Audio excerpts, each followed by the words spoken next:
This must be the place. Professor Oubier's house. Looks pretty creepy. I'd been away from Paris and hadn't seen Nico for nearly 6 months. I wanted to celebrate our reunion, but she had other plans. An appointment with an archaeologist. Something to do with a Mayan stone she came across while researching the story.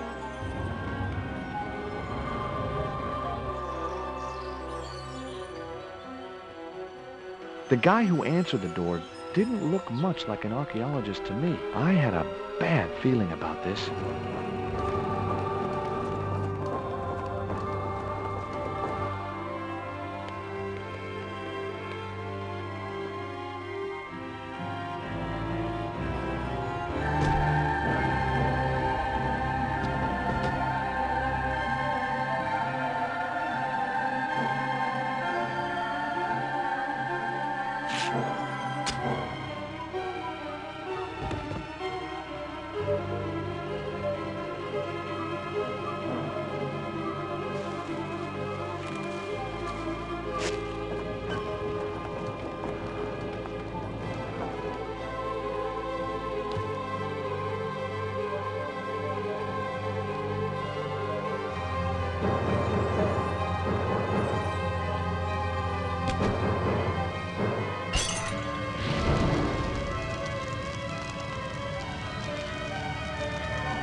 I glanced over the books, vaguely hoping to find a copy of How to Deal with Poisonous Spiders While Tied to a Chair.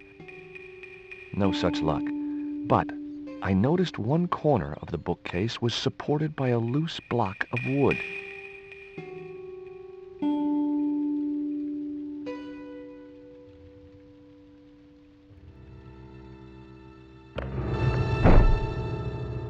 Maybe I'd been a little heavy-handed, but it was a question of survival. Of course, I was still tied to a chair in a burning house with no means of escape.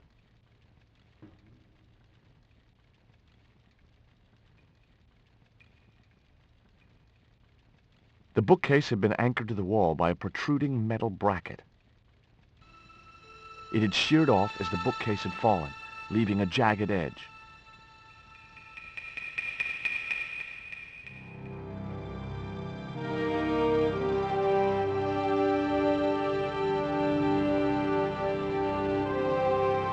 With one mighty bound, our hero was free. Now, I had to deal with that fire.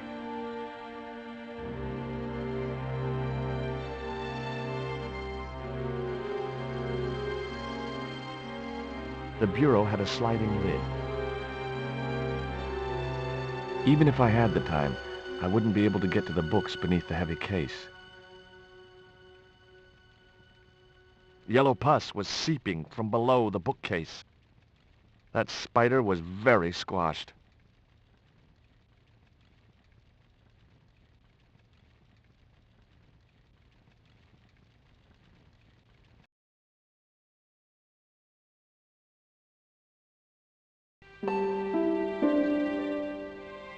Oubier and his wife, I guess. Nice couple.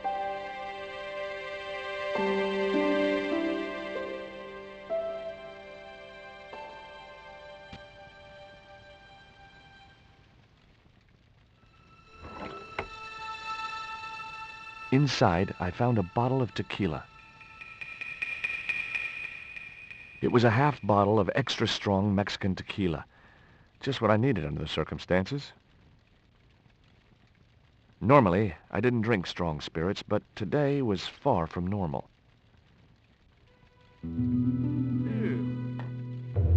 Disgusting.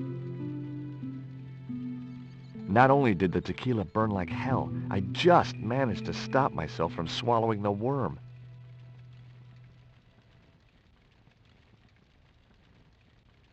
What looked like a little shriveled wiener lay on the carpet. Thankfully, it was only the worm from the tequila bottle.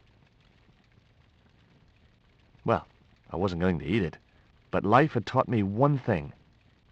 No matter how unlikely it seems, the strangest objects have their uses.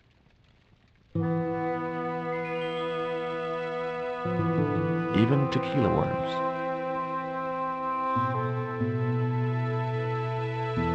It was a closed drawer.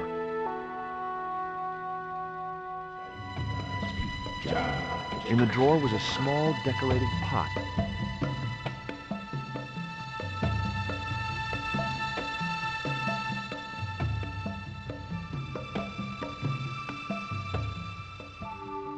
It was a needle-sharp dart with a flight of green and yellow feathers.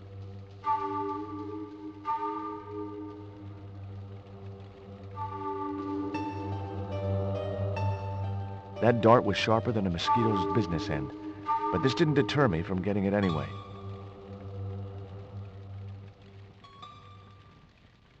It was Nico's bag.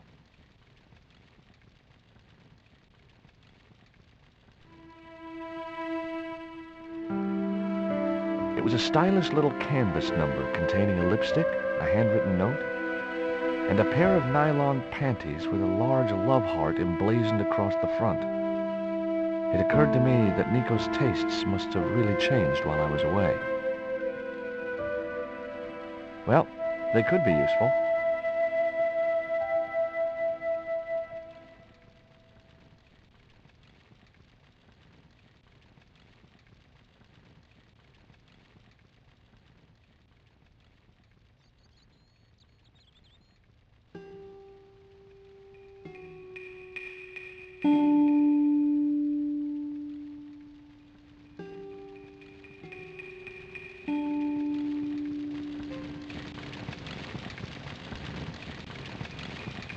The door blocked my only means of escape.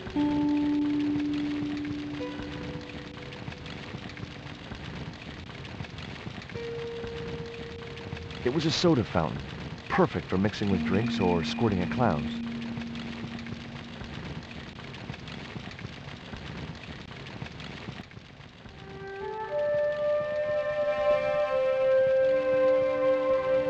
There was no pressure in the siphon. I guess it was out of gas.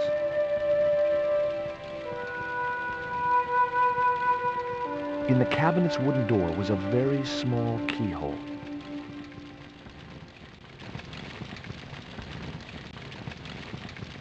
The cabinet was locked.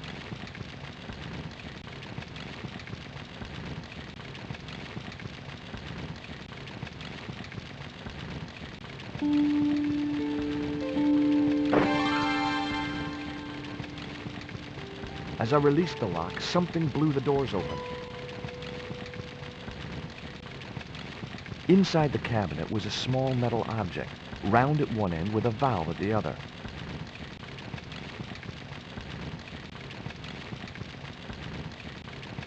It was a small cylinder which seemed to have exploded.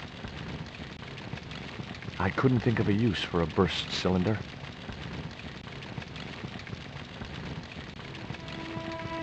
It was a pair of red, lace-trimmed panties decorated with a large black satin heart.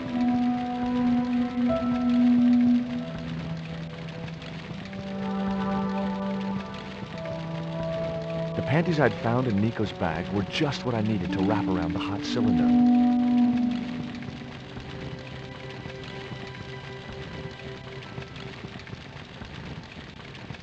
It was a small metal cylinder with a valve at one end.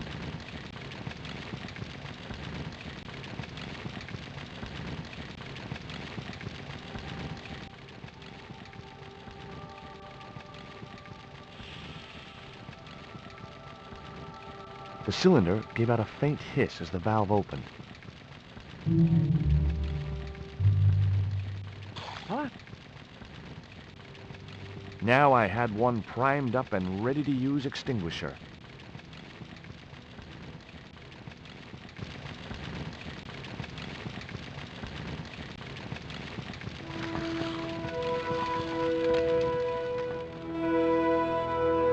With a well-aimed squirt of his soda fountain, our unshakable hero saved the day.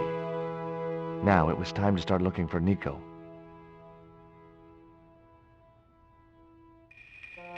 It was the box that spider had crawled from.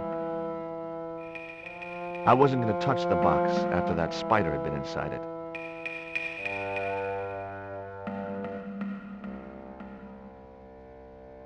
I wasn't going to burn myself on that red-hot doorknob. And it wasn't the time for subtlety.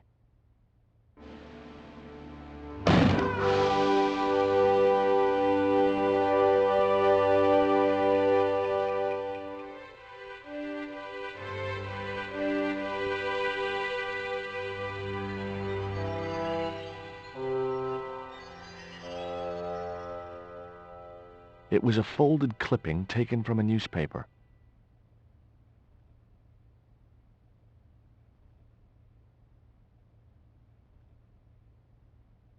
I'd found a piece of newspaper folded in two. It referred to a forthcoming eclipse of the sun. Unfortunately, it wouldn't be visible from Europe. The best place to view the eclipse would be Mexico.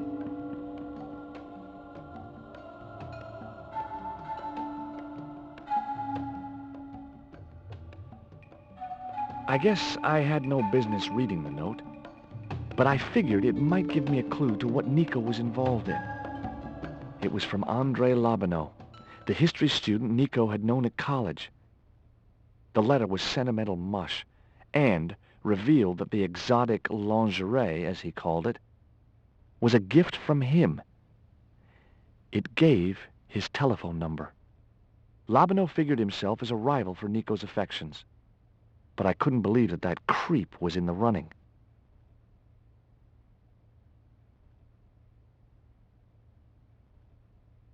It was Hubier's telephone. Much as I disliked him, Lobineau might be my only hope of finding Nico.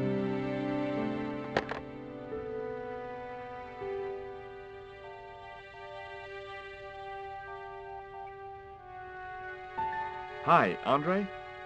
Who is this? It's George Stobart, Nico's boyfriend. Don't you mean ex-boyfriend? Look, I didn't call you just to pick a fight. I need to talk to you about Nico. Can't you accept she's just not interested in you? Listen, Andre, we need to talk. Nico's life depends on it. Okay. You remember the cafe at Montfaucon? Sure.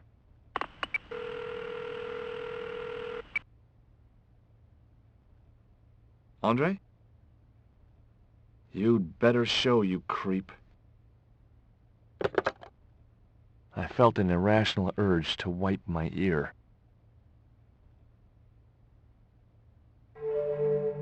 The pot contained a key.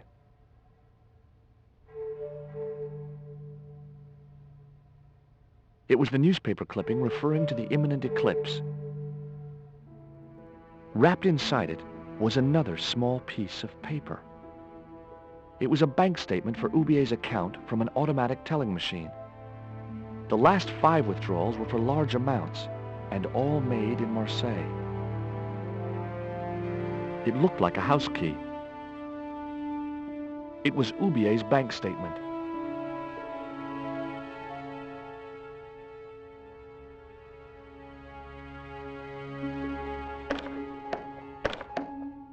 The door was locked. I didn't fancy my chances of kicking this door down.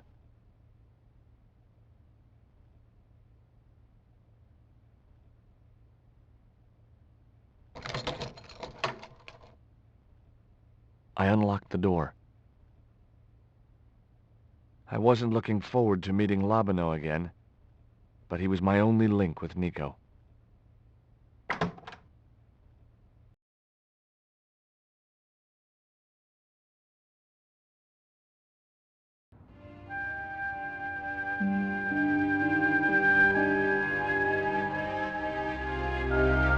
There was no sign of Labino when I got to the cafe.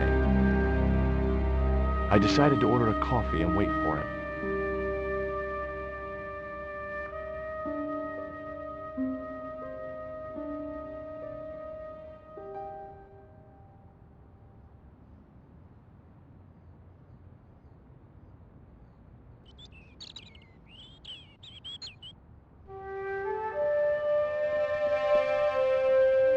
The waiter's stained and crumpled clothes looked as if they'd been slept in.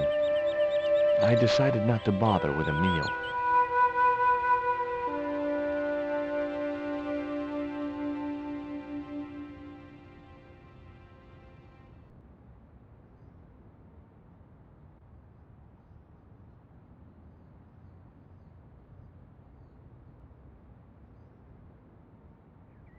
Oh, garçon?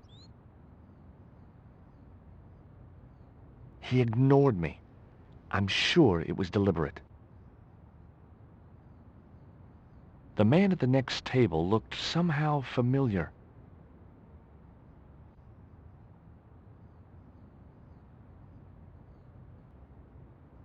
Pardon me, but don't I know you?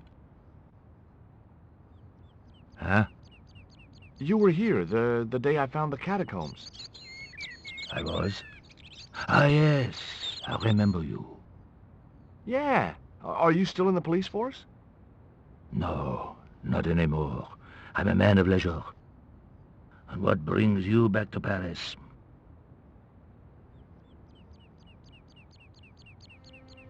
My girlfriend. What it is to be young and in love. Will you share a bottle of wine with me?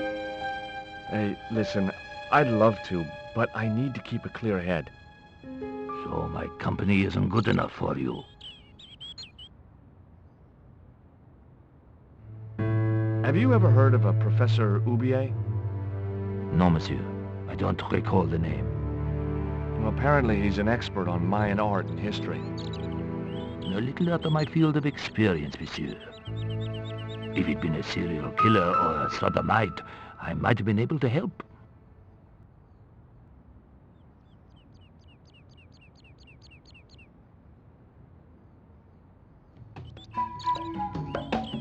What do you make of this dart? I remember a case where the victim was killed with just such a device. The poison acted in seconds, causing his body to swell up like an inflatable life raft.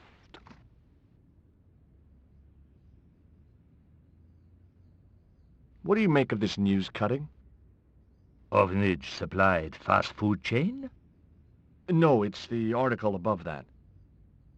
Oh! Total eclipse of the sun. Well, that's very dull in comparison.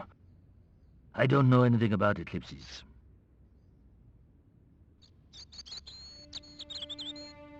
Tell me what you make of this note. From my years of experience, I gained a pretty good insight into handwriting. I'd say that note was written by a compulsive, obsessive type with an Oedipus complex. Hey, you got just about everything apart from the ponytail. Why did you leave the police? I was forced to retire. The golden handshake. Only in my case, it was more copper than gold. How come? I was made a scapegoat to cover up the department's inefficiencies.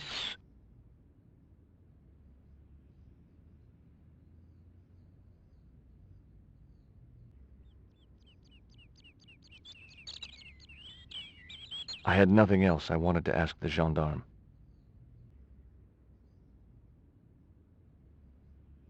It was too hot to sit inside the cafe. Besides, I might miss Labino.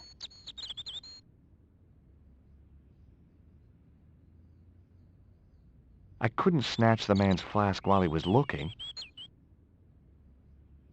The man was still looking.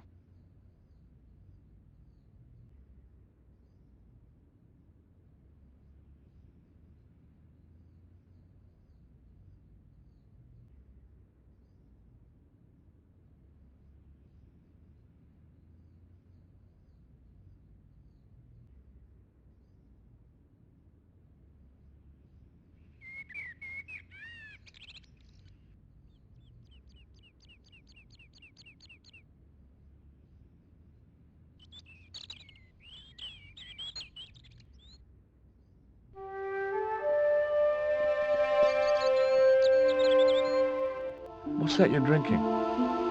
It's wine.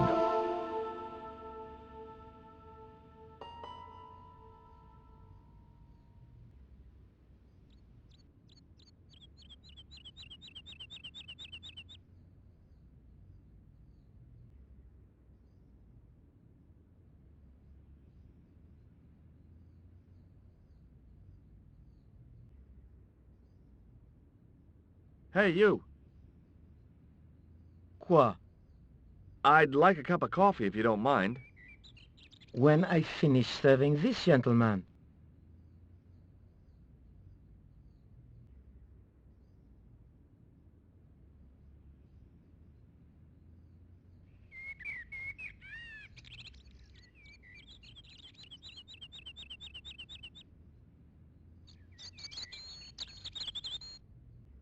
Un café. Thanks.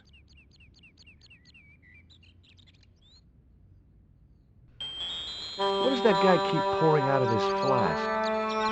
Absinthe. Absinthe? I thought that was highly dangerous and outlawed in France. It is. Don't look at me, I didn't sell it to him. Do you know a guy called André Lobineau? Oui, I know him. What of it? Well, I'm supposed to meet him here. Did I miss him? No, I have not seen him today. Have you heard of Professor Hubier?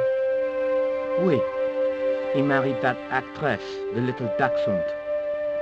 They used to come here, the naughty professor and the movie star.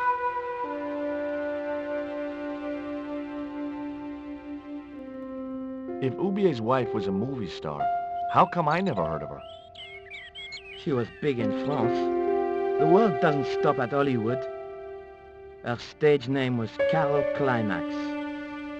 She died in suspicious circumstances. How did Hubier's wife die? I heard he shot her. And got away with it? He had a good lawyer and a watertight alibi. Why would an eminent public figure like Hubier risk everything for murder? He wouldn't be the first, would he? Besides, people like him always get off. Do you know that man over there? I should think so. He's a regular customer. Look at this. A poison dart. Ah oui, sure. It's the real thing. Knocked my girlfriend out cold in a matter of seconds. Romantic. Sounds like a real close relationship you have going. That's all. Thank you.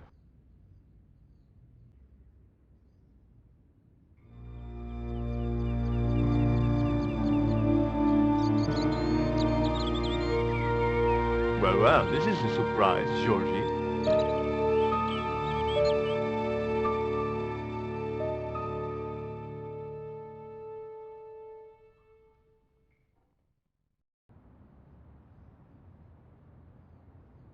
I wouldn't normally call you, but Nico's in trouble, Andre. Deep trouble. You have to help me find her. What? What have you dragged her into this time? It was you that recommended Professor Hubier as an expert on Mayan art. Now his butler's kidnapped her, and he tried to kill me. Every time she gets involved with you, there is trouble. Walking out on her was the best thing you could do. My father was dying, damn it. I had no choice. Well, she soon recovered once she went back to her old friends. Drop it, Andre. Right now, Nico's in danger, and we have to work together. So, how can I help? Nico needed to speak to Hubier about a stone. Oh, you mean this stone?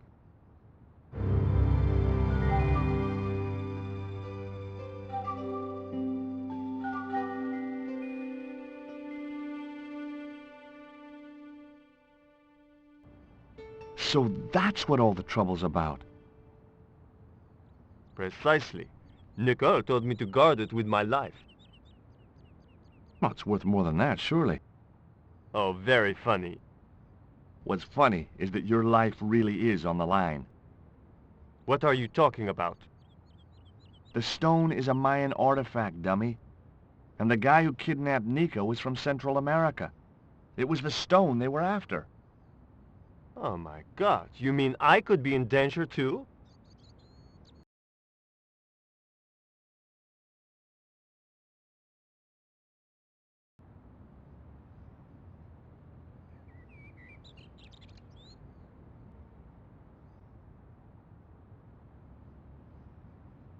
Does Ubier employ a guy from Central America? Maybe. I don't know.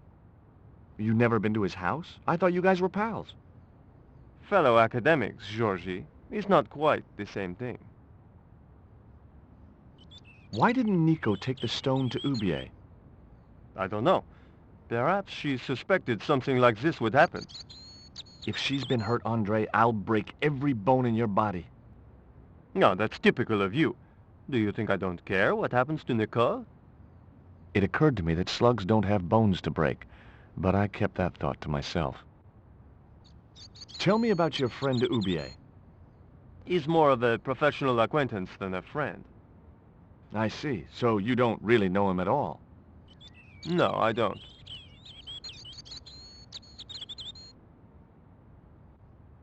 What do you suppose the carving on the stone means? I don't know. I haven't shown it to anyone. Why don't you just give it to me? I don't want your death on my conscience, George.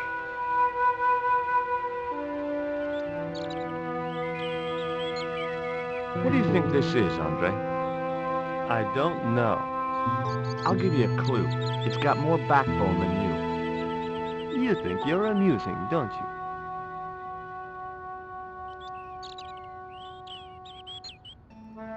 What can you tell me about this pot? South or Central American, I'd say. I have a friend who'd be able to tell you more. Where can I find this guy? He owns a gallery on the left bank, the Glees Gallery. Take a look at this, Andre. It's a bank statement? Yeah, Professor Ubier's account. 5 large cash withdrawals in the space of 3 days. All from an automatic teller in Marseille. Suspicious, isn't it? You're even more crazy than you were before. Where did Nico get the stone?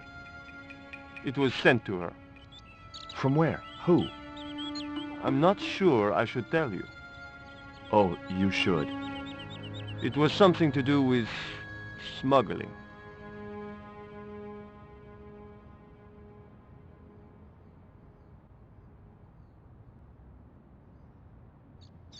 See you later. Goodbye, Georgie.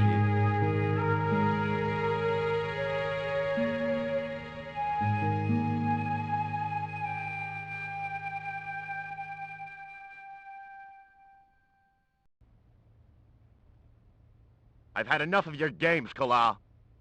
Tell me what you've done with my stone. I thought your business was simply smuggling cocaine, Karzak. Why are you so interested in that stone?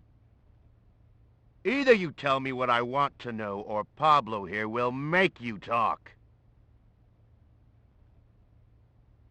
Okay. Well, I figured someone at the university would be able to help. So I had a word with one of my girlfriends, and she told me her boyfriend was a lecturer. I sent the stone to the Department of Ethnology. You know, I figured it was South American, so... You're not buying this, are you? That's enough! I don't have time to listen to your mindless prattle.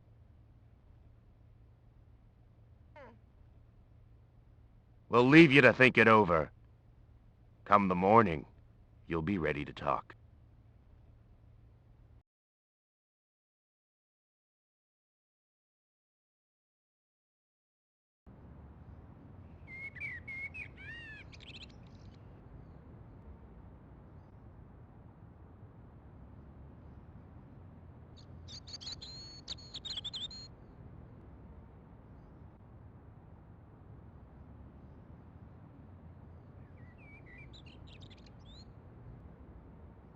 Ever heard of Carol Climax, the movie star?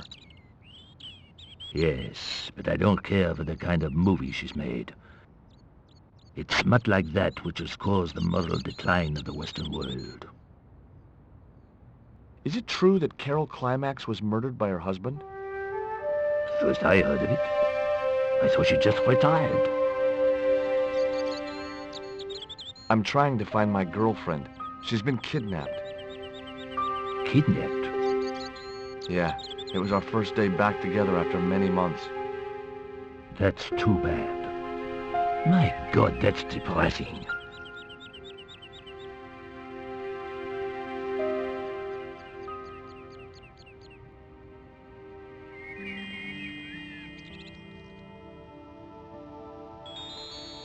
I grabbed the flask and was struck by a powerful smell of absinthe, a highly potent and illegal alcoholic drink.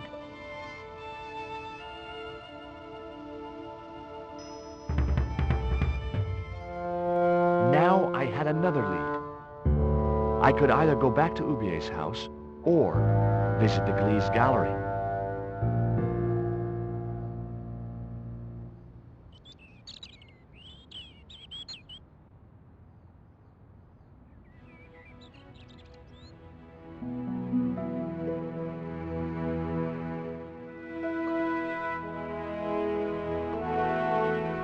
The Glee's gallery had style and class, but very few customers.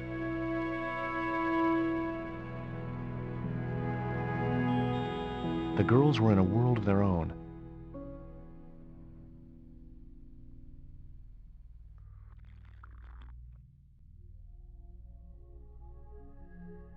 Hi, girls.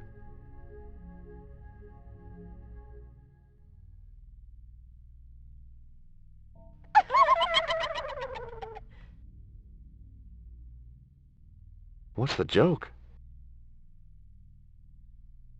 あなたはキレてですね。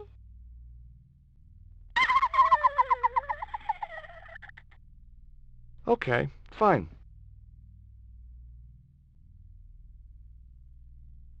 He was a pear-shaped guy with a fine display of multiple chins.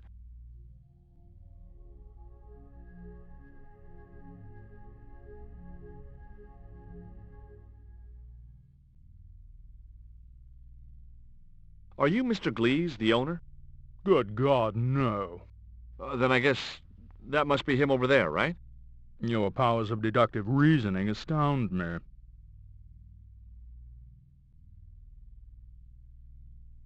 Have you heard of Professor Ubier?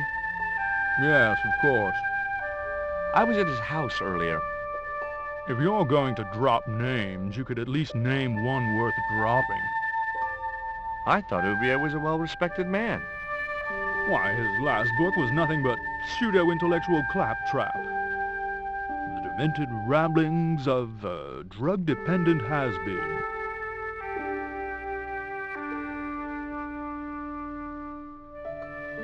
What's that you're drinking? I'm not sure, but I have a suspicion it might be urine. Glees can't expect a favorable criticism of his gallery when he serves this muck. Would you give me your opinion on this pot, sir?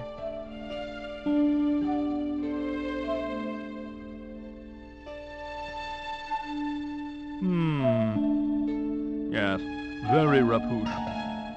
Rapouche? Hideous. What the hell do you think you're doing?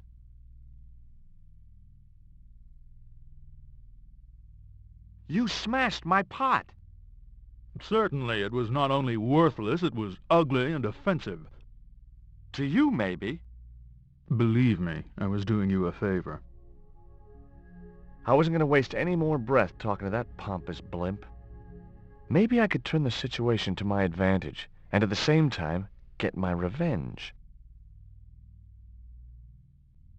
He looked like an older version of Labano.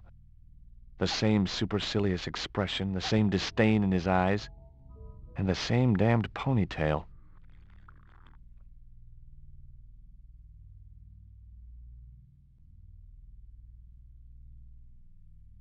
I'd like to ask you a few questions, if you don't mind. Certainly, sir. I'd be most happy to oblige. You're English?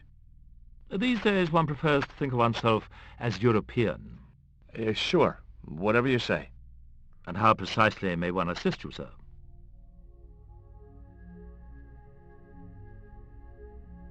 Have you heard of Professor Oubier? Of course. His name is synonymous with Mayan art. A number of these artifacts were supplied by Oubier himself.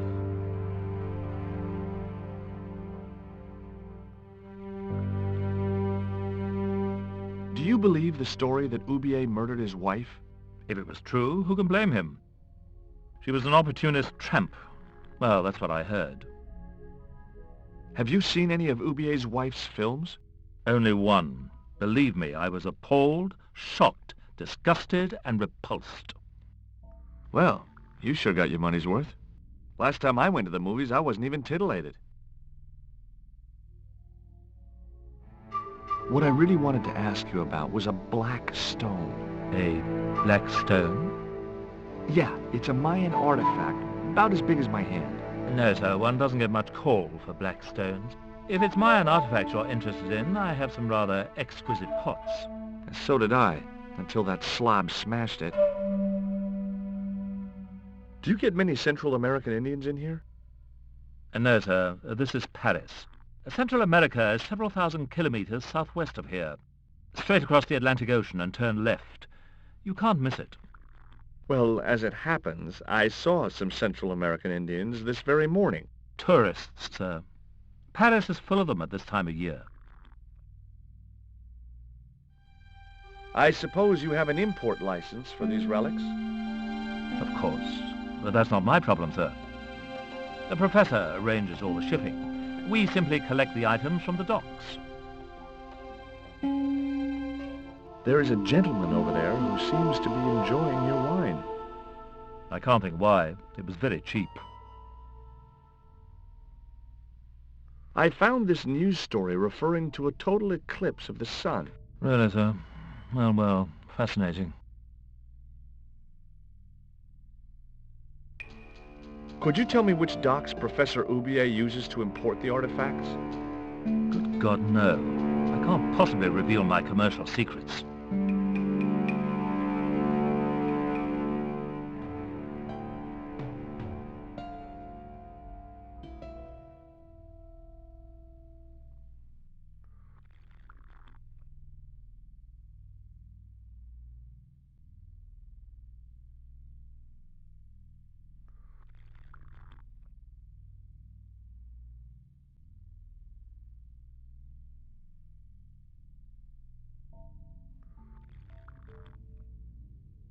I didn't think he'd be interested.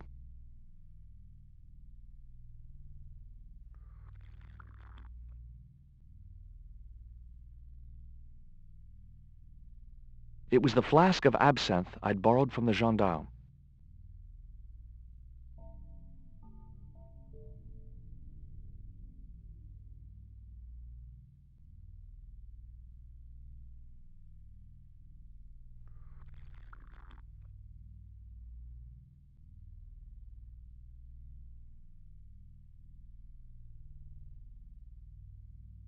I splashed a little absinthe into the glass and hoped he wouldn't notice the change of color.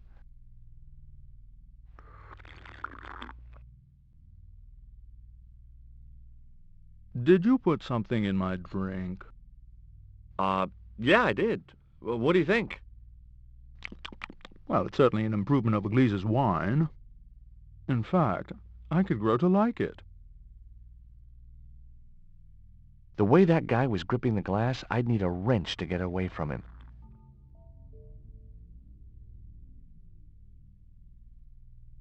Allow me.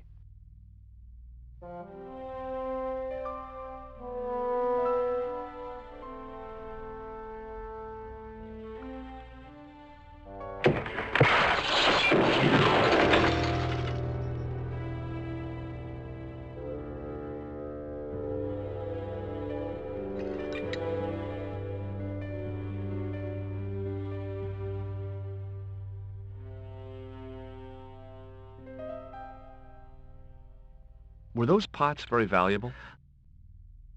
The pots are insured, but not the shelving. You've no idea how much that cost me. Go away. Fragments of priceless pots lay shattered on the floor.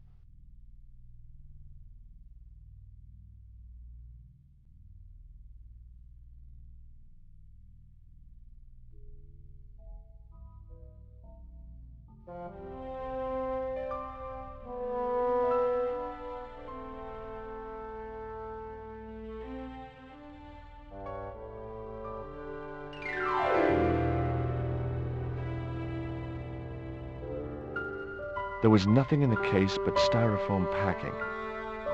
But pasted on the side was the remains of a label.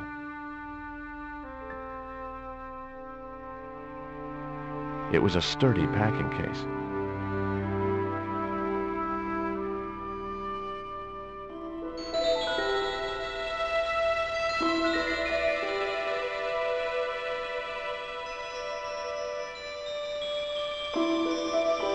Underneath the logo of a flying bird were the words Condor Transglobal Mars. The rest of the label was missing.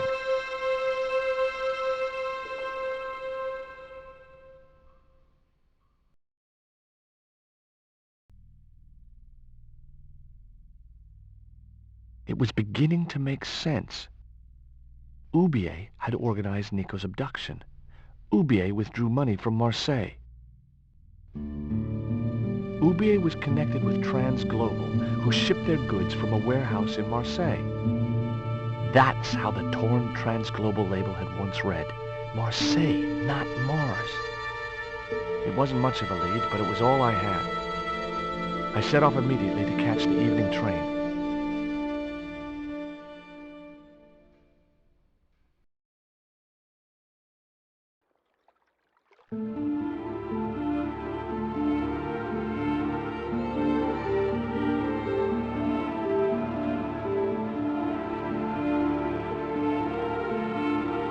It was almost dawn when I arrived in Marseille. I traced Condor Transglobal to a desolate dockside.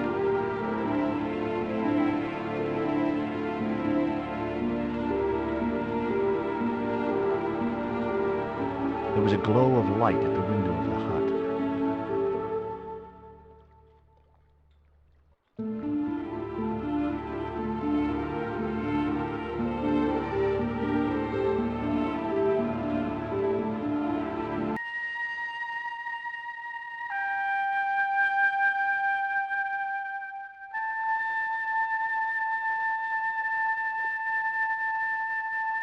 It was a mean-looking guard dog.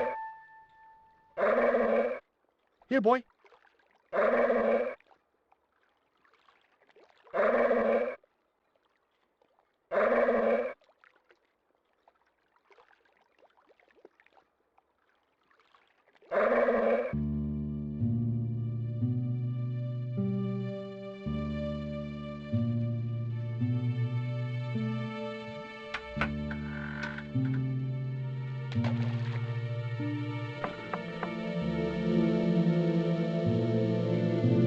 Hi, good morning.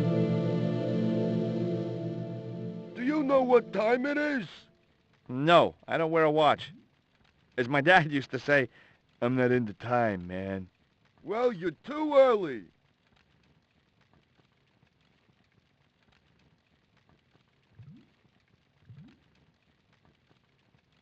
What time is it anyhow? The big hand's on the floor. Why aren't you in bed? I can explain everything. Never mind, I ain't that interested.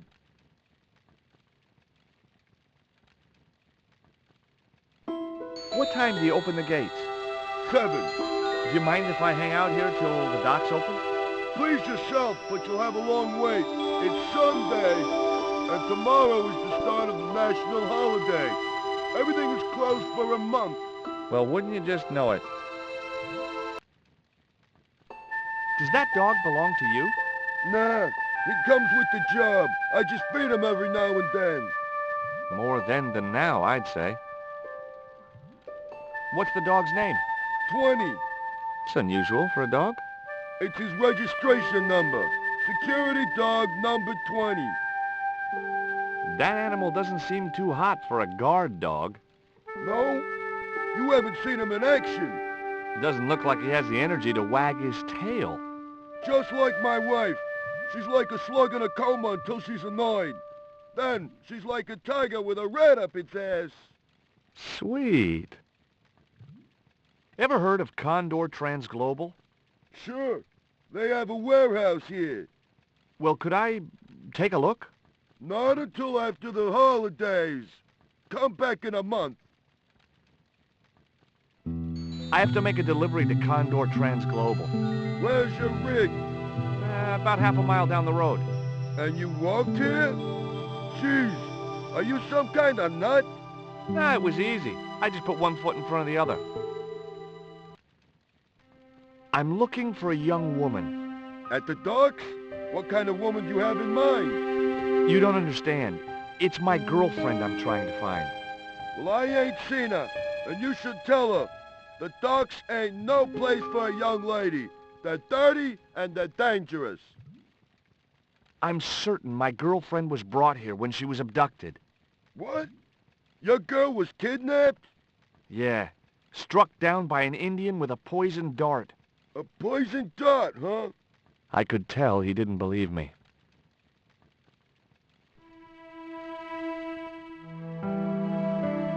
I have these very exotic panties.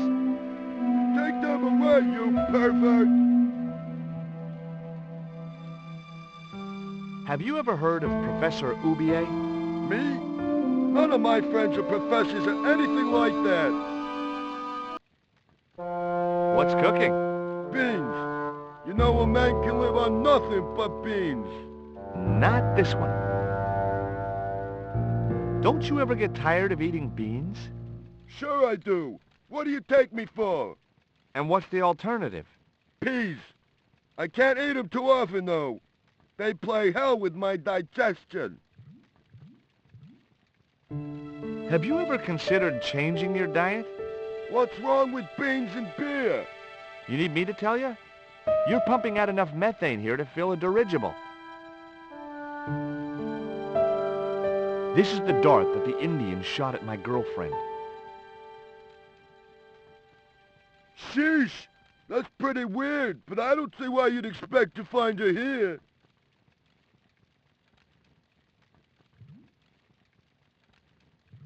Take a look at this letter.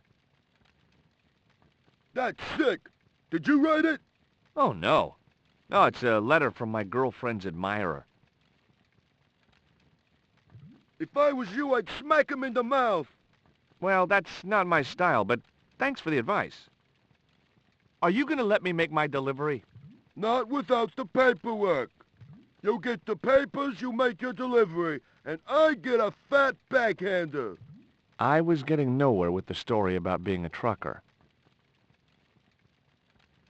Do you know what kind of business Condor's involved in? I'm paid to guard the gate. Their business is none of mine.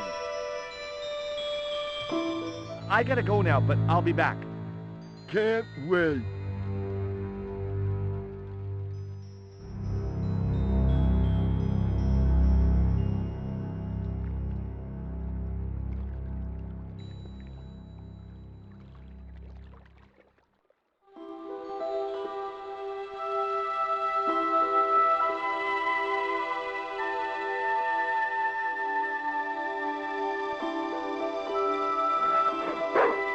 A short stick of wood floated near the edge of the landing stage.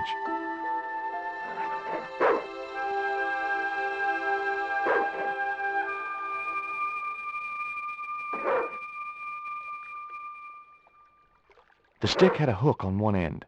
I figured it was a boat hook, for hooking boats.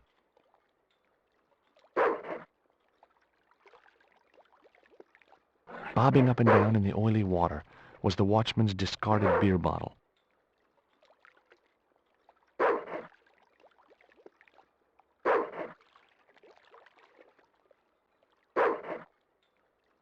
The bottle was just out of reach. Nothing was going to get me into that water if I could help it.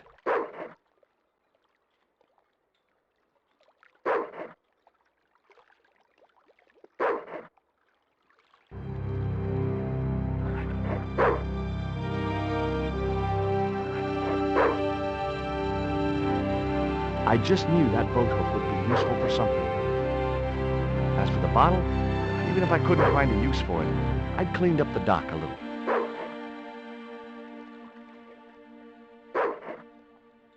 The guard dog was staring at me with a hungry look in his eyes.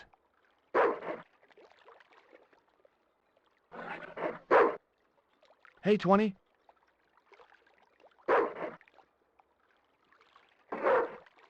The opening in the floor led up into the watchman's hut.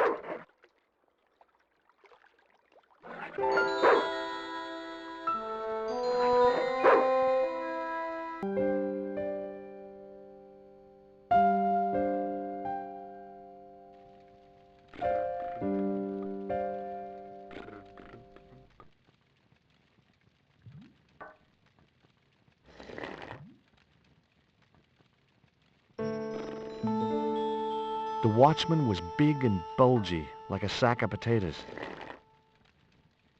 His flushed and bloated face wore a sleepy, amiable expression.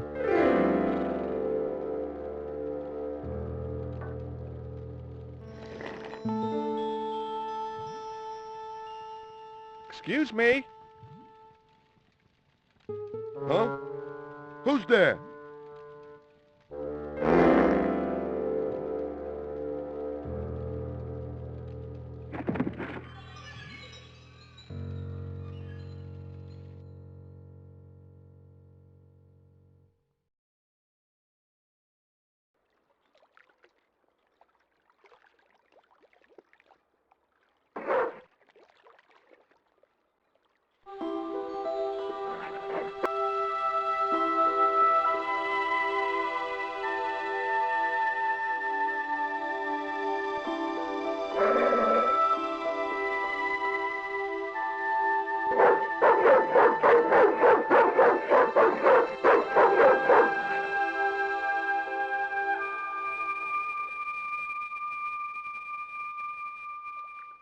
What's the big idea? I don't know. The dog went berserk for no apparent reason. He's trained to do that. The idea is to deter any would-be intruder.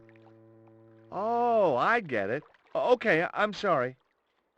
That's okay. Just remember, he's a trained attack dog. A killer.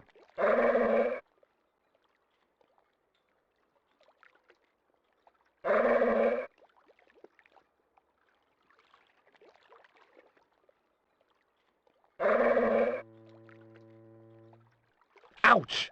That's hot.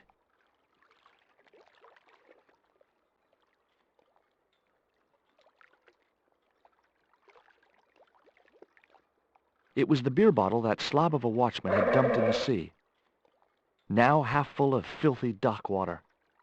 The label read, "Surge, the beer that clears your head." The bottle was half filled with water. Maybe it would cool the cone down enough to touch it.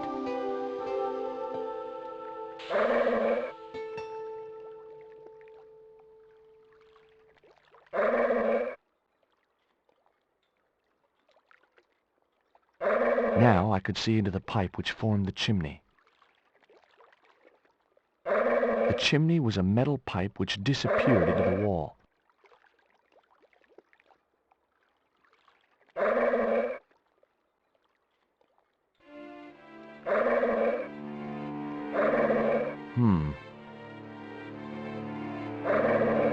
The bottle had blocked the chimney, and the hut was filling up with smoke.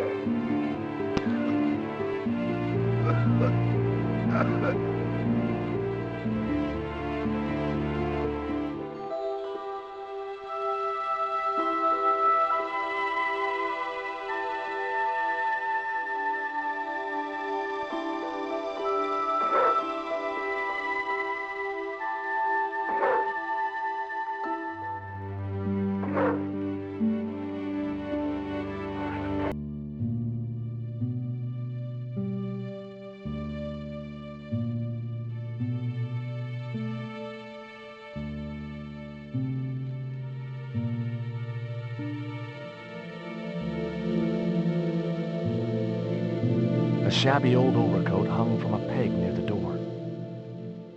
I wouldn't have considered wearing it if it had been the last coat on Earth.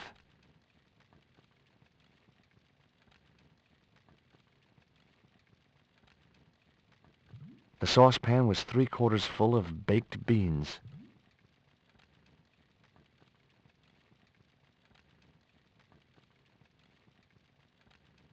Baked beans in ketchup. It was a packet with a picture of a boxer dog on the front.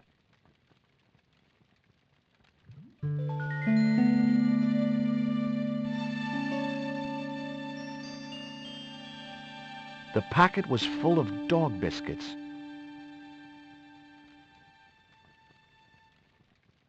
It was a large bucket filled with coal. Someone had once told me a piece of coal brought you luck.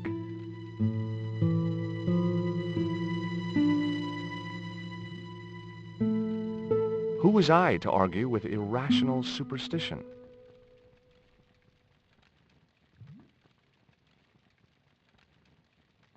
It was a filthy, stained coffee mug. That mug was a health risk. I decided to leave it where it was.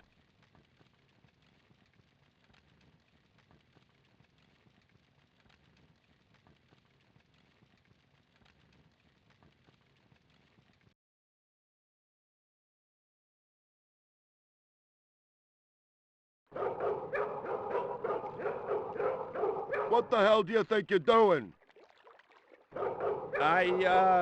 Get the hell out of here. Okay, just hold on to that dog.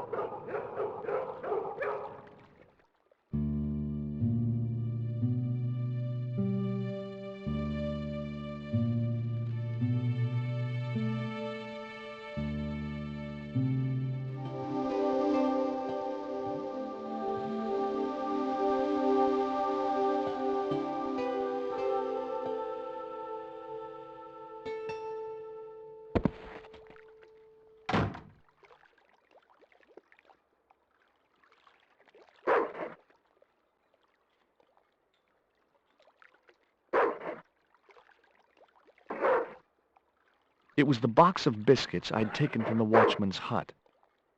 Gourmet dog, the snack your dog would bake himself. Sure, as if I'd let a stupid dog loose in the kitchen. There was a cute picture of a boxer dog wearing oven mittens.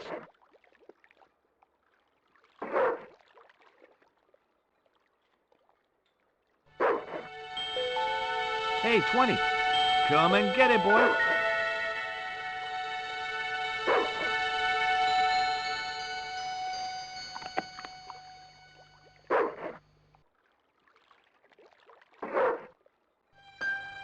I felt a slight twinge of conscience as I prepared to give the dog a dunking. It soon passed.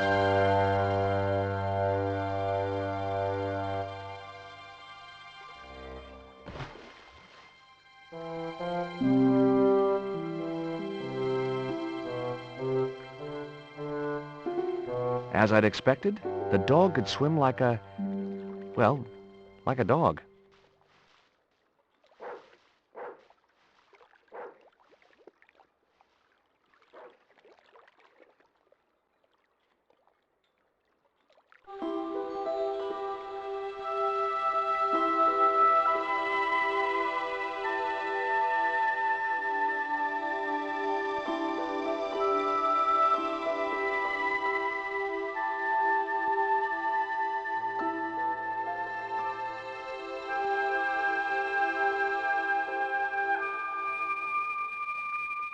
I decided to keep the cone. You never know when a cone may come in useful.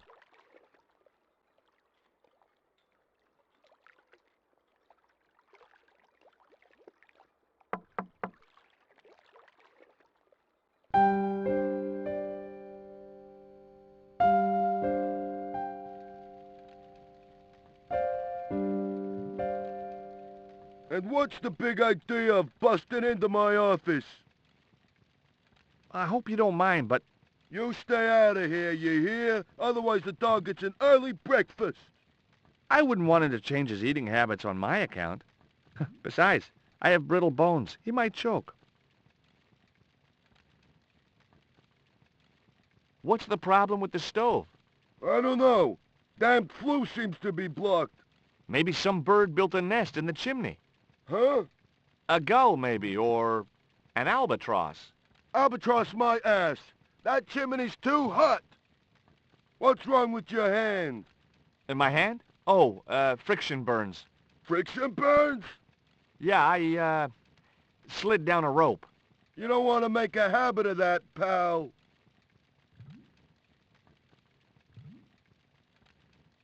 Let me in, and I'll give you this lump of coal. I got plenty of coal already. You always carry it around in your pocket? I heard it was lucky. Superstitious crap. I got a whole bucket of it in here, and it ain't brought me no luck. Do you recognize this metal cone? Say, that's just like the Tin Man wore. You know, the Wizard of Oz. I'd have never taken you for a fan of Dorothy and Toto. That dumb kid? She ruined the whole damn thing for me, all that singing and stuff. Anyhow, she wasn't even a real kid. They stuffed her in a corset so her titties didn't show. See you later.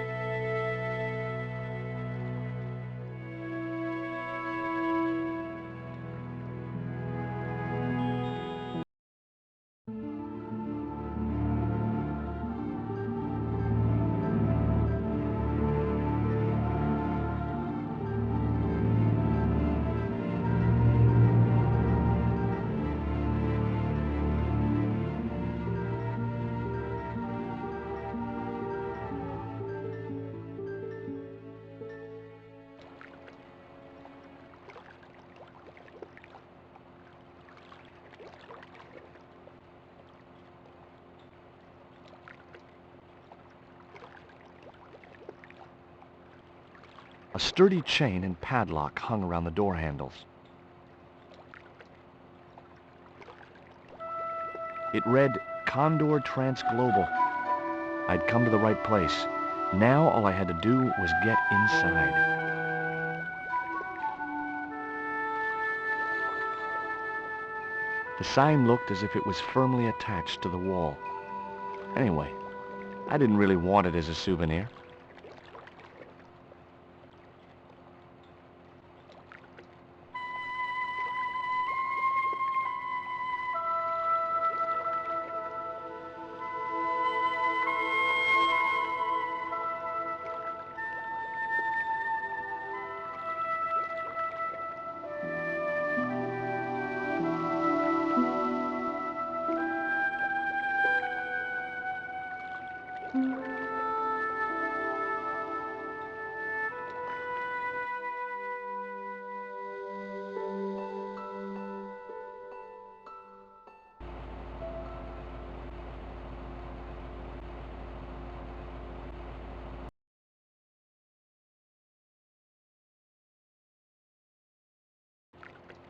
The window was jammed shut.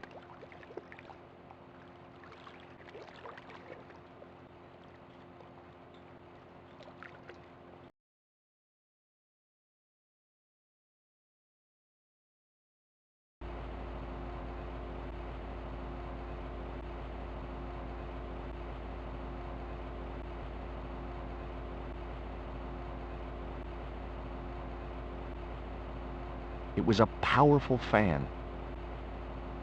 I couldn't reach the blades of the fan, which was just as well. If I'd stuck my fingers in there, I'd never be able to play guitar again. It was the creep who'd kidnapped Nico, and I had a score to settle. I wouldn't have been hurt over the din of the fan.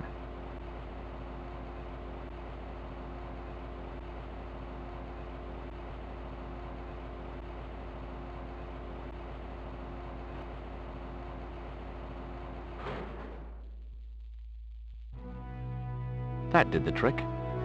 The fan clunked and shorted out as its blades were mashed by the boat hook.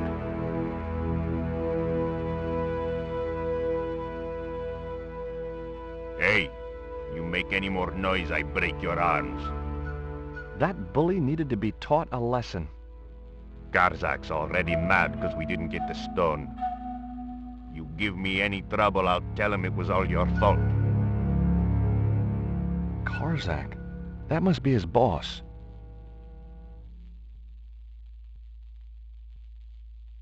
I decided there was a better way to attract their attention.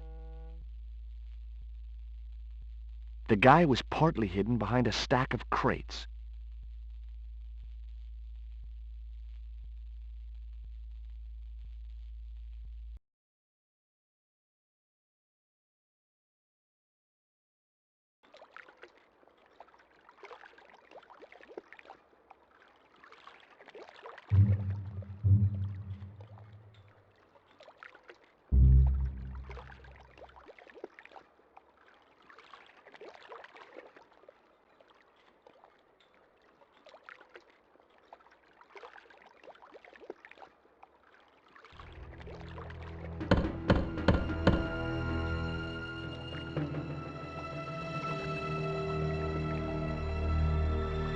Who is it?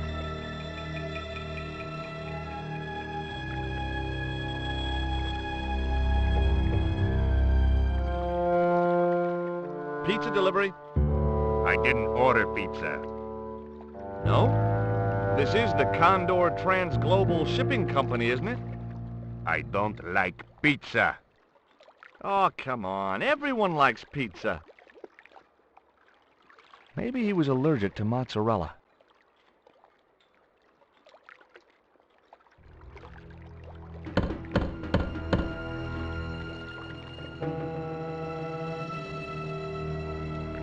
Hey, What now? look. This pizza's been paid for. You might as well take it. I told you, I don't like pizza. Not even with extra olives? I hate them. Olives are the devil's butt nuggets.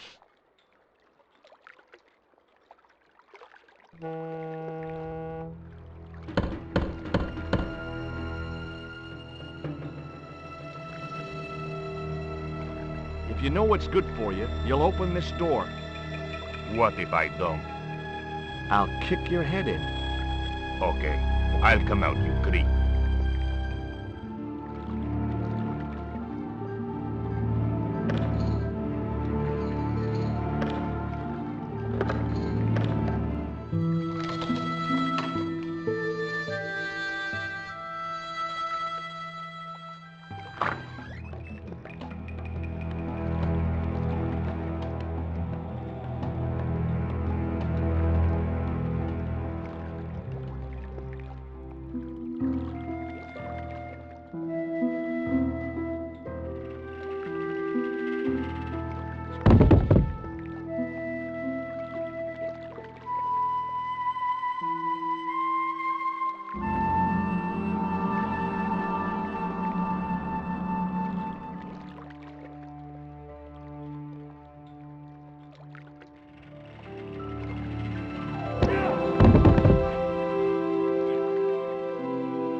There was a notice board beside the desk with an assortment of paperwork on it.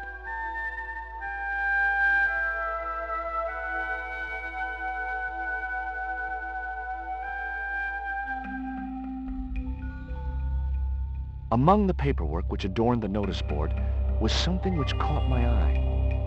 It was a delivery note from Condor Transglobal, and the address was Coromonte City. There was a small drawer in the desk. Knowing my luck, it was bound to be locked.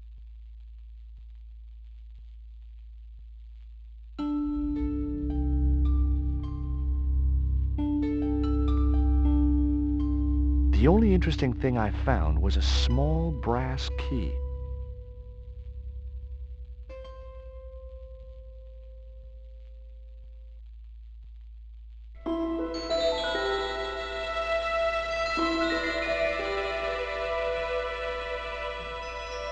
It was locked. I'd need a crowbar or a stick of dynamite to open that cabinet, but I wasn't here to check out the filing system.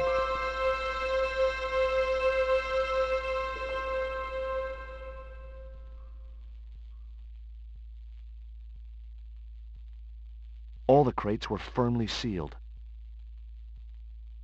The room was filled with transglobal crates.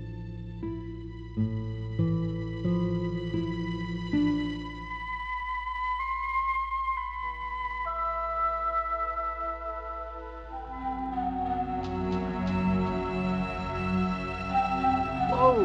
Don't shoot! The little guy had a blowpipe. That confirmed my suspicions about what had happened to Nico. I waited for him to shoot me, but it didn't happen. Instead, he seemed to want to tell me something.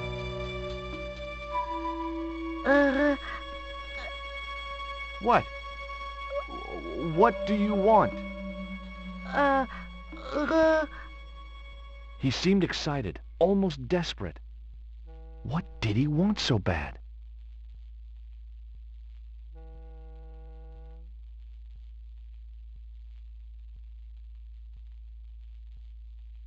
Hi. I'm not going to hurt you. Quaramonte! Is that where you're from? Coromonte City? Quaramonte! Quaramonte! Okay. Tell me what you've done with Nico, and I'll share these biscuits with you. I knew it sounded lame, trying to bargain with a box of doggy snacks. Besides, how was he to know how yummy they tasted? What have you done with my girlfriend? Huh? I am not leaving without her. Where is she? He didn't appear to understand me.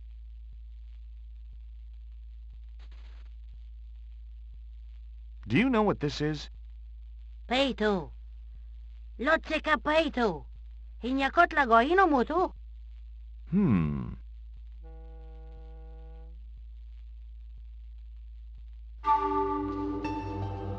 This was the dart you used to knock out my girlfriend.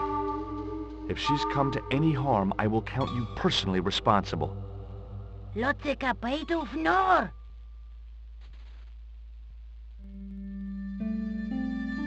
What does this key unlock? Huh?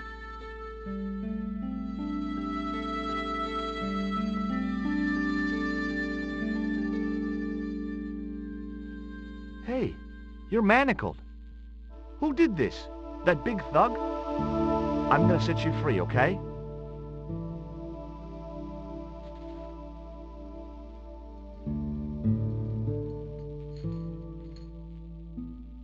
Hey, come back here.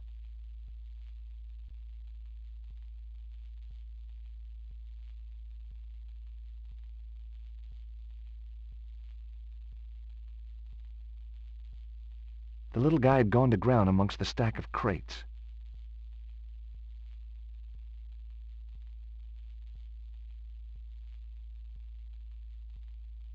It was the button to call the elevator.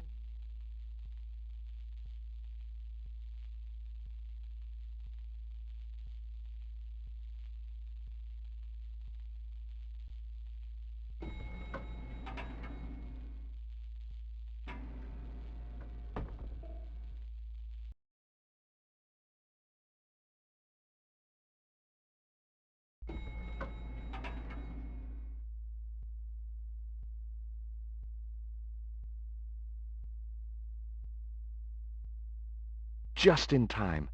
Interrupting the beam of light kept the doors from closing and stopped anyone from using the elevator. But what now?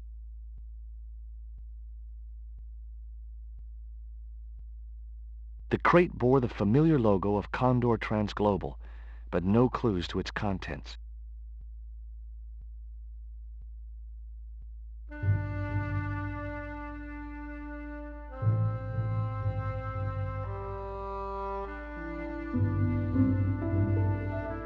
There. That would keep the doors from closing.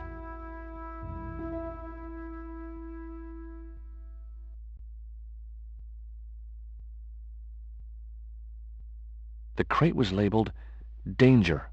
Live contents. Do not drop."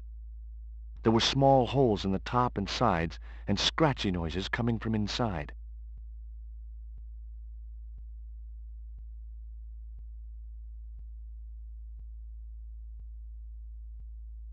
The statue looked as if it was Central or South American in origin.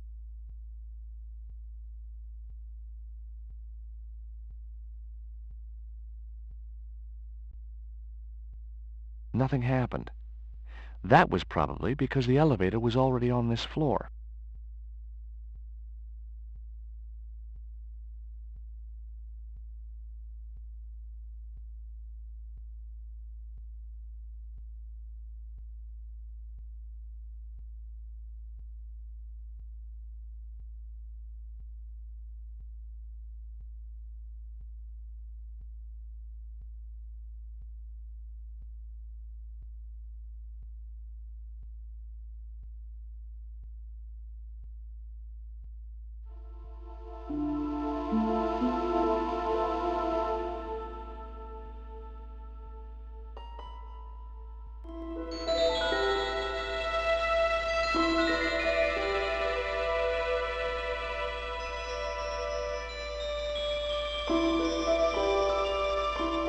I noticed a faint mark on the wooden floor.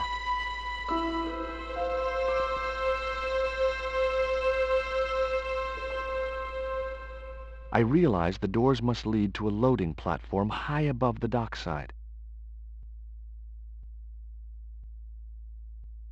A sturdy beam was jammed across the doors.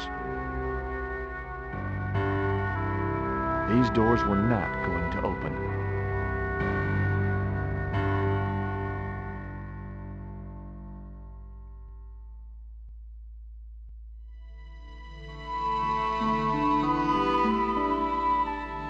There was an arc-shaped scratch on the floor, as if a door had been opened in the nearby wall.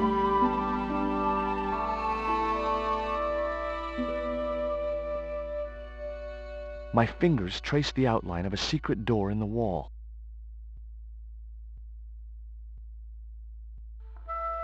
Then I found a small round stud, which was set flush to the surrounding wooden paneling. Just as I'd hoped. A secret room. The hidden door led to a secret room.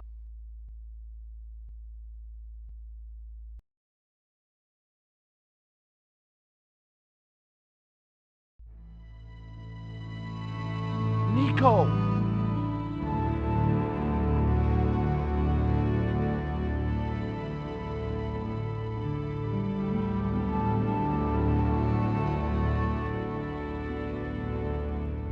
It was a grotesque little statue of a figure carrying a shield and a spear.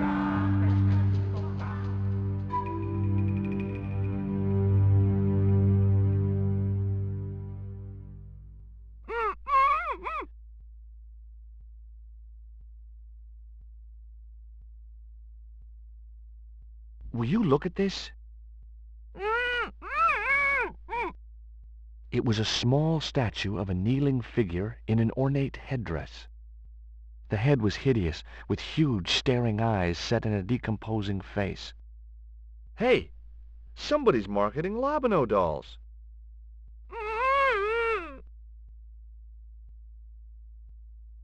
Nico was trussed up like a chicken, but she didn't appear to be harmed. Hold still. This might hurt a little. Ow! Think yourself lucky you don't have a mustache. About time. You could at least have helped me before grabbing everything you could find. Not so loud. They'll hear you. Get these ropes off me right now. You know, the mood you're in, maybe that's not such a good idea. Where's Pablo, the big guy? Out cold. Too much wine doesn't agree with him. Are you okay? Of course I'm not okay. Untie me this instant.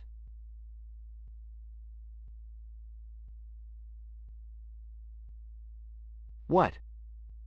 Get me out of this chair.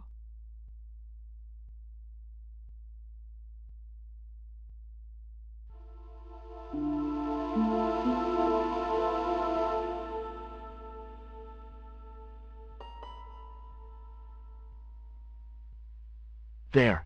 How you feeling? Oh, thanks, George. How on earth did you find me? I knew Ubier had been in Marseille. But never mind about me. How about you tell me exactly what's going on, starting with that Mayan stone? I picked it up from one of Karzak's men in Paris. I was expecting a consignment of narcotics. Drugs? Yes, the proof I needed to expose Karzak's smuggling operation. I'd set it up to act as his courier, and once I had the proof, I planned to go straight to Inspector Mou. But instead of the dope I'd expected, they sent me that stone instead. And to find out more, I called Professor Oublier, who invited me to his mansion. At least, I thought it was Oublier. I don't get it. If Karzak's business is drugs, why is he so desperate to get his hands on that stone? Maybe it has some significance to the local people in Central America. It could be Karzak's means of getting them to work for him. Anyway, we've got to get out of here.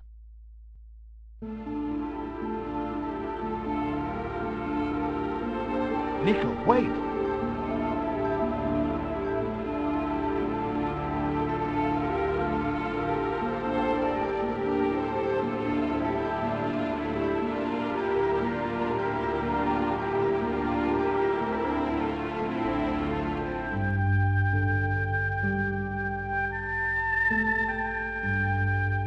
We can't use the elevator. If that thug Pablo's recovered, he'll be waiting for us. We've got to do something. Where does that door lead to? I'm not sure.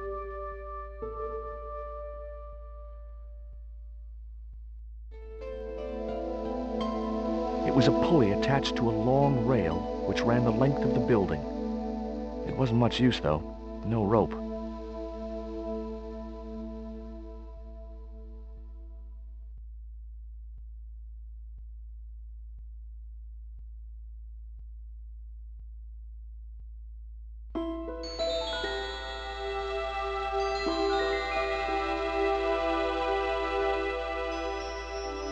The statue looked way too heavy for me to move.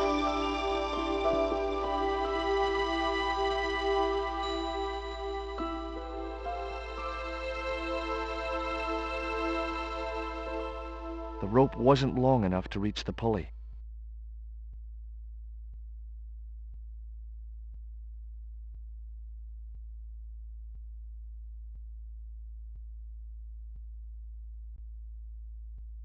It was a device to prevent the elevator doors closing when they were obstructed.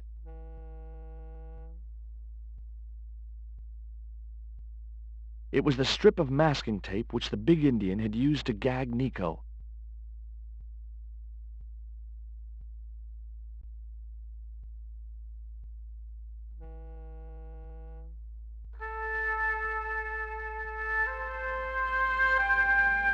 Hopefully, the tape would prevent those doors from closing and stop the Indian from being able to call the elevator.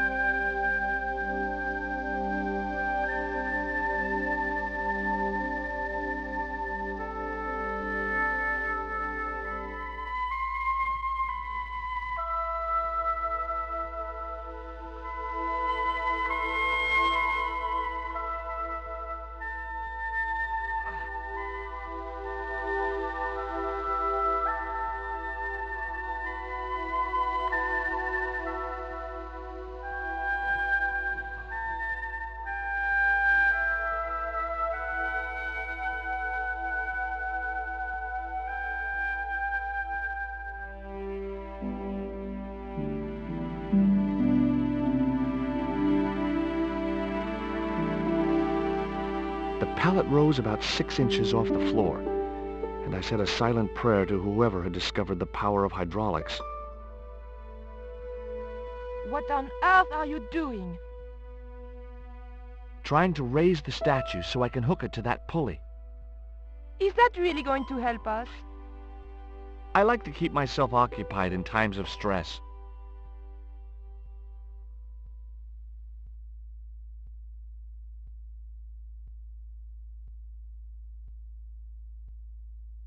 Okay, tell me what you know about Condor. Condor Transglobal exports Aztec and Mayan relics from Central America to Europe. But that's just a cover for the real business. Drug smuggling. What proof do you have? Nothing yet. Do you know where Condor is based? In Central America, a place called Cuaramonte. I saw that name on a docket downstairs. Tell me about this Karzak guy. Well, I saw him for only a few minutes, but he frightens me. I got the impression that Pablo was nervous when he was around too. His eyes, they're like a wild animal's, like a tiger. That's what scared me most about him. He looked so unpredictable and dangerous.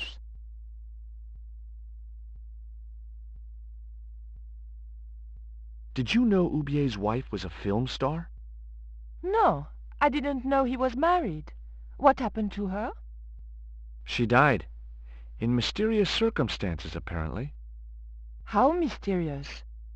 I heard she was murdered, possibly by Ubier himself. A murderer, huh? André said he was something of a celebrity. Did I hear you refer to Inspector Moon? Yes, you remember him?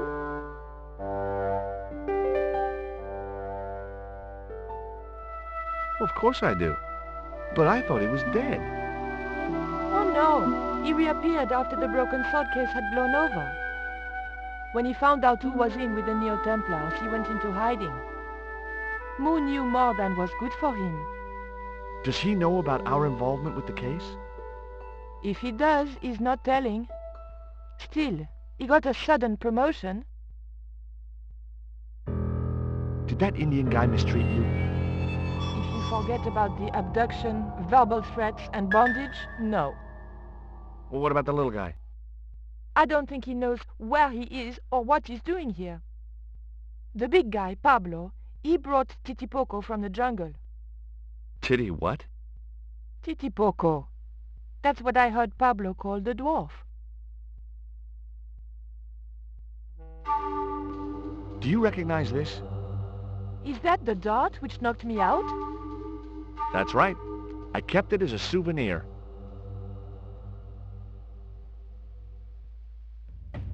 Have you any idea who this little statue is supposed to be? I'm not very well acquainted with Mayan deities, Georges.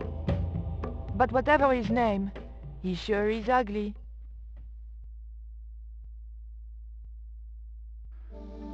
I found these in your bag. Oh, they were a gift.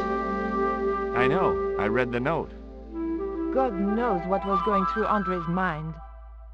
I think that's quite plain enough.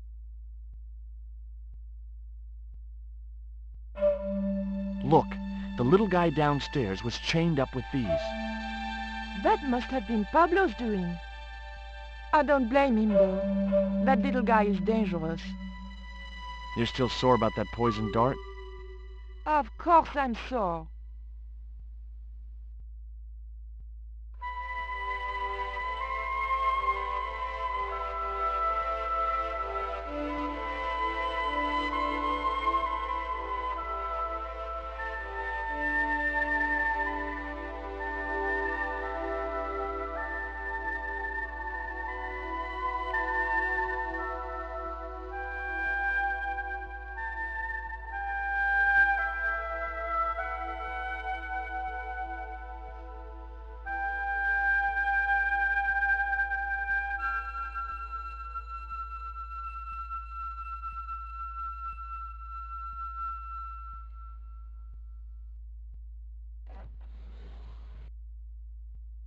It was too heavy for me to move on my own.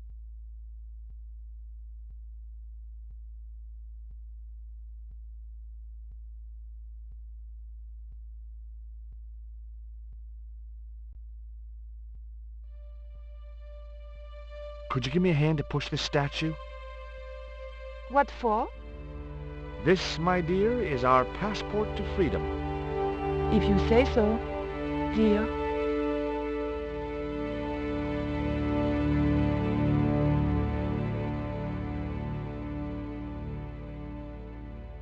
Okay, push!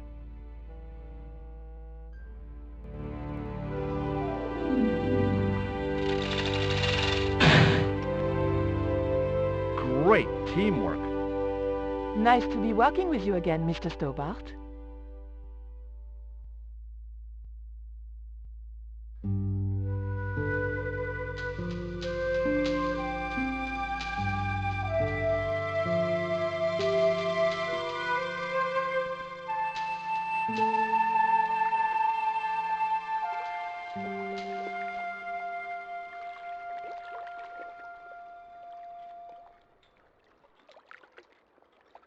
I thought about hanging from the cable with my bare hands, but it was too far to the other end of the cable to escape that way.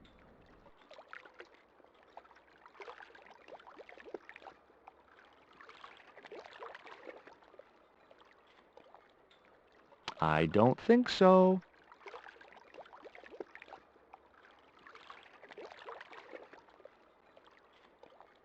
Nico, I have a great idea.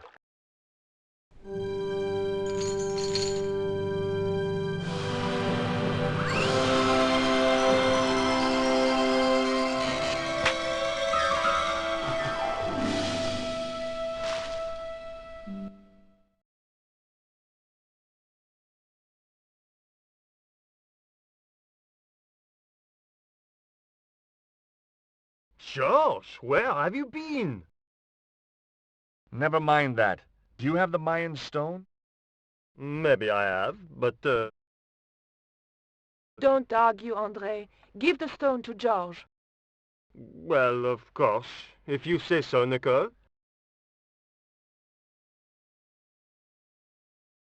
Thank you so much, André. George, he told me you'd been kidnapped, my dear. I'm glad to see he was mistaken. Oh, but it was true. If it hadn't been for George, I wouldn't be here now. It's not finished yet. Karzak's thugs will be back for that stone, you can bet. The best lead that we have is Coromante City. Coromante is in Central America. That's where Ubier gets his artifacts. That's all we needed to know. Come on, George. Claramonte, the traveler's rear entrance to Central America. Well, that's how it was translated in the brochure. We didn't know what we were looking for, but the offices of Condor Transglobal seemed a good place to start.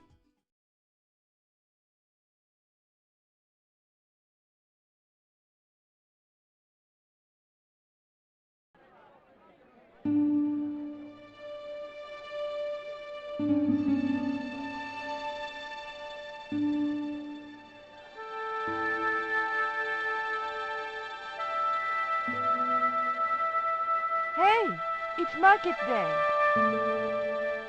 I don't see any cabs. Let's ask someone how to get to Quaramonte City. Okay. Keep your eyes peeled for any sign of Condor Transglobal.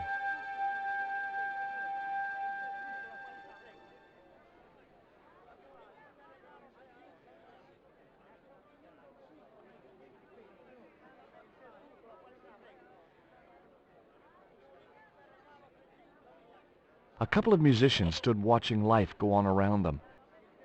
They looked pretty depressed.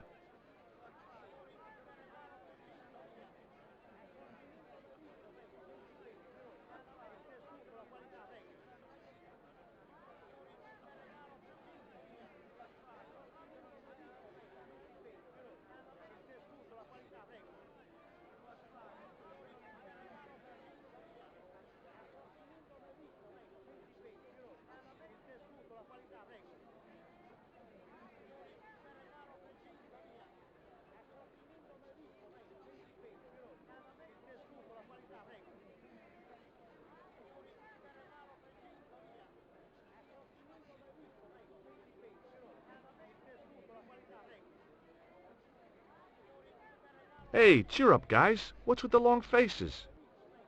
Our pipe player has been arrested and thrown in jail. Poor Miguel. He never broke the law in his life.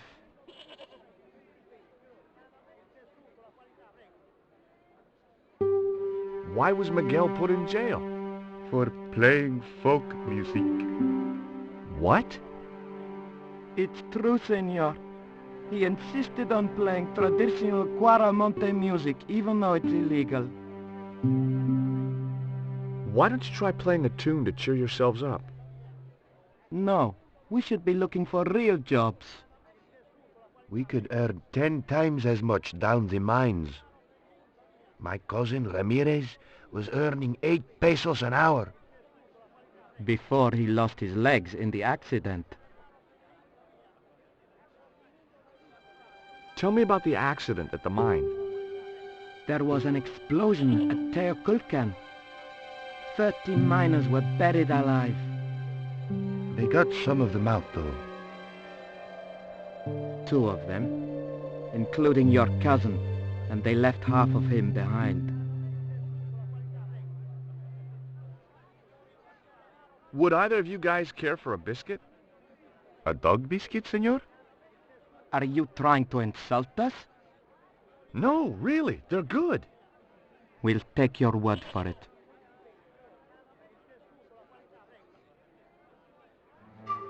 Have you any idea what this is? No, senor. Me neither.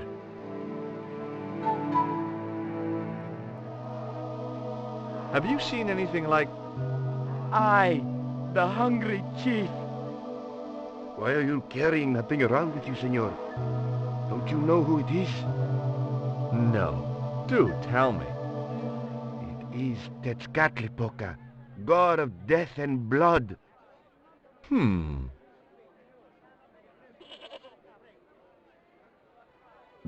do you make of this little worm? No good. It's dead. Sure it's dead. You think I'd carry it around in my pocket if it wasn't?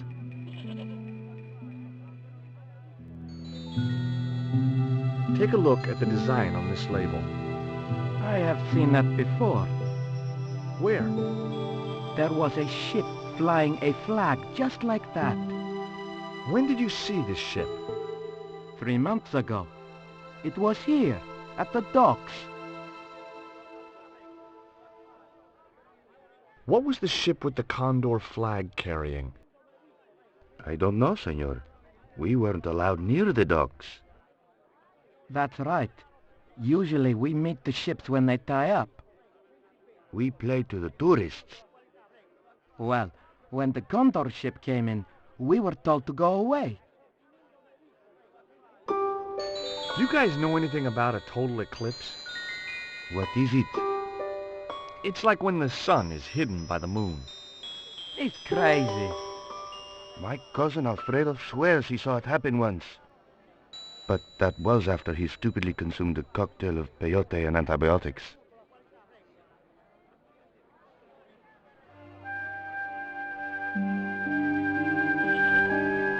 I recognized the woman immediately. Last time I'd seen her was at a market in Syria.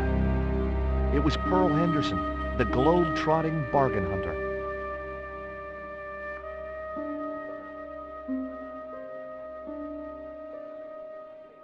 George Stobart, well, of all the... Mrs. Henderson. Boy, this is some coincidence, huh? When you've been married to a fruitcake like Dwayne as long as I have, you stop believing in coincidence. I'd met Pearl and Dwayne on the other side of the globe in Syria. He was an Army veteran who suspected he was working for the CIA, but wasn't sure. She was less obviously deranged.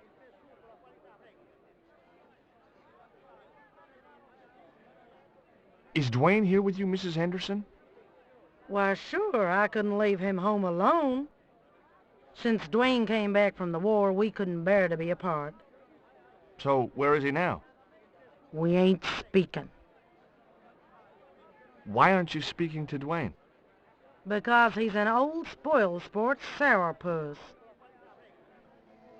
I want to visit one of those old pyramid places, but Dwayne says he has to stay in town.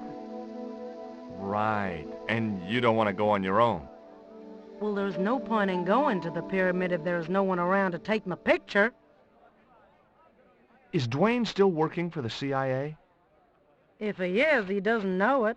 He's what they call a snoozer. Don't you mean a sleeper? No, this is different. He used to think he worked for them, but the psychotherapy cured him of that.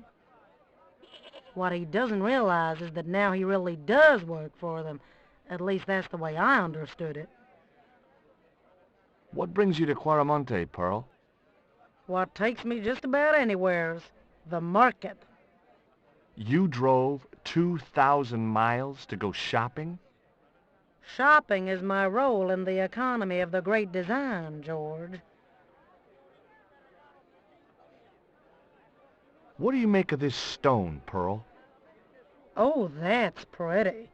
What's that thing supposed to be, a rabbit? I believe it's a coyote. Well, it sure is cute. I was surprised she didn't ask me where she could buy one. What does this mean to you, Pearl? What cute little feathers. Why, if you had two of those, they'd sure make nice earrings. This isn't intended for frivolous personal adornment, Pearl. It's a dart tipped with a fast-acting, muscle-numbing poison. Pardon me, I stand corrected, honey. Sometimes I got the feeling that communication with Pearl was like sending signals out into space. Maybe, if you waited long enough, you'd get an intelligent answer back, but it was a long shot. What do you make of this statue, Pearl? Hoo-wee, that's a spitting image of Dwayne's brother Sheridan. A little less body hair, maybe, but it's him all right. Look at this, Pearl. A tequila worm. Don't you bring that thing anywhere near me, honey. I swear I'll scream like a hog on a hot plate.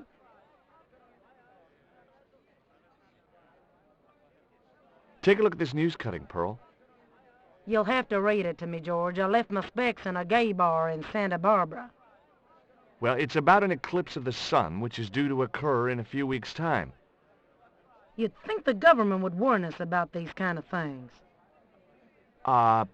It's not dangerous or anything. Apparently, the best place to view the eclipse is right here in Quaramonte. Oh, my. She didn't appear to be the slightest bit interested. Catch you later, Pearl.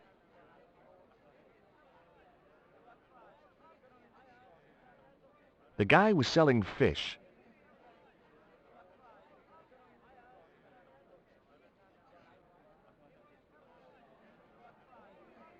Do you have crabs? No, only fish. Nice fish. Thanks. If, by some remote chance, I ever need a fish, I'll be back. Do you recognize this statue? Si, senor. It is very, very bad luck. That is Tezcatlipoca, the night hunter. I know, but I don't believe in luck, good or bad. You may not now, but you will. The guy looked scared out of his wits. Go away.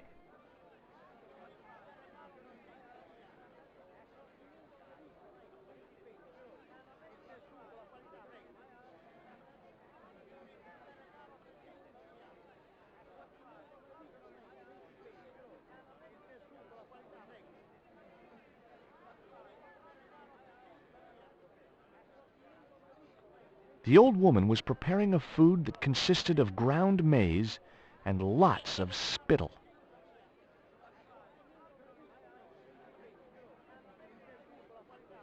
Hi. Lovely bread. ¿Qué? Bread, pain? Sí, pan. Maybe I'll come back later when I'm hungry. The man was puffing away at a crudely rolled cigar.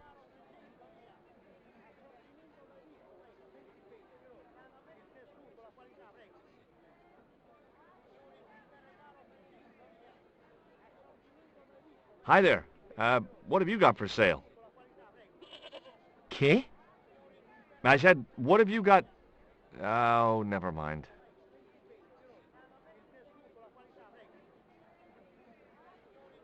The woman had an impressive display of gourds.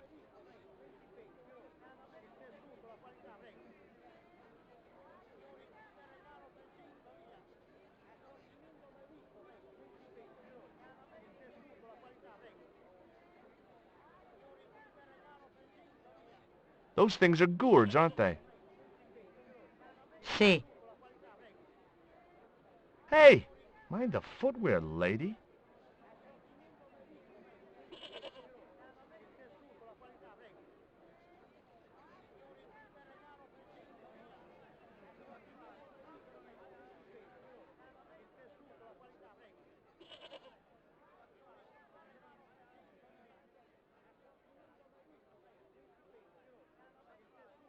It was Pearl's husband, Dwayne. It was a beat-up old wreck of an army truck. Stealing trucks wasn't my style.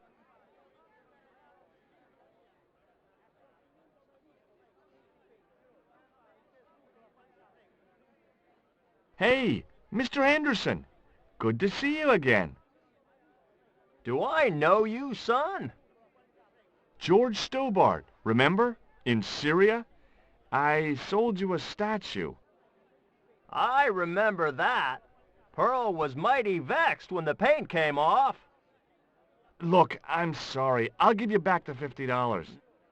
No, you suckered me fair and square.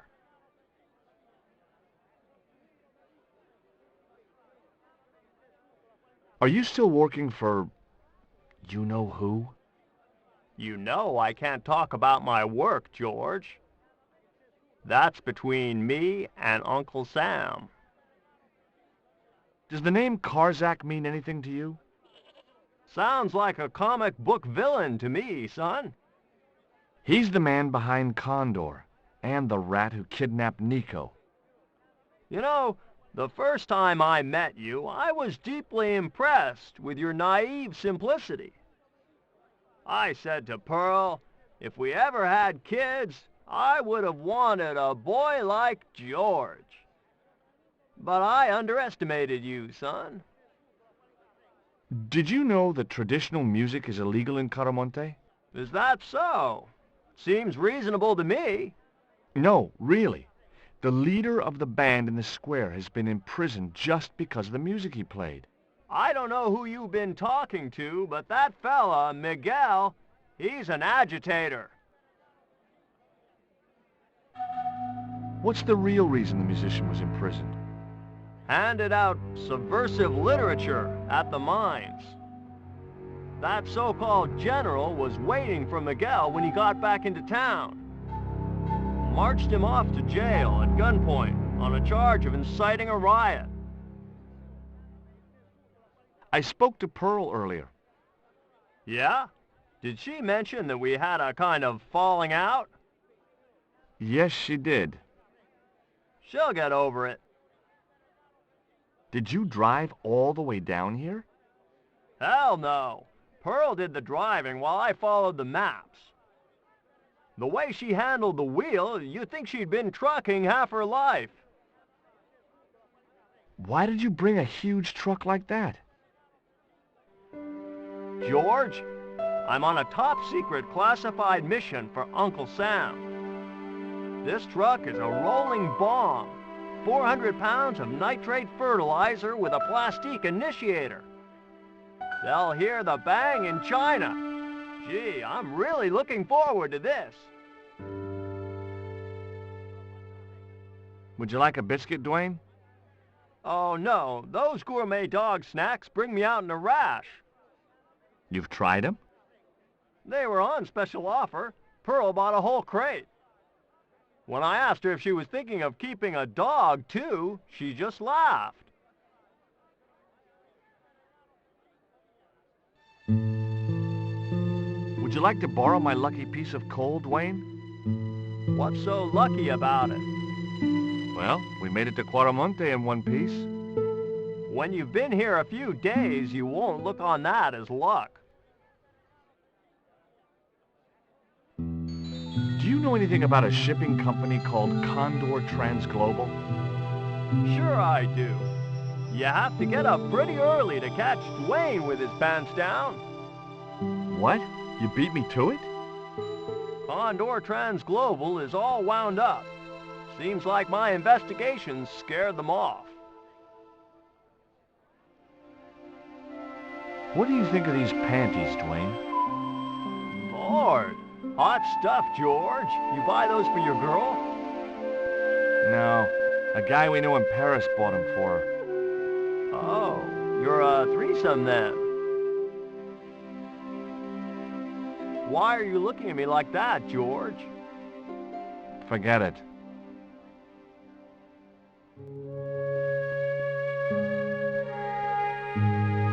Who's a friendly-looking guy?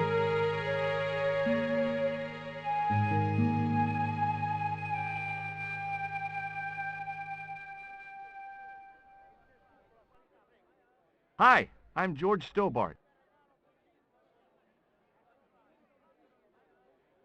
What can you tell me about the mining company? The general closed down one of their mines after the explosion. Lots of folks lost their lives. I was lucky. I only lost my legs. Can you tell me anything about this stone? That's obsidian. It's a volcanic rock which has cooled so fast that... Yeah. Look, I'm not interested in geology. You're not?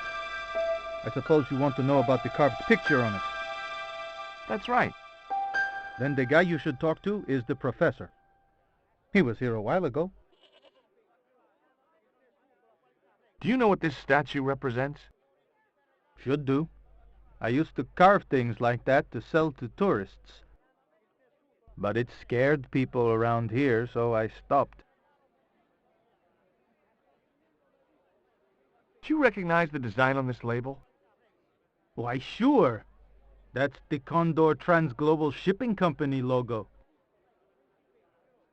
Do they have an office in Quaramonte? No, but they ship out from here. That's what I thought.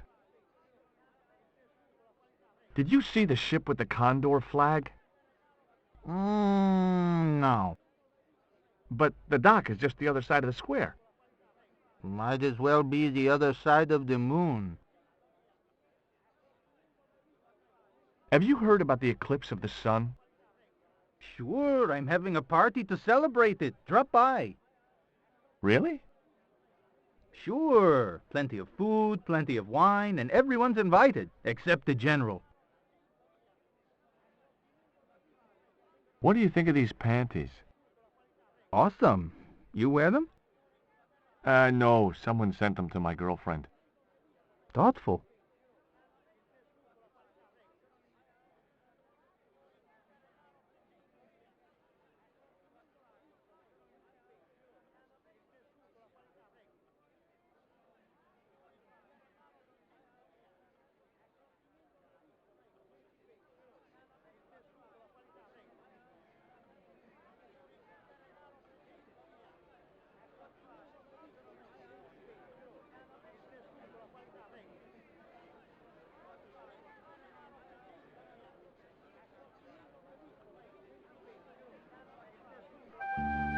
Hey, Nico!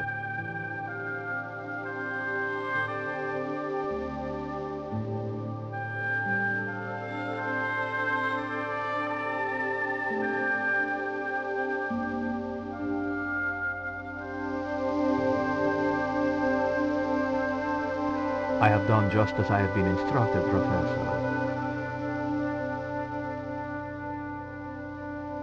With the mine closed down, there'll be no one around to observe your excavations. Ah, I have visitors. Just remember what I told you, General. There's really no need to make a martyr out of that man.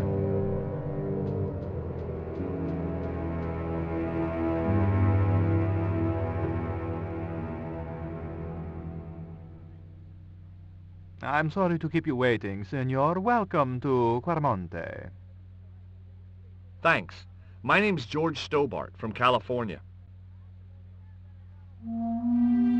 But what is this? An angel come down to earth. Nicole Collard. Enchantée, mon général.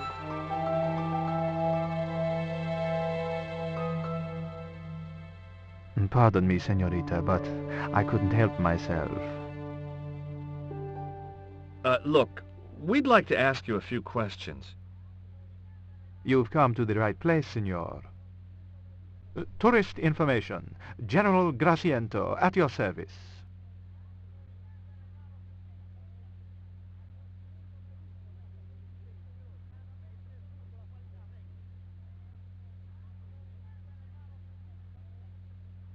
This is the tourist office? It says police on the sign outside. It is both, senor. I am a man of many parts. I can see that, General.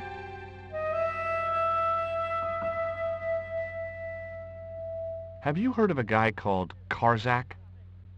No, I never heard of him.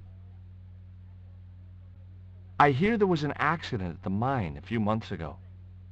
That's correct. A lot of men killed, weren't there? A few. 30? Barely 1% of the working population. Is it true there's a restriction on music in Quarmonte? Yes, there is. An emergency measure introduced by Nuestra Senora. Folk music is a link with the past for some of these people. Take away their musical roots and what do they got left? Easy listening. You think easy listening could replace a musical heritage hundreds of years old? Why not? It happened in your country. Are there any ruins around the city? Of course, senor. Quarmonte has everything. I have a friend who wants to visit an historical site. Ronaldo will only be too pleased to conduct a guided tour. When he's dealt with today's paperwork, of course. Who was the guy you were talking to when we arrived?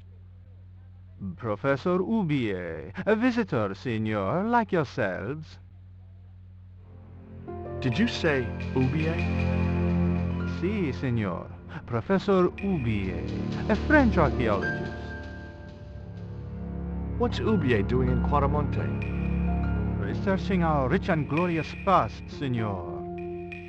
The professor is planning an expedition to some Mayan ruins. He came to see me to get an excavation permit.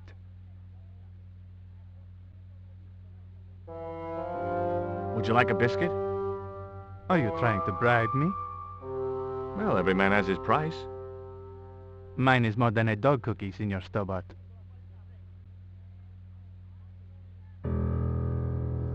Have you ever seen anything like this before? That's a native carving, isn't it? Where did you get it?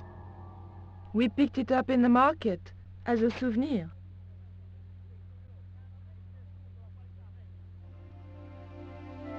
What do you think of these panties, General? Oh boy, fabuloso! They're yours if you'll tell me all you know about Karzak. I told you, I never heard of the guy. Do I get the panties now? I told you all I know. You told me nothing. Take a look at this label. Si, senor. Condor Transglobal. Can you tell me where to find their offices? No, senor. I never heard of them, and neither did Ronaldo. Are you sure you never heard of Condor? Oh, yes. The company is registered here in Quarmonte City. You are mistaken, senorita. The musicians out in the square say that a ship flying the Condor flag was birthed here. They are simple peasants. They will go along with anything you say in the hopes of parting you from your money. Condor is run by Karzak, isn't it? Wrong again, senor. Karzak has nothing to do with anything called Condor. Whoever he is. Do you keep a record of companies registered in Quaramonte? Of course, señorita. Unfortunately, all the records were destroyed by a flash flood. Do you know anything about the forthcoming eclipse, General? Such things do not interest me, senor.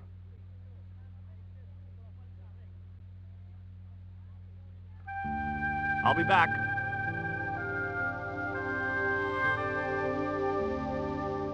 It was General Graciento, Quaramonte's reigning slime ball.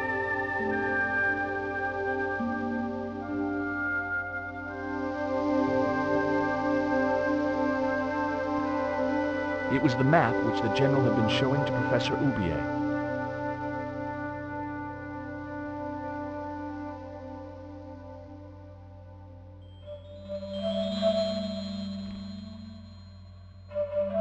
Senor. Leave that child alone.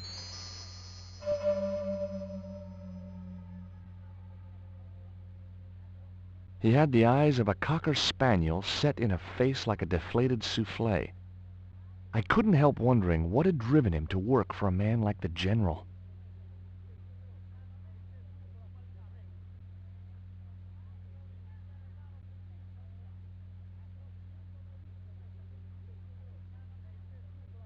Hi, I'm George Stobart. Hello, senor. How can I help you?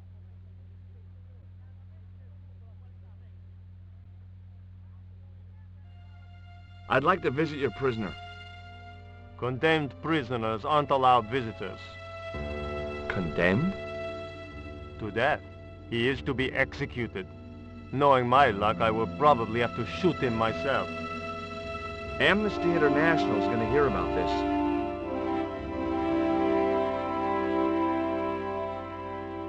I thought Miguel was arrested for playing the wrong kind of music. Si, senor, he was. And that carries the death penalty? No. You think we're crazy? While being questioned, he confessed to being an anti-government agent.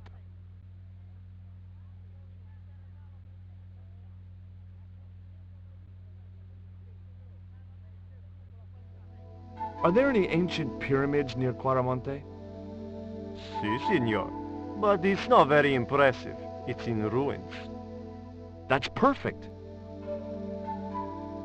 Would you be willing to give a guided tour of the ruins? I can't. The General would have a fit if I left all this paperwork.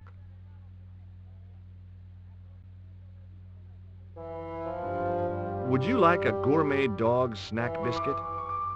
I would love one, senor, but I would have a problem with my teeth. Toothache? No, senor. If the General catches me eating on duty, he'll knock them out.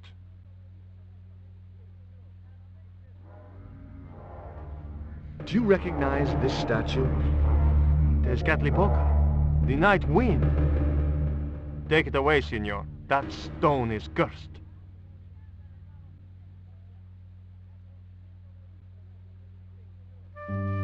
You know anything about this eclipse? No, senor. El General keeps me in the dark about most things.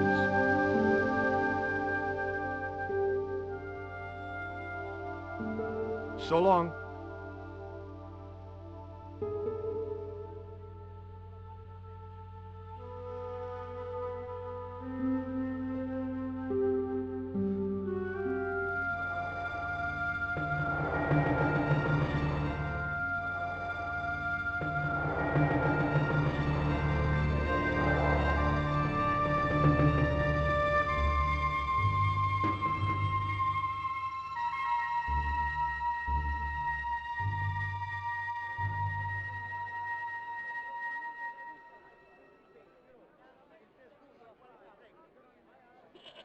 Why did you show him the stone? I thought maybe he might know something about it. Well, he does now, for sure. He knows we have it.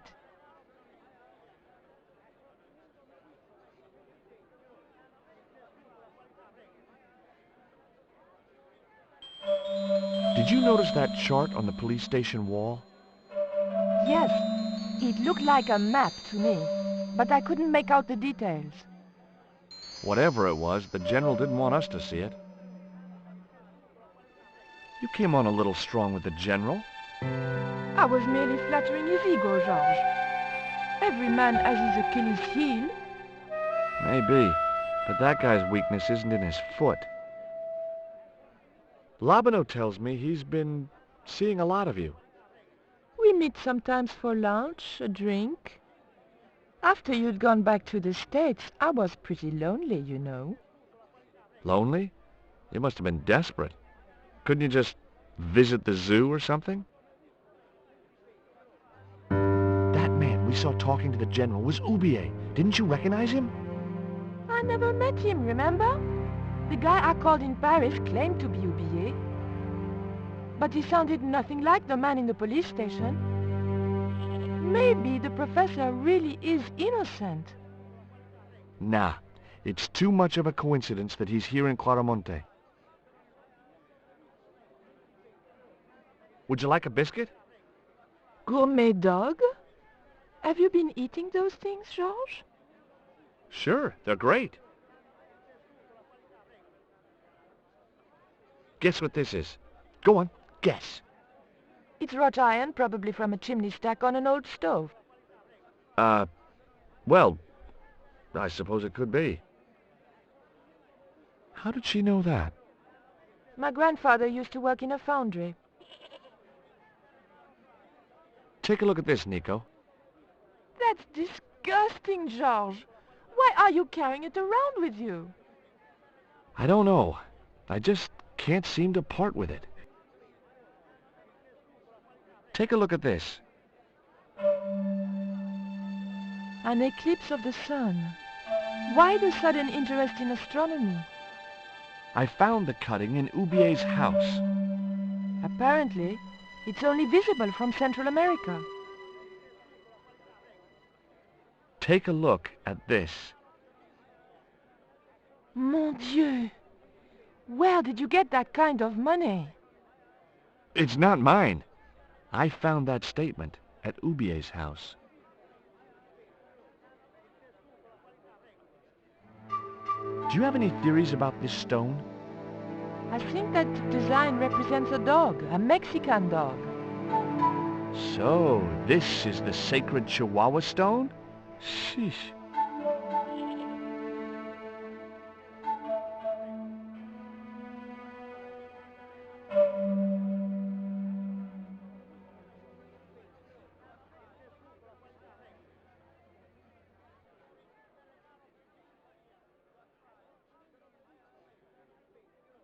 It was that suspect archaeologist, Oubier.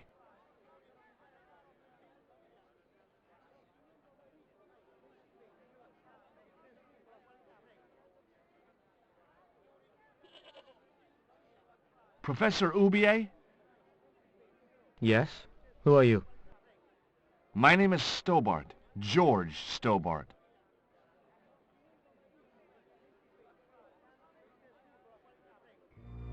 Does the name Karzak mean anything to you?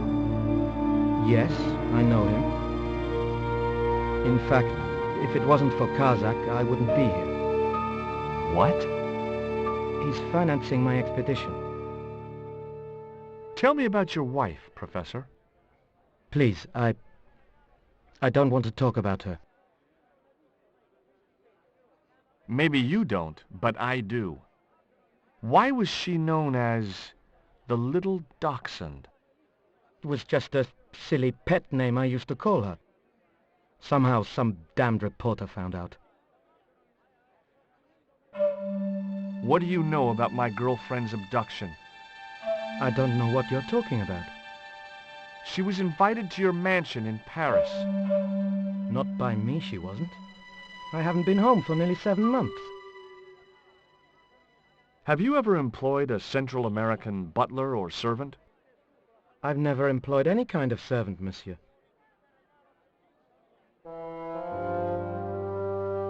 Would you like a biscuit? No, thank you. You should, they're good. I can't get enough of these things.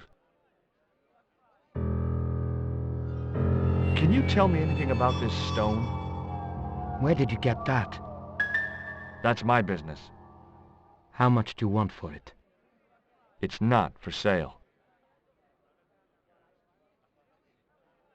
Can you identify this statue, Professor?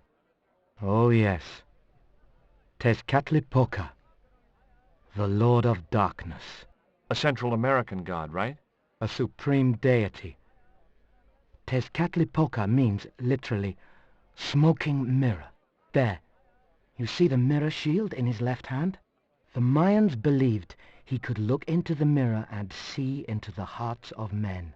He was the wind which came howling in the night in search of victims. And victims they gave him by the thousand. Human sacrifices? Men, women, children, animals, anything that bled. The steps of his temple ran red with the blood of sacrifices. The Mayans have a legend that says he'll return one day. I hope I'm not around to see it. Do you see this label?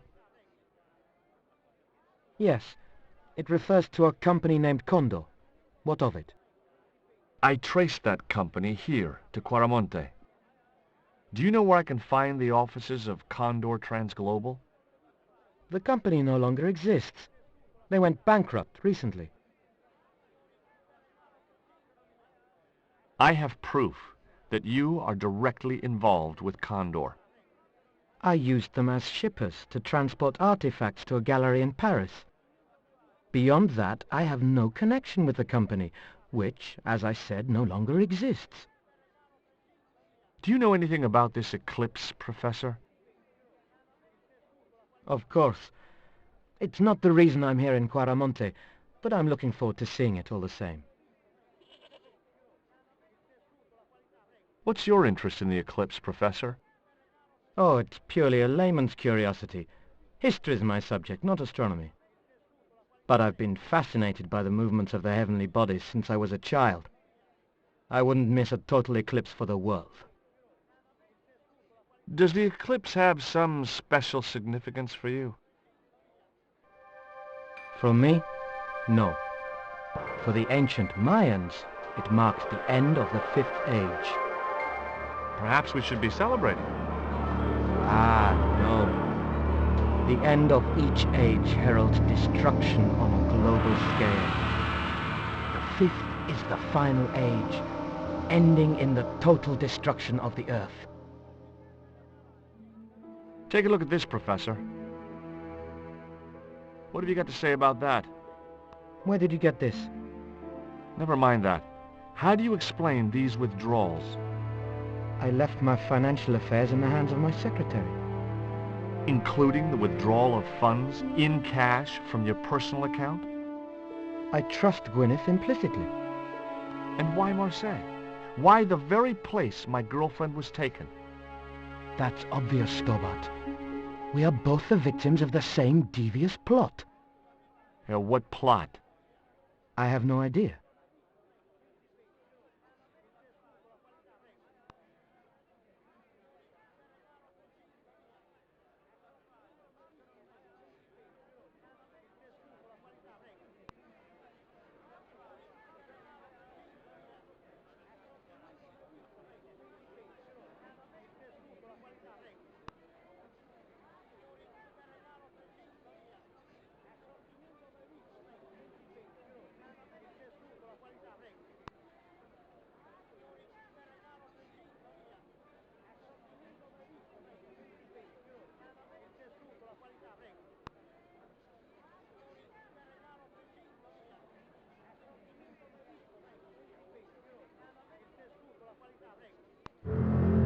Now, I like most animals, but experience had made me wary of goats.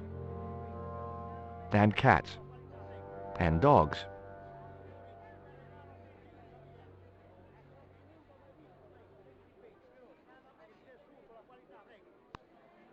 It looked to me like an early portrait of Orson Welles.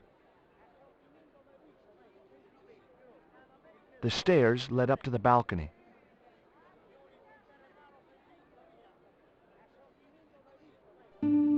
Hey, Nico!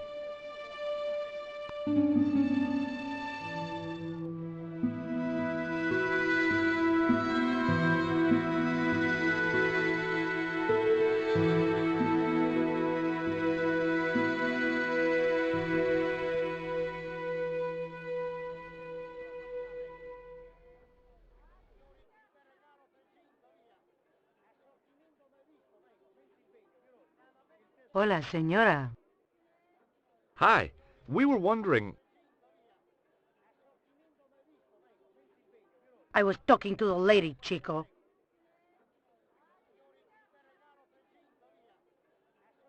Hi, my name is Nicole Collard.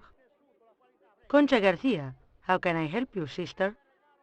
The corporation I represent is considering a major investment in Quaramonte. Your advice as the head of an obviously successful concern is precisely what I'm after. My assistant, Mr. Stobart, has a few questions he'd like to ask you.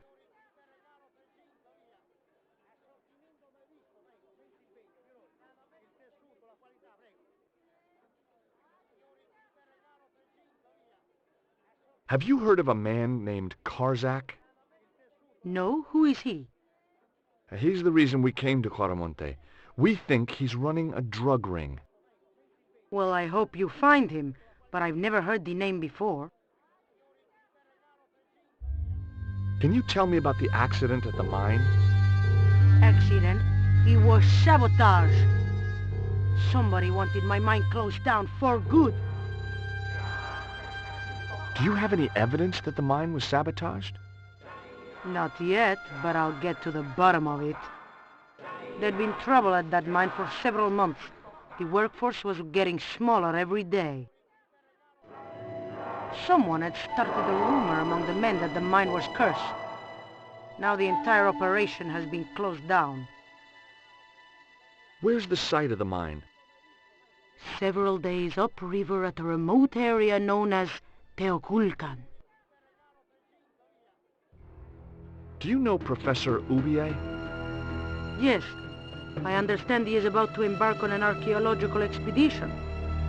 He hired some equipment from me earlier today. I overheard him talking to the general. I think they're working together. What? If I'd known that, I wouldn't have hired out the equipment. Now, why would the general be interested in an archaeologist?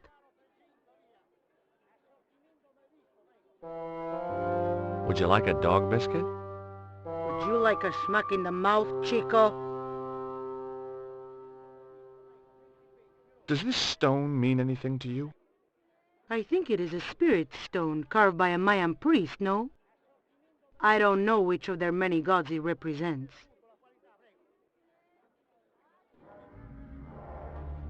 Can you tell me anything about this statue? It is Tezcatlipoca, the god of death and pestilence. That fetish would be considered by many to be a bad omen. Do you recognize the icon on this label? Condor Transglobal. Did the company operate here in Quaramonte? Yes, they ran an old container ship, the Mayan Princess. Do you know who owned Condor Transglobal? I've no idea. You see this? It's my lucky piece of coal. What's so lucky about it? I'm not sure yet.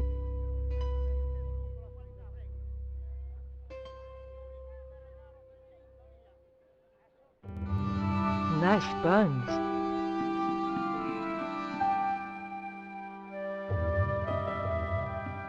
Have you heard about the forthcoming eclipse? I don't take much interest in things like that. One of the boys might know about it. Would you be interested in these panties? They look about your size. Is that your best line, Chico? I'm serious. They were an unwanted gift. Put them away before you get overexcited.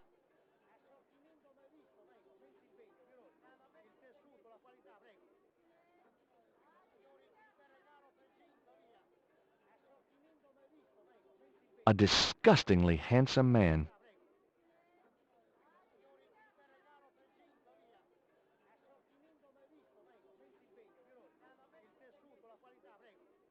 Are you looking forward to the eclipse of the sun? Not especially. Are you? I don't know. I've never seen one. All I know about eclipses is that you shouldn't try to view them with the naked eye. Please, go away and let me get on with my work. Ever heard of a guy called Karzak? Can't you see I'm busy? If I don't finish this stock report, the boss will be mad as hell. I couldn't understand why the female owner had surrounded herself with men like this.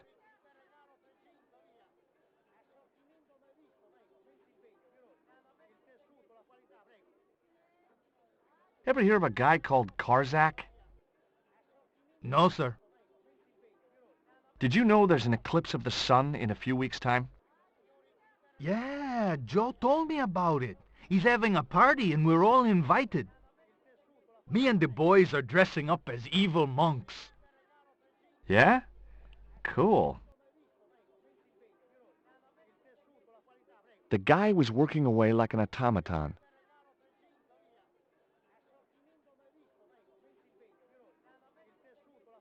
Do you know anything about the eclipse?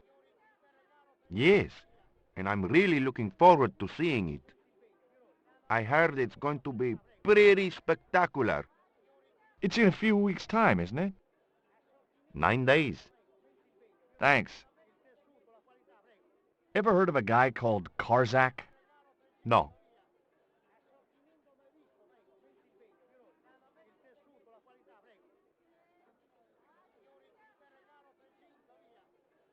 It was Conchita, the owner of the mining company.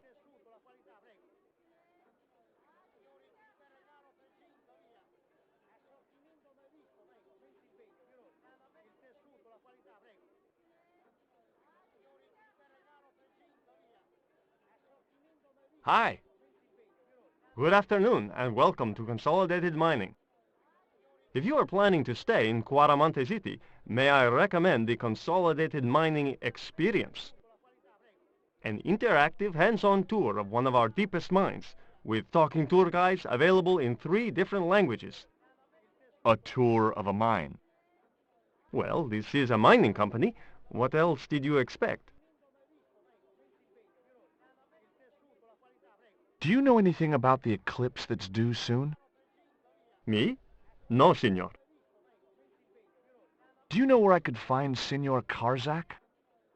No, senor. How come you're not wearing any pants? I feel more alert without them. Kind of perky. And your boss doesn't mind? She suggested it.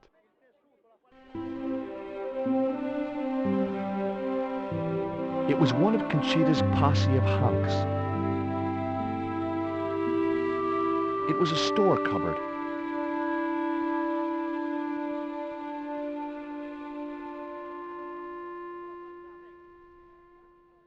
Keep out of there.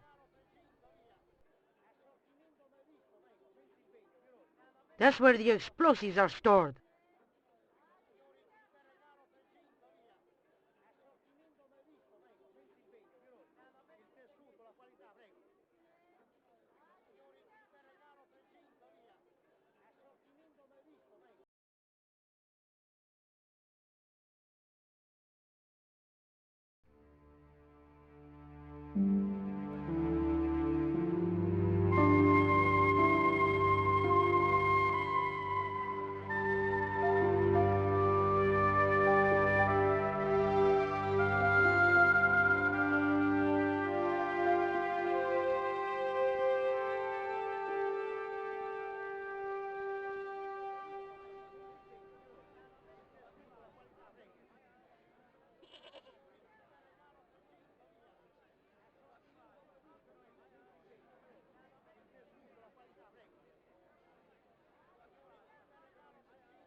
Did you find any evidence of Condor's drug smuggling operations?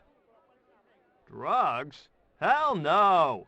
Condor was a cover for the illegal export of Mayan artifacts. So who was behind Condor Transglobal? It was registered in the name of Edan. Did you get the guy? I don't think he ever existed. Edan backwards spells Nady, Spanish for nobody. Do you think the general was involved with Condor? Hell no. And if he's a general, I'm a Buddhist. No, that fella's just a mouthpiece for the real power in Quaramonte. So the general is nothing but a puppet? He's like Pinocchio before he met the Blue Rinse Fairy. Strictly strings and wood. Who's pulling the strings? His mother, better known as La Presidenta, the dictator. Is Miguel the reason you're here? Pretty smart, George. I was supposed to make contact with him. By the time I found him, though, he was in jail. I've been trying to figure out a way to get him out since then. Sounds good to me. Count me in. Good man, George. All I need is a detonator. How come you brought a truckload of explosives but no detonator? Call me old-fashioned, but I say packing trunks is woman's work. I left the packing to Pearl, and I can't find a darn thing. Just hope she remembered to bring my denture polish. I'd sure hate to arrive back in the States with tar on my teeth.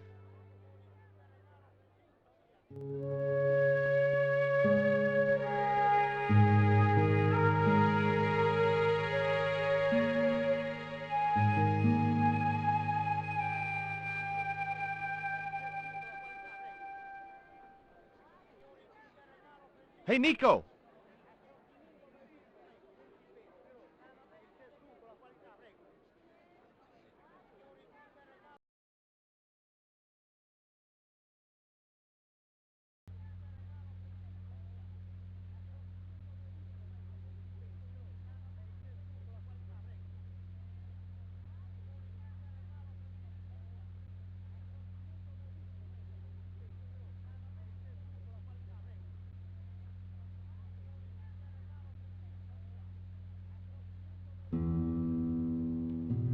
Do you have a map of Quaramonte?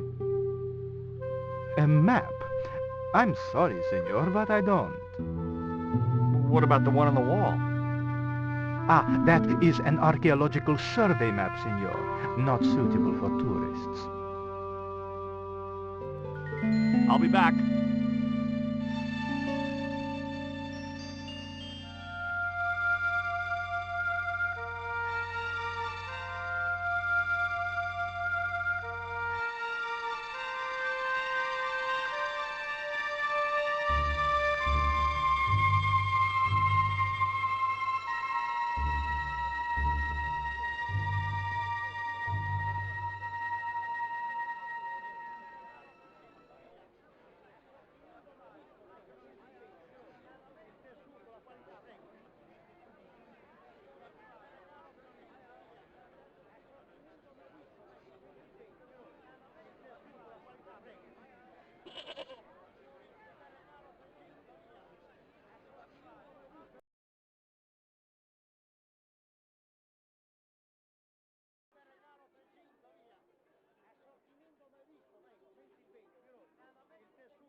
Do you have any kind of detonating device in stock?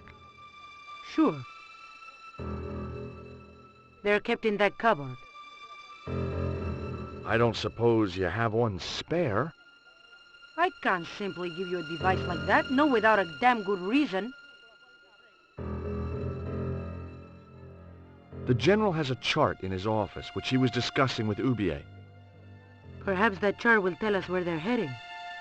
Maybe, but I can't get anywhere near it while the general and his sidekick are there.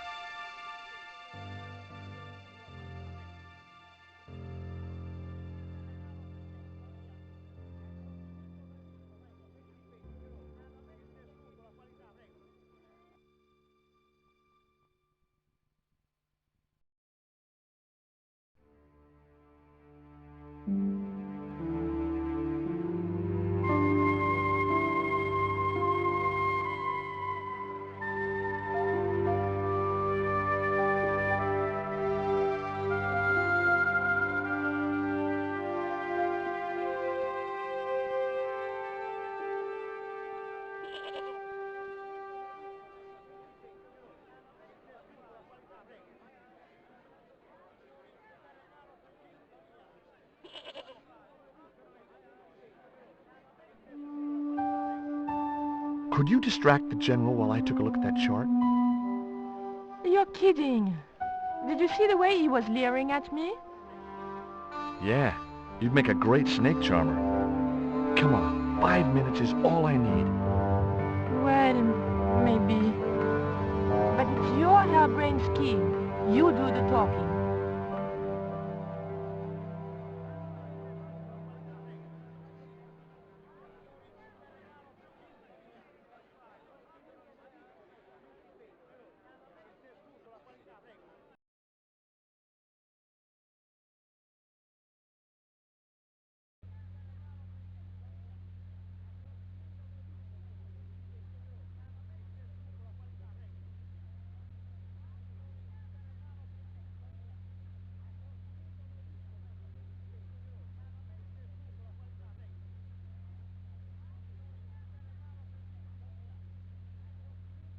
My girlfriend has a favor she wants to ask you, General.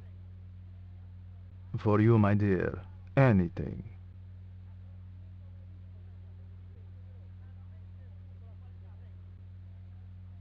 I've changed my mind. Oh, no, you haven't.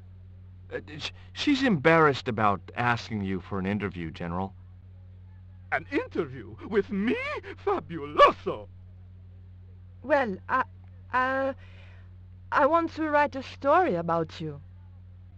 You hear that, Ronaldo? An exclusive glossy spread about your beloved General. Si, Signor General. Look after things here. I'm going back to my apartment and I don't want to be disturbed. I'll get you for this, George Stobart. Don't worry.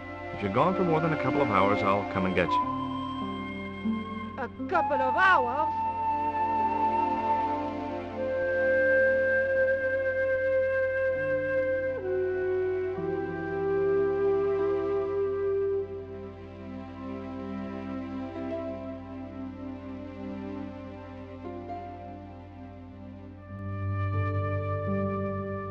It was a computer monitor with some kind of outdated game displayed on it.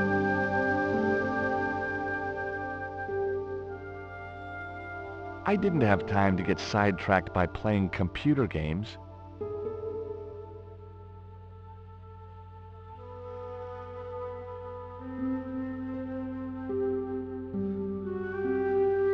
No, no, no, Signor.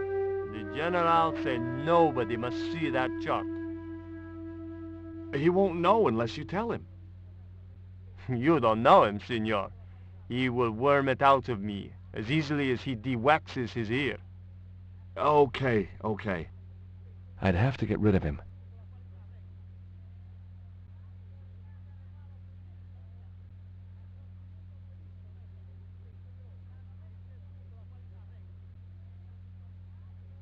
Would you take my friend to the ruins now the General's gone?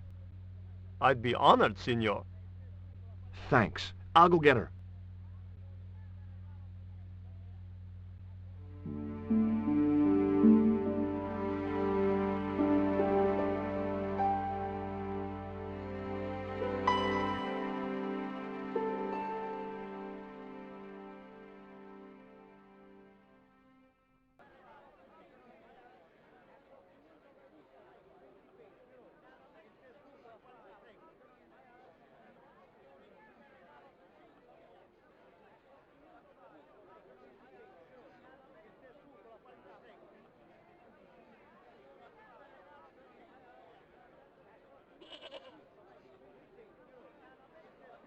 Have you met the guy who calls himself the General? No, I haven't. Is he a real general? I guess so. He wears a lot of medals on his chest. The wrong side of his chest. At least for any army I'd ever seen. I hear you drove all the way to Quaramonte. In a truck. That's right. You would not believe the state of some of those roads. Makes me downright sad to think there's still some places you can't reach in an automobile. In this day and age, you'd think there'd be decent highways just about anywhere folk choose to go. Did you know that the truck was full of explosives? Whatever gave you that idea, as if I couldn't guess? Your husband. He was exaggerating, wasn't he? Sometimes I wonder how I'm going to cope with Dwayne's over-fertile imagination. Do you know where I could buy a detonator? Did Dwayne put you up to this by any chance? Oh, I get it. This is to detonate the truckload of explosives, right? Hey, come on, I was kidding. Did you think I was serious? I know what you boys are like when you get together and make plans. Dwayne says he could solve all the world's problems if he had enough missiles. I've made the arrangements for your visit to the temple, Pearl. Oh, that's just great, George. Why don't you come too, honey? I'd love to, but right now I have to save the world.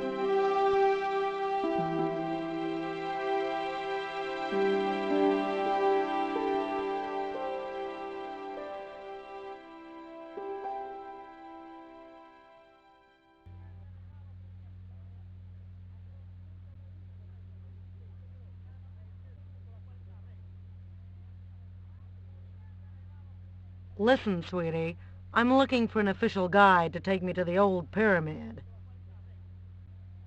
For a lovely lady, I would go to the ends of the earth. For you, I will go as far as the pyramid and back. But what about your husband? What he doesn't know won't hurt him. Let's go, Beanpole.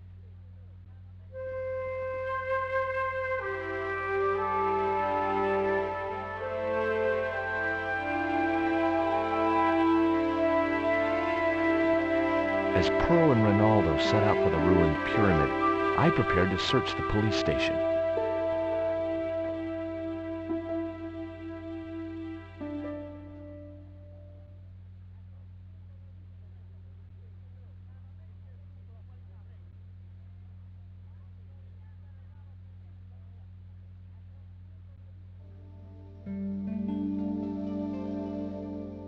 It looked like a geological survey map showing the land to the southeast of Cuaramonte City.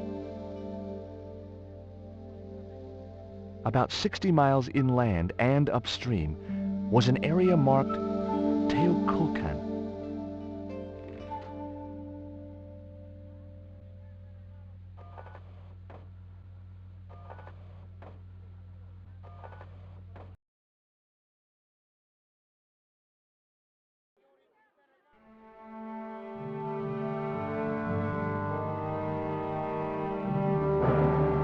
It was Miguel, the musician.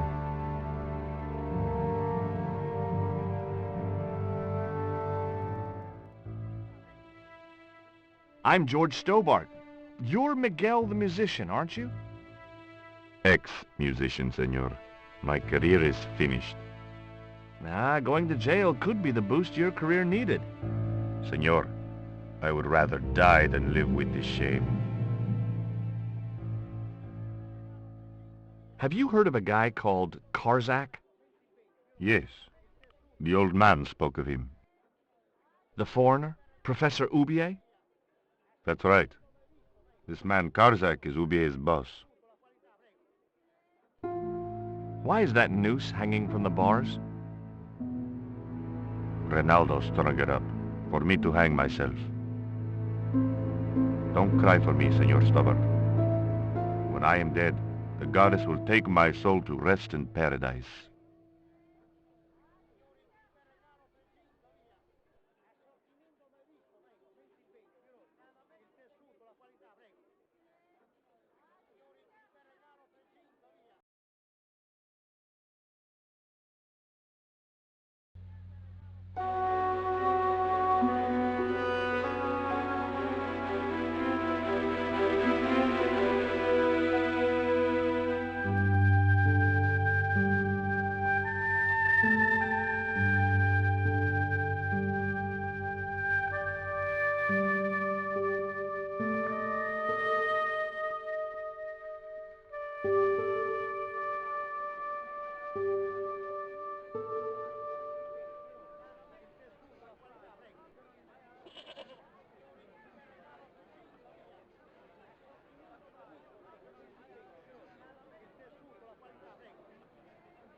I got a good look at that chart in the police station. It's a map of Quarmonte. Does it tell us where Ubier is heading? Yeah, a place called Teoculcan. That's the site of the mine. I wonder why they're being so secretive about Ubier's plans. One thing's for sure. If the general's involved, they're up to no good. I'd like to talk to that musician Miguel. Take the detonator and get him out of that jail.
Here is the detonator, Dwayne.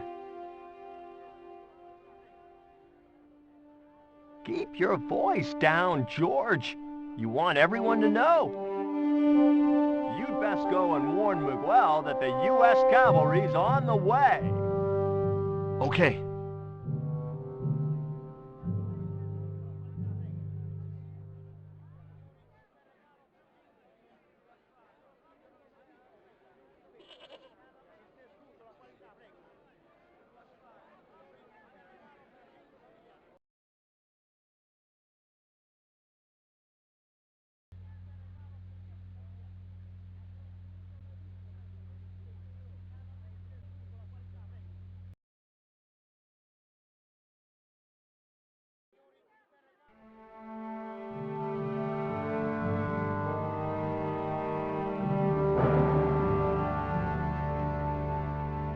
Hey, Miguel. What is it?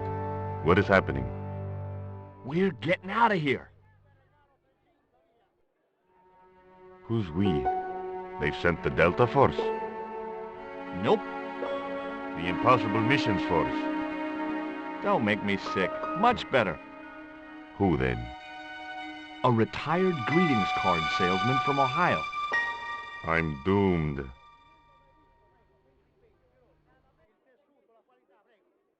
You're not the only one. I should have known you'd be trouble the moment I saw you. Look, I can explain everything.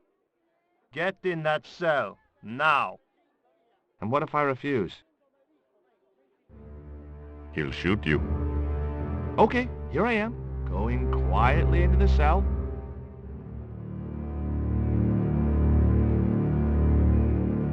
Very wise, not Americano scum.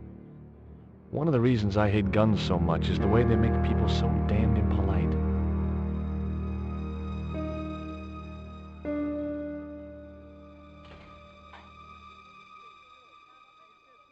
I hope you're enjoying your vacation, Senor Stobart. Go polish your weapon, Ronaldo.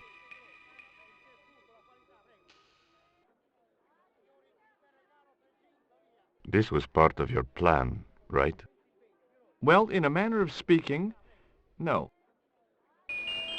I was all out of ideas. It was up to Nico now.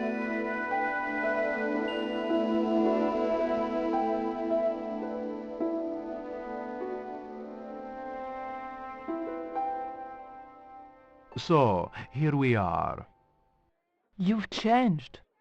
I thought I would slip into something more comfortable. The stench of cheap cologne rolled over me like tear gas. So, what do you want to know about me? Ask and I will answer. I will deny you nothing.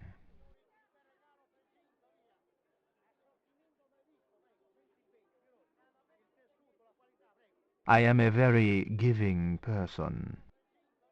How nice for your friends.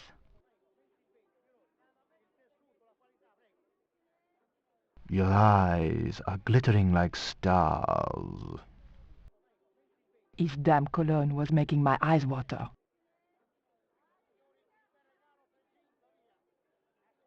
I was running out of sofa.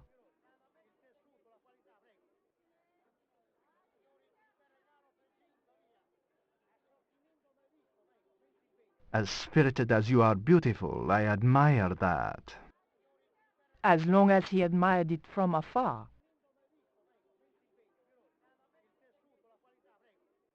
It was General Graciento in full-on lounge lizard mode.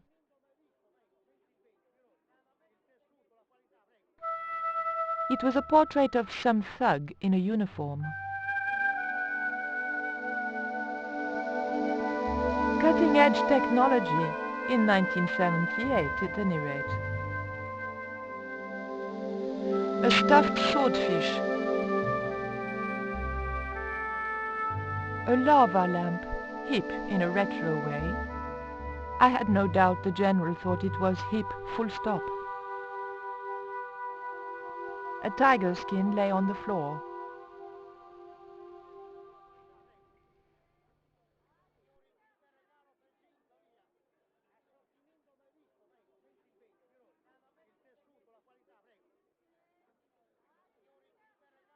Is that a lava lamp? Sure, it's more impressive in the dark. I'll close the blinds. No, no, don't do that. Not on such a beautiful day.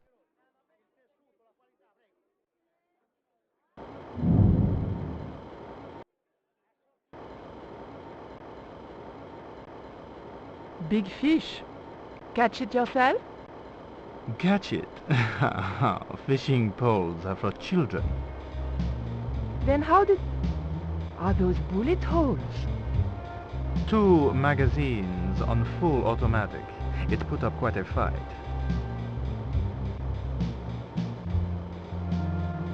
Who's the guy with the hat and the fat cigar? My mother. That tiger skin. You didn't kill it yourself, did you? Alas, no. I had to import a synthetic one from the United States. It is very comfortable to lie on. Naked. Unfortunately, I'm allergic to man-made fibers.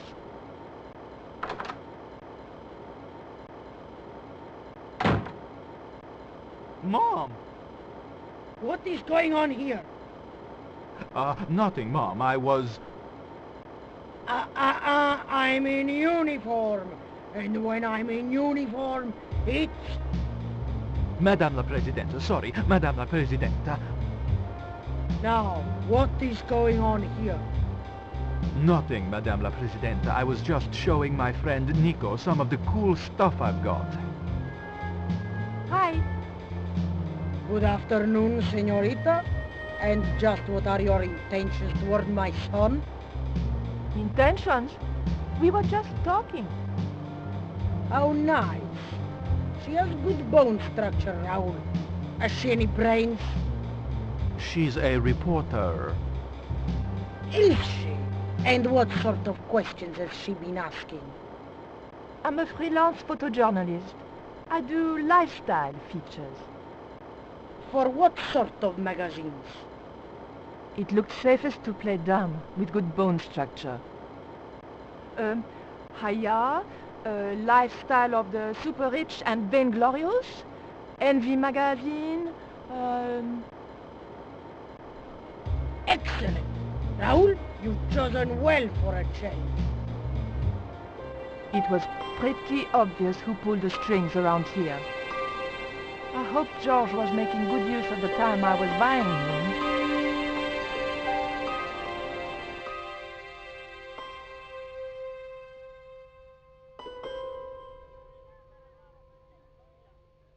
And then it goes... Fa fa fa fa fa fa fa fa fa fa. And when you were in this band of yours, you used to play that song for 2 hours? Yeah, we were really famous at our college. Still, ours wasn't as good as the original version. I have never heard that song before, yet I have no doubt that this must be true. Hey! Hey, George! Dwayne Henderson. Boy, am I ever glad to see you. Get to the American consul and tell him I've been imprisoned without charge. Get real, George. He was the previous occupant of that cell you're in. We're gonna have to use good old American know-how to get you out of there. Uh-oh. That, and this truck full of explosives I've got here. Dwayne, listen to me. You'll kill all of us. You're such a naysayer, George. It'll go like clockwork. Negative to negative, it's positive to positive. You gotta get the bare copper wire here. Let me just, damn. All right, I'll just hook that up. All right, there we go. Okay, just a minute. I've got to get to a safe distance. Quick, Miguel, hit the mattress. You have strange customs up north. Here we go. Too late.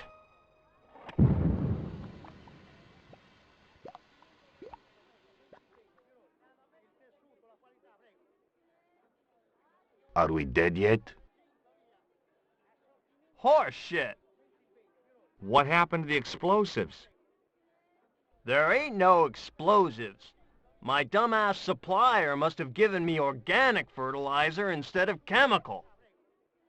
All I got here is 400 pounds of lightly fried horse apples. That's a lovely image, Dwayne. Never mind, I'll think of something.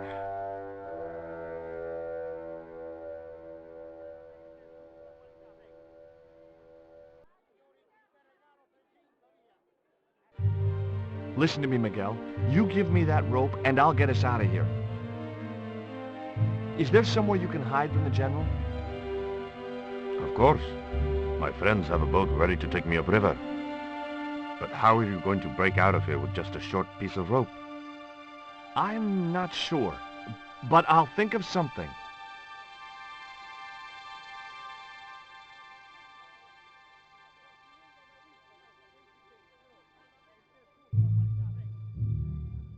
If your plan doesn't work, will you let me hang myself in peace?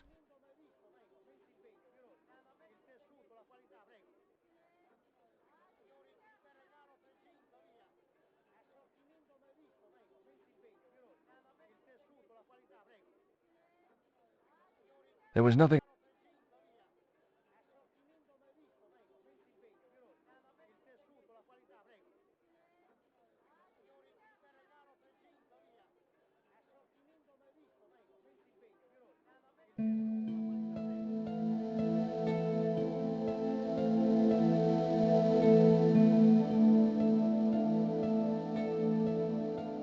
I had nothing else to ask him.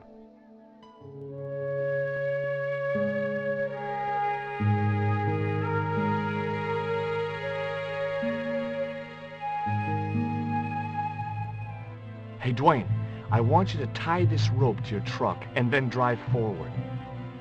I'd had no idea whether this was really going to work, but I'd seen it in a black and white western. Of course, Hopalong was using a horse and Dwayne had a 4-ton truck, but hey, the principle's sound. Anything you say, George.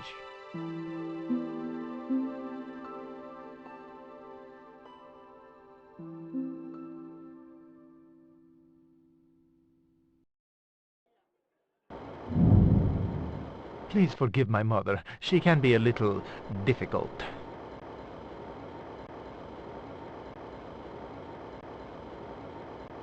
Oh, my feet, Raoul! Propose, you idiot! Don't mind her. She just wants grandchildren. Don't think I can't hear you, Raoul. I want the worthy successor, and you're not it. Propose now, or I'll do it for you. Look, Nico, we haven't known each other very long, but...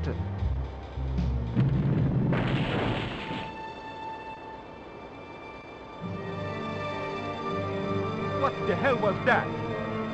I didn't know what was going on, but Georges had to be involved in it somehow.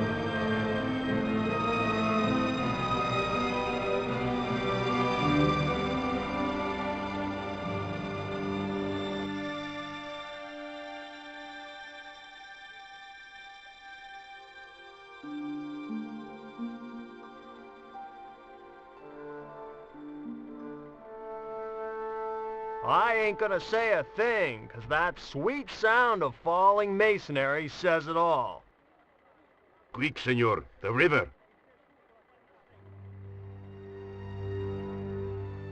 Huh? Wait, what about Nico?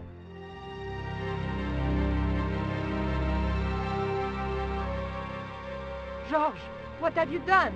You only had to sneak a look at the chart, and it's turned into World War III. No time to explain. Come on.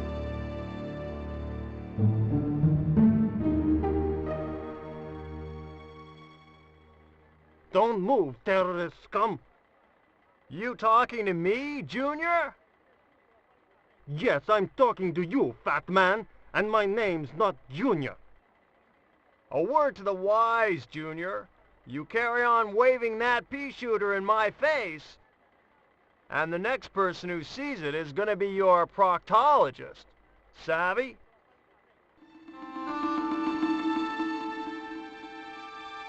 General, I am happy to report that I have apprehended the terrorist. You idiot, not them. The other American and the French woman. They're the ones.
When I recovered consciousness, I was alone, washed up on the riverbank.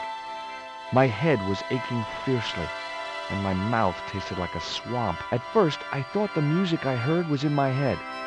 Just my luck to wind up in paradise with a migraine.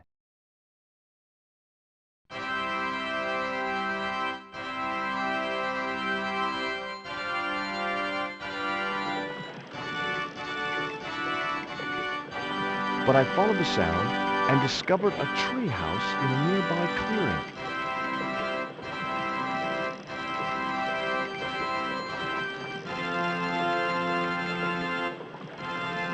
Interwoven vines made up what looked like a drive belt.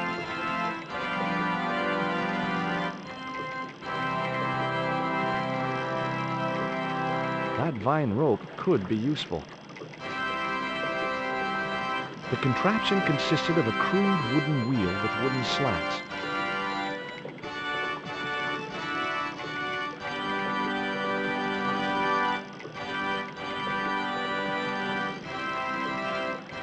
Perfect for a game of poo sticks. The water wheel had been built to provide a natural source of power. The wheel had a rim of roughly beaten iron.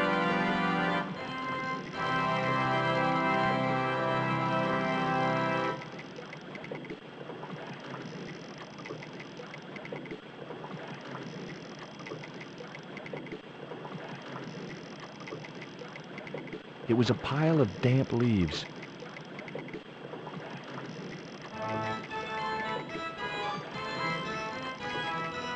It was a pile of damp leaves.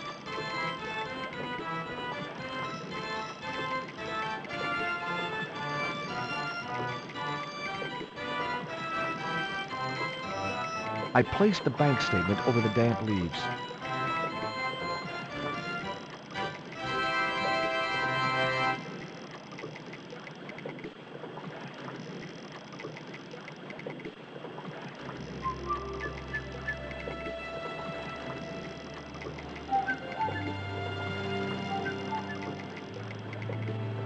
As I held the fetish to the iron rim of the wheel, a shower of sparks cascaded onto the leaves.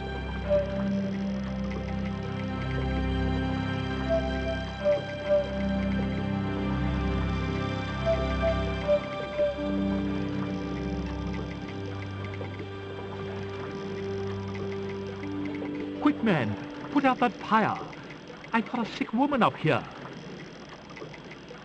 Sorry, Father, but I needed to attract your attention.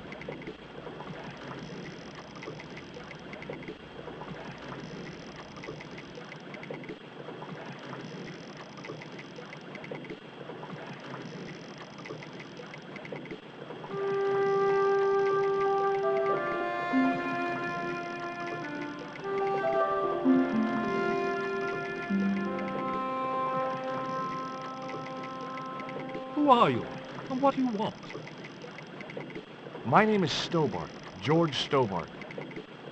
I'm Father Hubert. I don't suppose you speak French. Huh? Why do you want to know that? I found a young woman with a fever by the river this morning. The poor girl is close to death, and there's nothing I can do for her but pray. I don't understand her, but I think she's speaking French. Hang on. That must be Nico.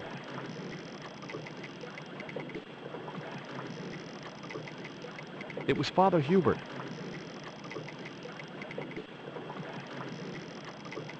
What are you doing out here in the jungle? God's work. Not quite the destination I had in mind when I set out, but... well, you know what they say? Mysterious ways and so on. You didn't plan to end up here? No. I was on my way to the miners' camp in the north. I was stuck here when my boat capsized on the river. That's exactly what happened to me.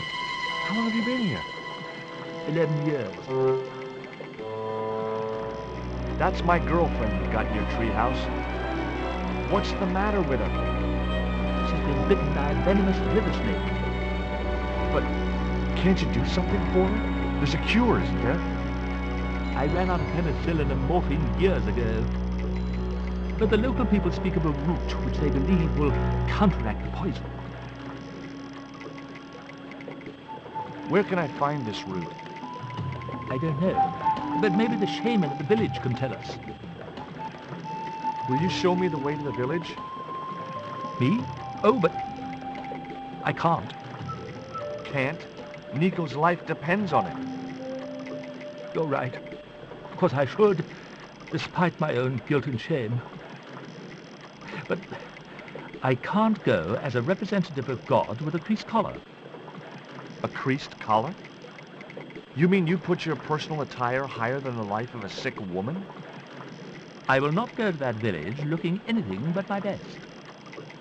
Give me your collar. I'm sure I can find a way to press it.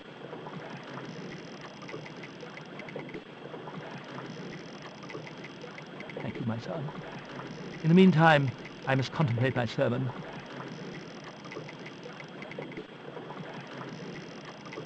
There was obviously more than a creased collar bothering the priest.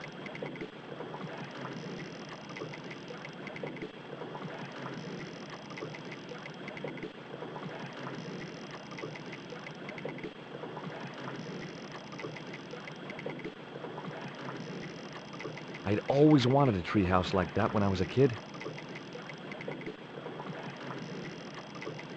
2 round stones were carefully balanced on a wooden structure.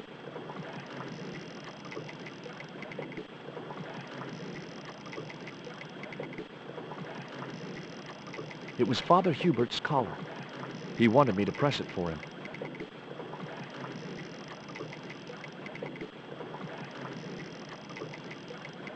So there I was, hundreds of miles from civilization, doing the housework for a priest. It's a strange world.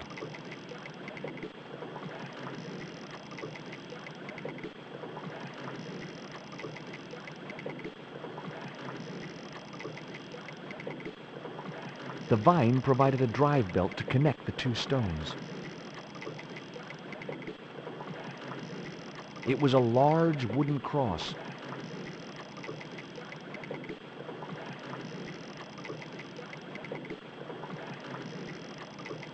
It was heavy. I guess that was intentional.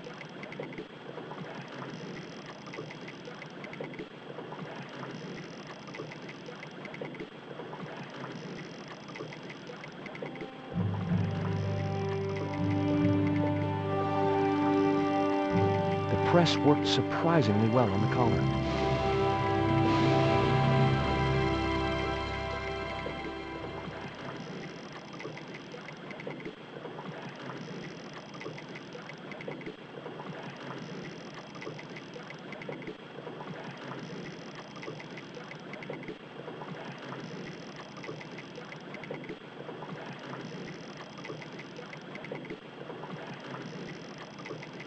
Here's your collar, Father.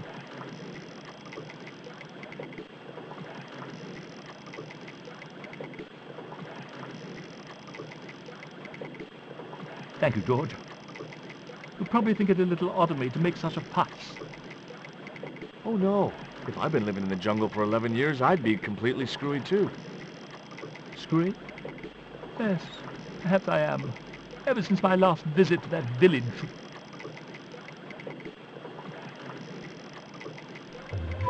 Do you want to tell me what happened at the village? I forgot my vows. I let myself be overwhelmed by the beauty of this unspoiled paradise. And in a moment of weakness, animal passion reared its rampant head. You know, you should be writing romantic novels. Did you experience some kind of a physical liaison at the village? Yes, I'm ashamed to admit it, but I found myself doing the monkey dance. I've never heard it called that before. And I didn't want to pry any deeper into Hubert's murky past. Now you've got your collar back, will you take me to the village? I've still not finished my sermon. Look, Father, I still don't know why you're so reluctant to visit that village, and it's none of my business. Whatever the reason, it can't be more important than saving Nico's life. You're right. I must be crazy. We must make haste if we're to reach the village before nightfall.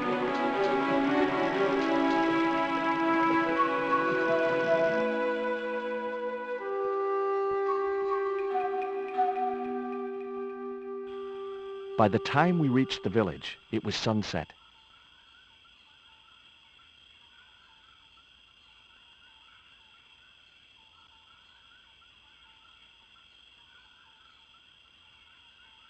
Hello, boys.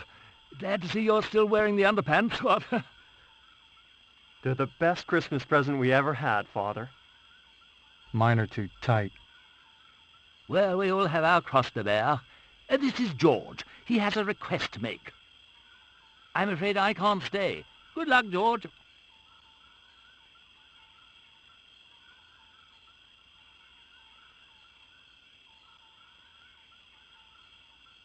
That's a relief. I never feel comfortable with him about. Me neither. These damn pants keep riding right up my butt. So, what do you want?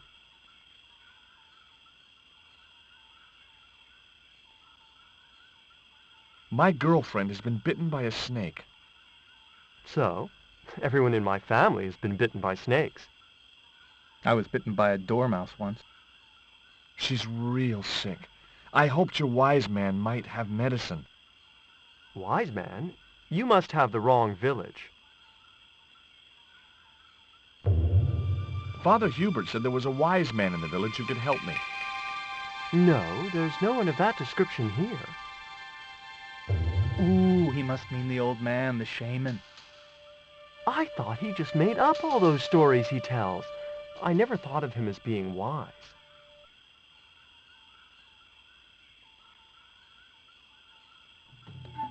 I'd like to see the shaman, please. You can't just go walking in there and demand to speak to the shaman. Why not? You have to observe the protocol. The shaman demands tribute. Tribute? You mean like a gift? That's right. The eternal question. What do you give a man who has everything? Are you going to stand by and let my girlfriend die? Of course not. What do you think we are, savages? We'll start the preparations for a cremation feast. Give me a clue. What kind of things does your shaman like? Does he have a hobby, a favorite sport? You insult us. The shaman lives on a higher plane. Oh, right. Maybe a book would be more suitable. Or a jigsaw puzzle? Don't you just hate choosing presents for people you don't know?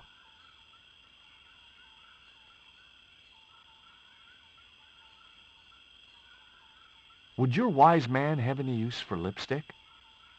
Not in that color. Haven't you anything in black? Of course I don't. This stone is what brought me here. That's a spirit stone. I wouldn't touch it if I was you. You're right. It could be cursed.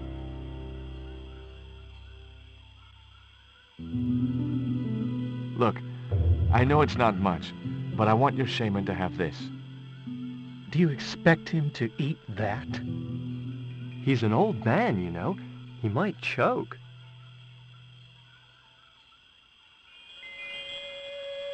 This cone could have 1,000 uses. Yeah? Like what? A protective helmet? I don't think so. Here, he'll like these biscuits.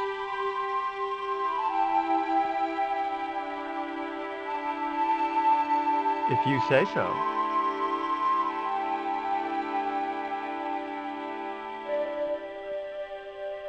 So, is this your first visit to our planet? I am from the same planet as you. I'm from California. Why, we're practically neighbors.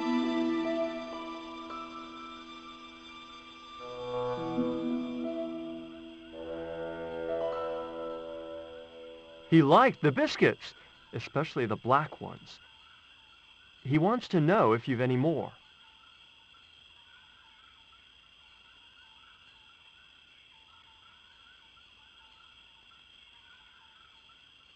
The guards looked as fierce as anyone can, wearing only their underpants.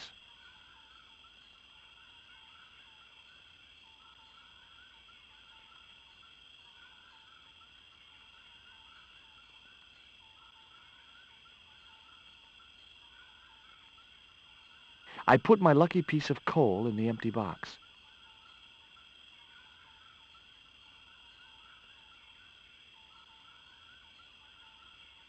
Here, I found some more of those biscuits for the shaman.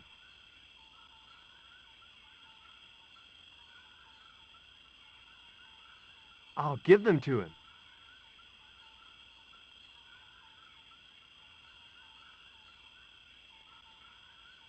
What do you do for entertainment here in the jungle? We make documentaries. Me and Tabtic, we've appeared in 7 TV films and an article in National Geographic.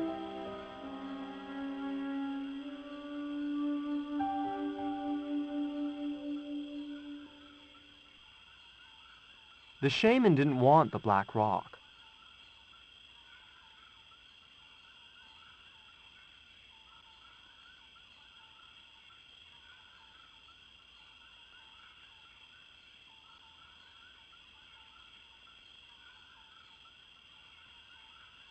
I tucked the bright red panties in the empty box.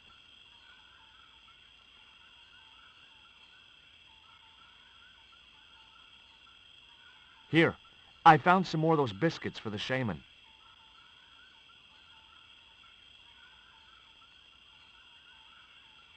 I'll give them to him.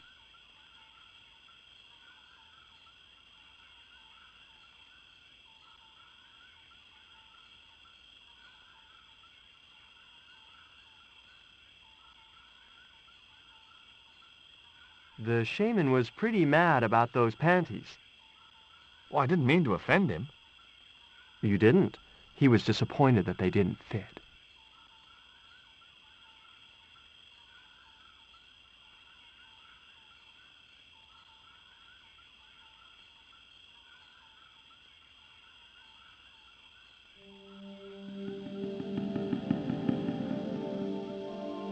I put the Mayan stone in the empty box.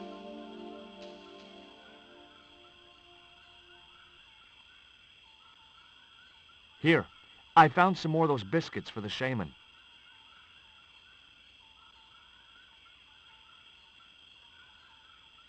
I'll give them to him.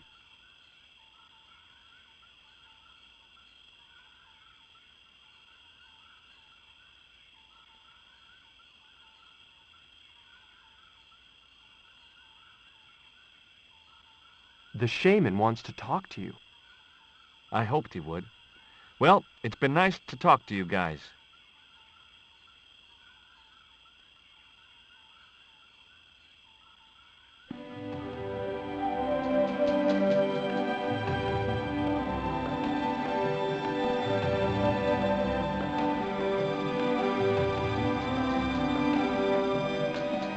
The old guy was obviously the shaman of these people.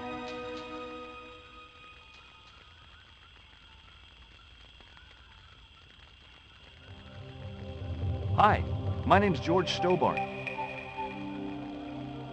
Please, sit down. Welcome, George. Thanks. It has long been foretold that a white man would bring the Coyote Stone to this village.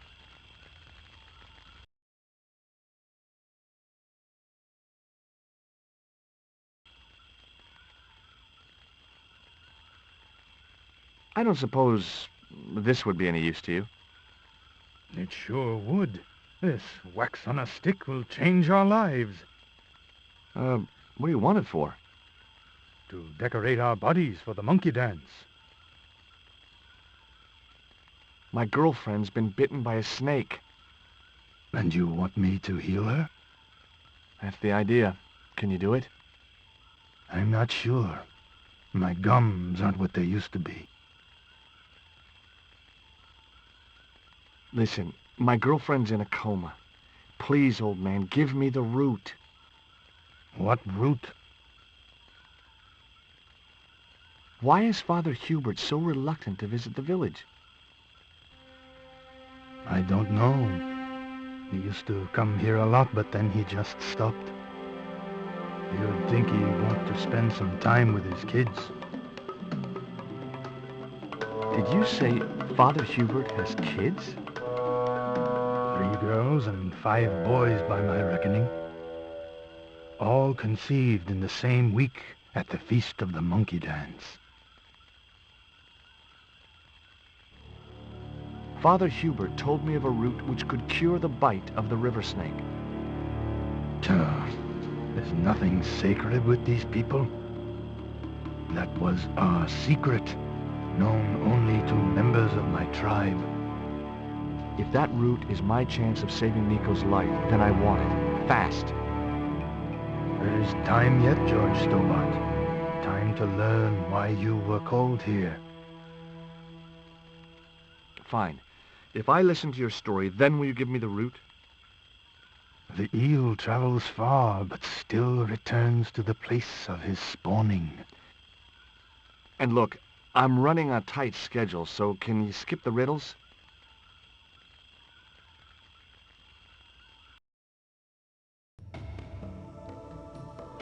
Many years ago, when the world was young,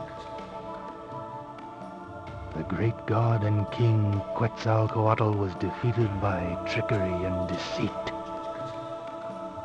His enemy Tezcatlipoca took his place as leader, and demanded terrible human sacrifices. A group of loyal priests found a way to trap Tezcatlipoca. But his powers were so great, they knew he would not remain trapped forever. His time of incarceration would end with the eclipse, which marked the close of the Fifth Age. So the priests fashioned 3 obsidian stones which contained the power to seal the mirror for all time. But before the stones could be put in place, they were seized by the invading Spanish. But how did they trap Tez, the evil god? They built a pyramid which they told Tezcatlipoca was dedicated to him. At its center, they fashioned a huge mirror of perfectly smooth obsidian. Luring him into the pyramid with praise and flattery, they used sorcery to ensnare him in the mirror.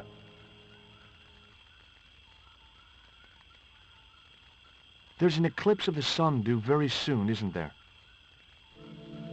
Correct. The eclipse which marks the ending of the Fifth Age will come before the next full moon. Less than 2 weeks. I didn't really believe that Tezcatlipoca would return, but I figured Karzak's plans were in some way connected. What happened to the stones? They were taken by the Spanish to the coastal town that is now called Quaramonte City. Only 1 stone reached Spain. The other 2 fell into the hands of buccaneers. The Jaguar Stone was captured by an English captain, El Draco. The Eagle Stone was taken by a pirate called Ketch. The 3rd stone, the Coyote Stone, reached Spain safely. That is the stone in your possession. Tell me more about the Jaguar Stone. Many centuries ago, the port of Quaramonte was entered by a ship flying Spanish colors. The captain, the man known as El Draco, sent soldiers ashore. Only when the soldiers arrested the mayor did the people realize that they were English privateers. The mayor was held hostage while the soldiers looted and plundered the city. Amongst the treasures they stole was the Jaguar Stone. Where is the Jaguar Stone now? I suppose El Draco took it back to his homeland, across the Great Sea. To England?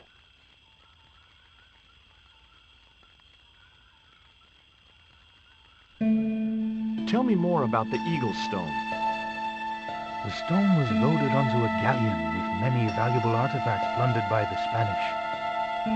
But shortly after leaving harbor, a terrible squall blew up and damaged the ship. The ship was intercepted by a bloodthirsty pirate, Captain Ketch. Ketch made short work of overpowering the crew, stealing the treasure, and sinking the Spanish ship. Where's the Eagle Stone now?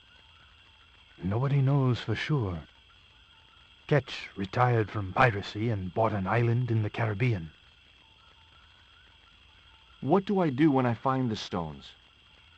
Bring them here to me, and I shall prepare you. The stones must be taken to the heart of the pyramid. Only there can they be used to seal the gate by which Tezcatlipoca will return to this world. Suppose I was to believe there was anything in your story, other than the rambling delusions of a seriously wacky old man. Suppose I was to swallow it, hook, line, and kitchen sink. What then? Then you would see that the fate of the human race rests upon your shoulders. Do I get anything to help me combat Tezcatlipoca? Like what? Well, a magical weapon? Get real, George. Can you show me the way to the pyramid of Tezcatlipoca? Not until you possess all 3 stones. Now do I get the route? Here, take it. Make haste if you wish to save the girl's life. The hummingbird sings to me of death to come. Now you're talking in riddles again. Listen, is it okay if I crash here? I've got no chance of finding my way through the jungle in the dark. You're welcome, but you probably won't get much sleep. Tonight's the night of the monkey dance.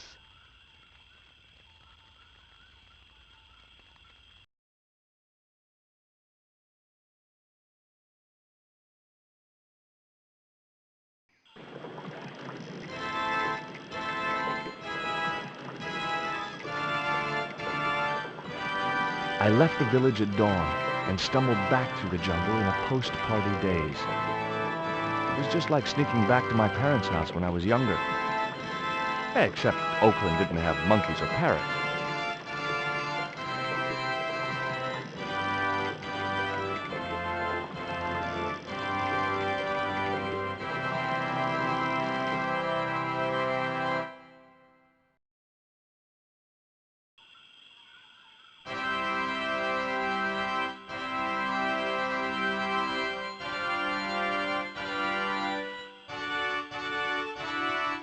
That organ represented years of painstaking work.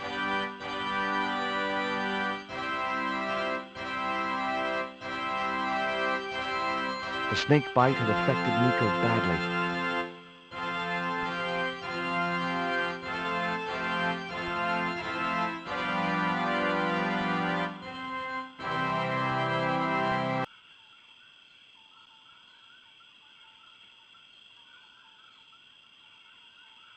The shaman thinks you should go visit your kids. So, he told you? Look, Hubert, having an extended family is nothing to be ashamed of. If I was you, I'd be ashamed of not being there for them. It was that damned monkey dance that led me astray. Yeah. A sight like that must be difficult to forget. I've got the route, Hubert. So what are you waiting for? Give it to the gal. Right.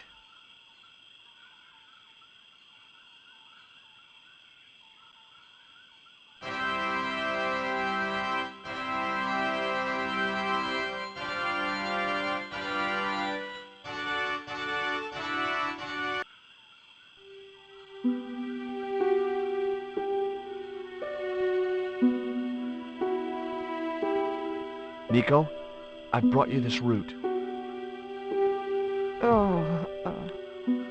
No way was she going to be able to chew the root.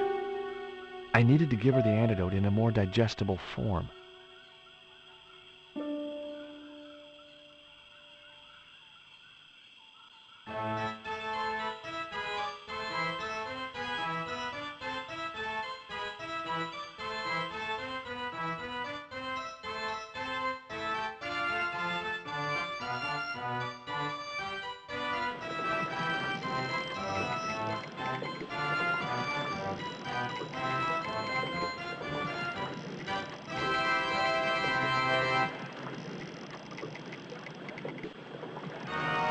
It was the root which would cure Nico's snake bite.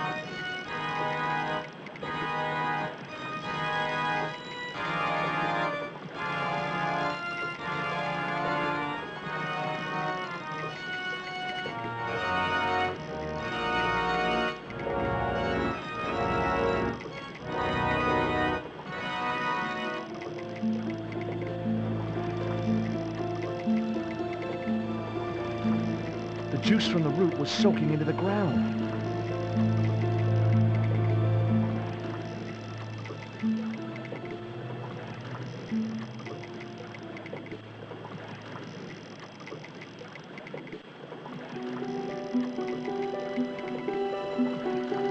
The cone was ideal as a makeshift container.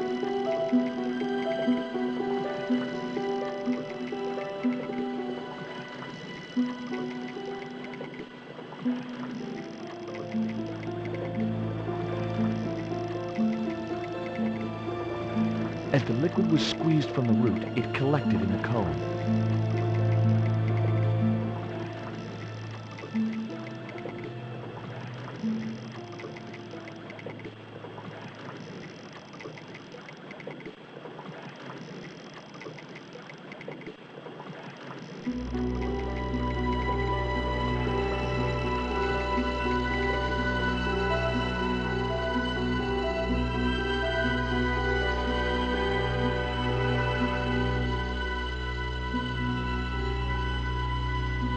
Hubert, the antidote.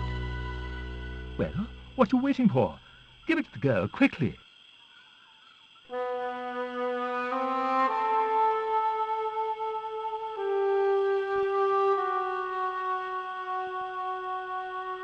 Nico.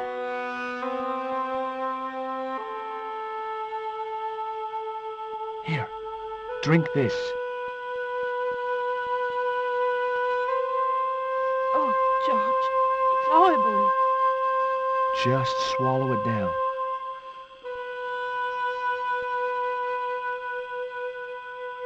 Okay, try and rest now, darling. You'll need all your strength when we go after the other 2 stones. Other stones? What other stones? What have you gotten me into now, George Stobart? Well, the patient is sounding more like her old self already.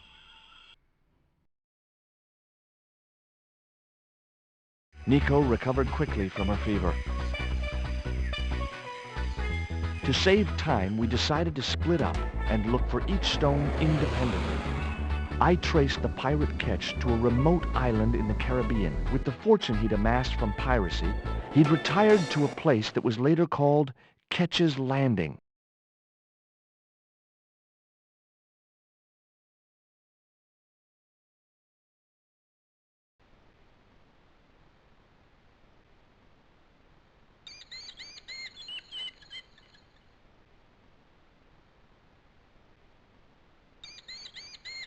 The guy was studying a large document.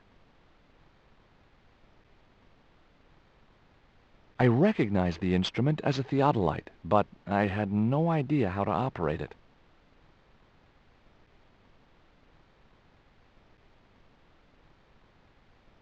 It looked like a set of plans.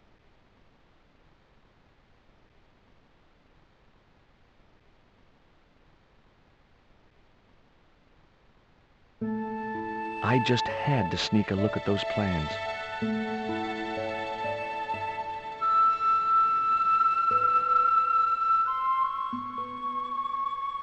Hey, get out of there.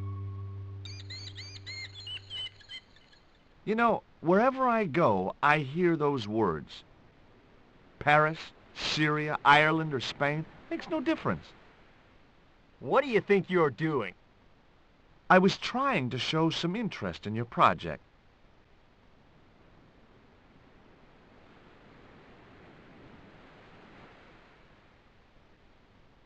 Hi, is this Ketch's Landing? Yeah, that's right. My name's George Stobart. You're a surveyor, right, Mr. Bronson. And of course I'm a surveyor. Why the hell else would I have a theodolite? I don't know. Hobby, maybe? Yeah, right. What brings you here, anyway? I'm searching for an ancient Mayan artifact. What is it? Some kind of jewel? No, it's obsidian. A black stone with supposedly mystic powers. You're nuts. What are you doing with a theodolite? Surveying the old house. I got great plans for this place. Oh, yeah? You bet. Take a look around. What do you see? Paradise. I see opportunity. This place is ripe for development. I like it just the way it is. And that's where we differ. You see, Mr. Stobart, I'm what you might call a man of vision. I see a great future for Ketch's Landing, and it all starts here, with that house. How do you survey a house like that?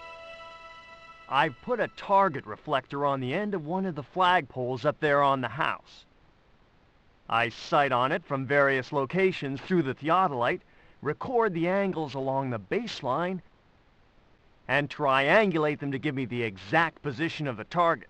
Understand? Why the end of the flagpole? Wouldn't it have been better on a corner of a wall or something? Are you a surveyor? No, my degree's in law. Then shut up.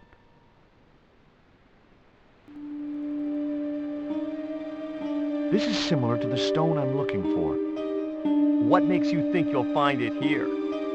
Because when the stones were stolen in the 17th century... Hold it! The stones have been lost for 300 years? Approximately. And you're hoping to find them again? You're nuts. And why here? A wise old Indian shaman told me he saw the stones in a vision. Ha ha. That's rich. Listen, I got work to do, okay? Look at this. An article about a total eclipse of the sun. Oh, yeah? Listen, I don't want to be rude, but it just comes naturally. I really don't care. Catch you later, Bronson.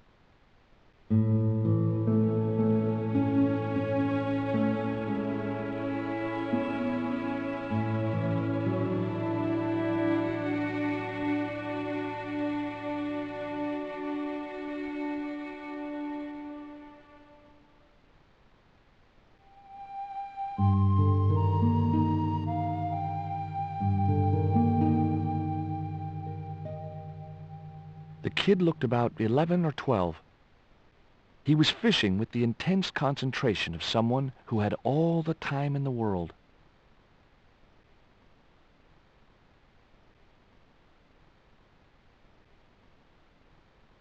You want to buy some fish?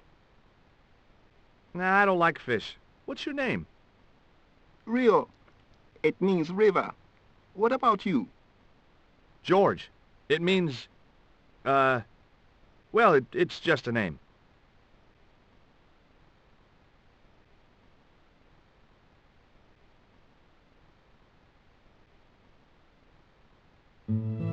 Is it true that Captain Ketch lived around here? That's right. That's his house up on the hill. It's a museum now. Yeah? That's exactly what I need. Thanks, kid. You won't get inside, you know. The old ladies close it down. What do you know about Captain Ketch?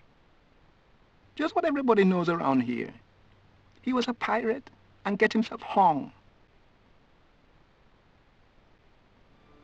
No school today? No, sir. What about your education?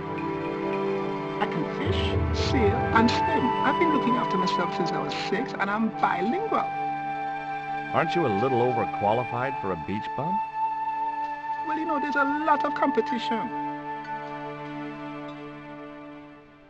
Who are these old ladies you mentioned? Miss Frost and Miss Mina Ketch. How come the old ladies closed the museum? It's Bronson's doing. Him have the plans for redeveloping the museum. They kind of regret it, you know. The man's a crook.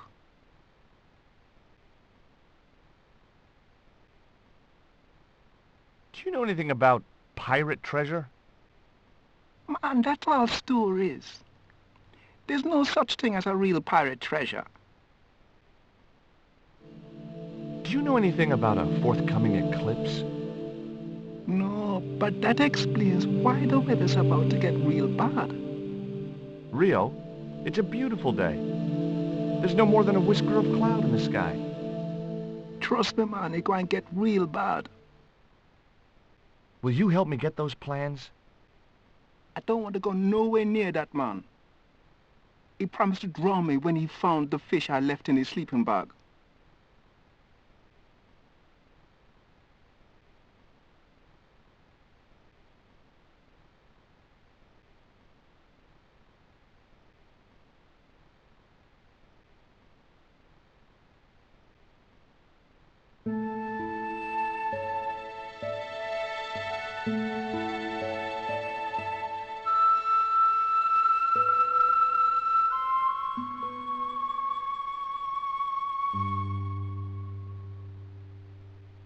A cute little putty-tat.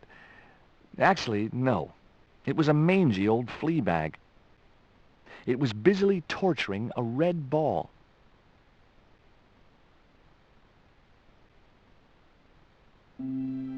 Hi, Puss. Want to play?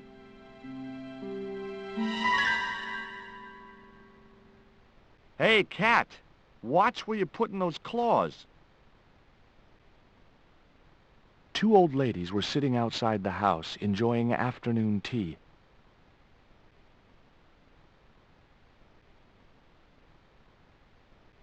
Hi, my name's George Stobart.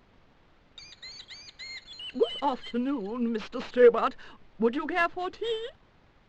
No, thank you, ma'am. I don't like tea. Is that your cat? Yes, it is. That's Ruddles. Do you like cats, Mr. Stobart?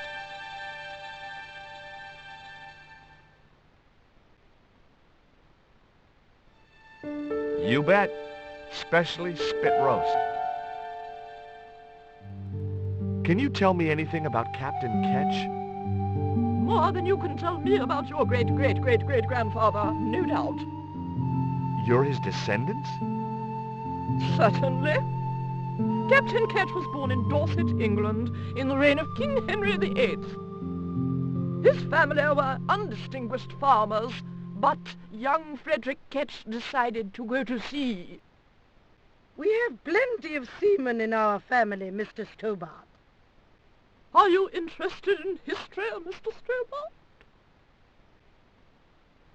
Yes, I am. You were telling me about Captain Ketch. Do go on.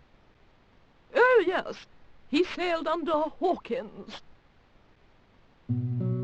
Jim Hawkins? John Hawkins, one of the great traders of the Elizabethan age. In 1568, Frederick Ketch was a young man serving aboard the Jesus, Hawkins' flagship. They sailed from England to Africa and across the wide Atlantic to these islands. Ketch was never to see the shores of England again. How come Ketch never made it home? Because the Spaniards sank the Jesus in an act of treachery. You said Hawkins' fleet traded between Africa and the Indies. What was it they were trading? Black men with no shirts. You have to understand, Mr. Stobart, that this was the 16th century. That doesn't alter the fact that Hawkins and Ketch were slavers and pirates. Would it surprise you to learn that Hawkins was also a devoutly religious man? He transported slaves in a ship named after Jesus Christ? In my book, that makes him a hypocrite. What happened to Ketch? Was he killed? Oh, no. He got away and returned to this island, to this very house. The Frederick Ketch Memorial Museum. Is it true Frederick Ketch was a pirate?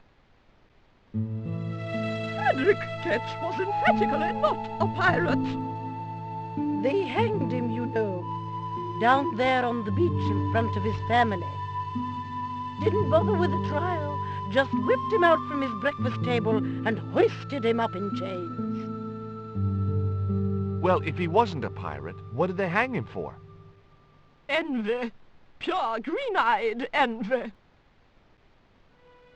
He had been a successful privateer, you see, and had accumulated great wealth. As rich as a mink in a paddock. Shut up, Mina. Yes, Frost. The small-minded governor and his lackeys wanted his money. Trumped up some ridiculous charge about breaking the conditions of his letter of marque. And hanged him like a common thief. The blackguards! Letter of marque? The document that permitted him to engage and destroy the enemies of the crown. The difference between a lawful privateer and a pirate. Yoo-hoo! Sorry, Frost. Well, why didn't Ketch just say, take a hike, guys, I've got a pirating license? Frederick Ketch was not a pirate. But he did show them his letter of marque. But they destroyed it and hanged him anyway.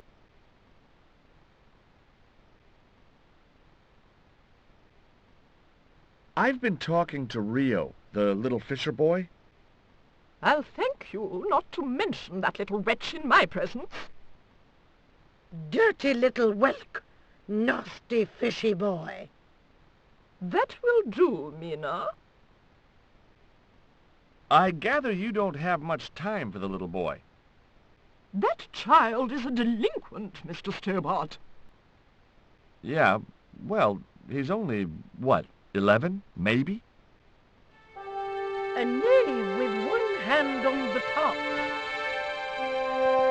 What is it about Rio that you don't like, Miss Frost? Well, once upon a time, he and Emily... Be quiet this instant, Mina. What can you tell me about Emily? Emily? What business can she be of yours? Her parents were killed in a typhoon. We, as her only living relatives, took it upon ourselves to raise the child. That's good to know Charity isn't dead. Oh, but she is. Washed overboard in the typhoon. Mr. Stobart wasn't talking about Emily's mother. He was being sarcastic.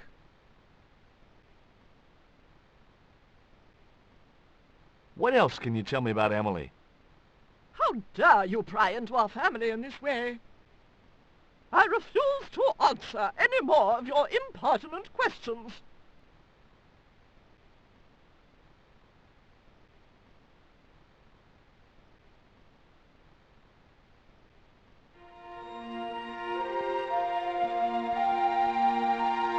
It was an old house.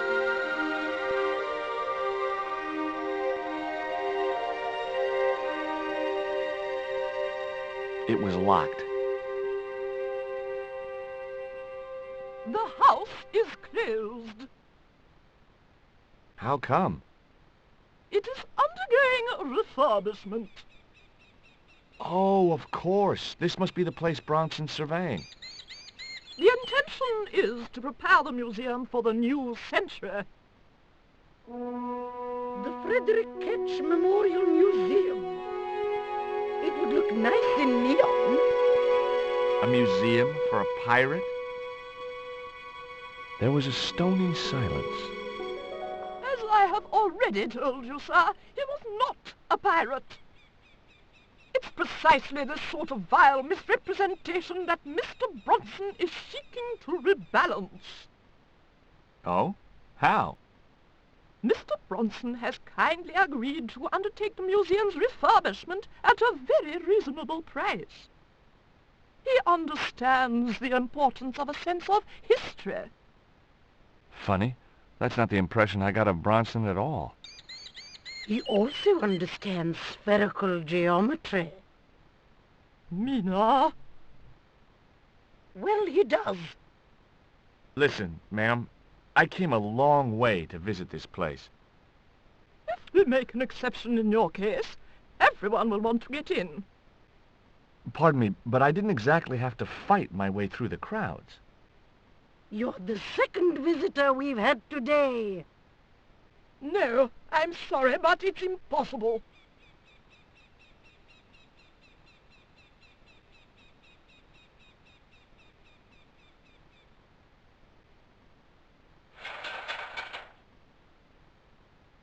The ladder extended easily.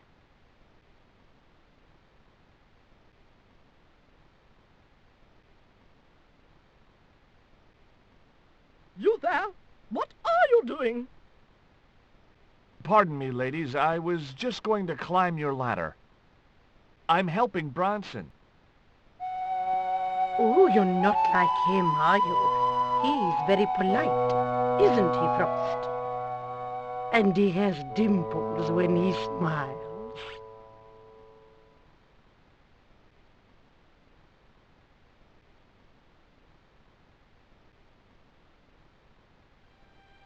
You're really fond of that cat, aren't you? He is our companion and our solace. I thought about catnapping the little monster until they let me in, but it wasn't my style. Maybe there was some other way I could use their affection for the cat to get me into the house. Okay, it was time for diversionary tactics. I thought I saw a little girl down on the beach. You must be mistaken. He must be mistaken. Mustn't he, Frost? I'm sure I'm not. A little girl and that young fisher boy. What? It's not possible. What were they doing? Oh, the kinds of things that all little boys and girls get up to at their age. When I was a little girl, we used to play cows and milkmaids. Woe betide you if you're lying to us, Mr. Stobart. Heaven help you.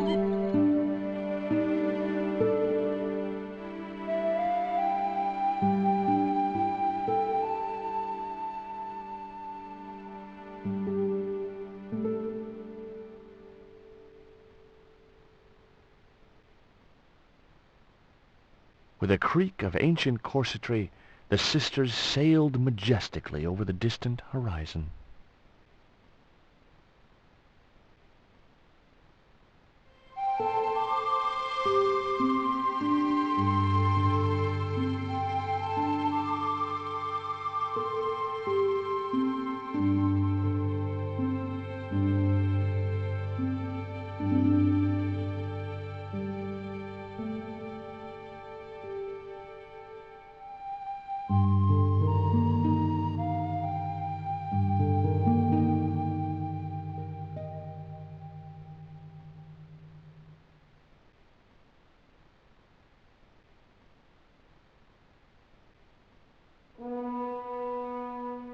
I think Bronson is trying to cheat those sweet, vulnerable old ladies.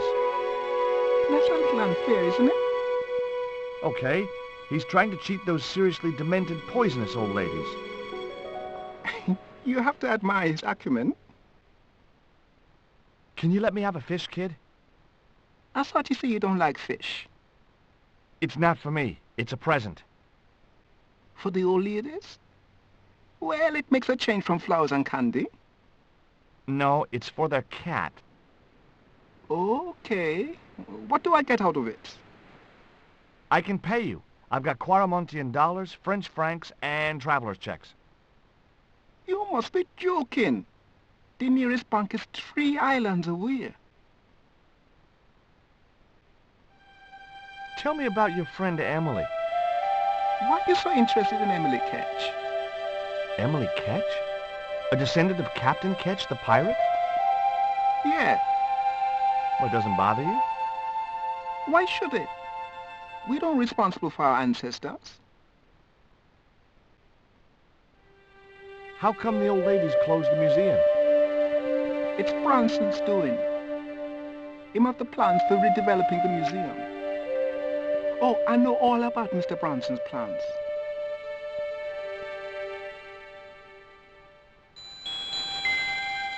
Will you give me a fish if I give you Rio, are these ugly, tasteless nylon panties worth a fish? No, man. Is this worm worth a fish? Could be good bait. How did it die? I think it drowned in tequila. Just like my Uncle Gabriel.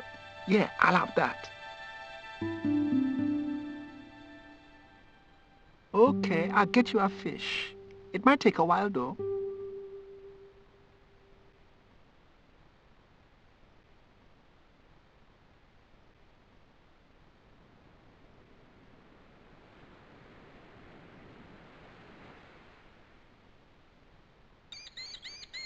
Did you see the weird sisters come by here? Did I? They look madder than usual, so I hide until they're gone by. Just as well. They thought you were playing with Emily. Boy, were they steamed. Emily? You're madder than them. There was nothing else I wanted to ask the boy.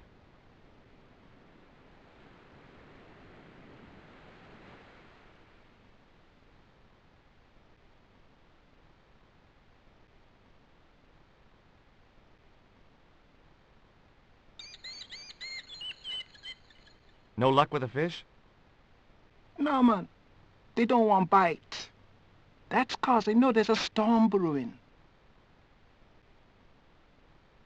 Storm? I don't think so. Hey, I caught a bite. You have? It's a big one. A real big one. Reel him in, Rio. Jeez, it must be a whale or something.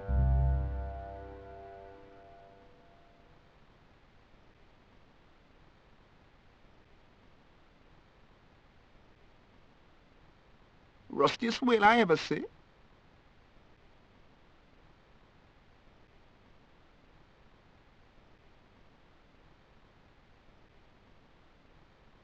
It was half a rusting bicycle frame.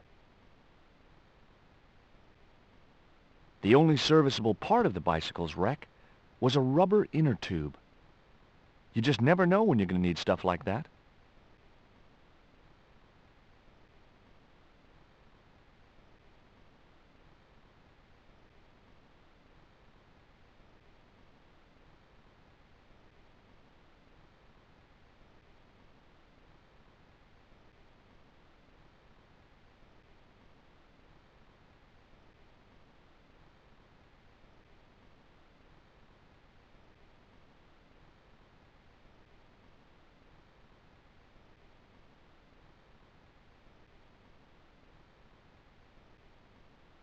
Can I take a look at your plans? No way! What interest would they be to you, anyhow? I've always had a secret desire to be a surveyor. You have? Sure. I mean, you surveyors are just like the great explorers, aren't you? Henry the Navigator, Vasco da Gama, Chris Columbus. Maybe you don't sail uncharted seas or discover new continents, but you're okay in my book. Horse shit. You just stay away from those plans, you hear? Say, was that kid giving you trouble? The Fisher boy? No, he was very polite. Ha! He's a juvenile delinquent. I suppose he told you I was a crook. Oh no, he's a good kid. He'd never say anything like that. Sure he would, the little punk. Tell me about the two old ladies. Who? The Ketch sisters. One of them's crazy as a coot, and the other will turn you to stone if you're not careful. Did you see the sisters go by? Yeah, they wanted to string that Fisher brat up. Of course, I told them where to find him. A fink as well as a creep. Nice. But he'd managed to vanish somehow. Catch you later, Bronson.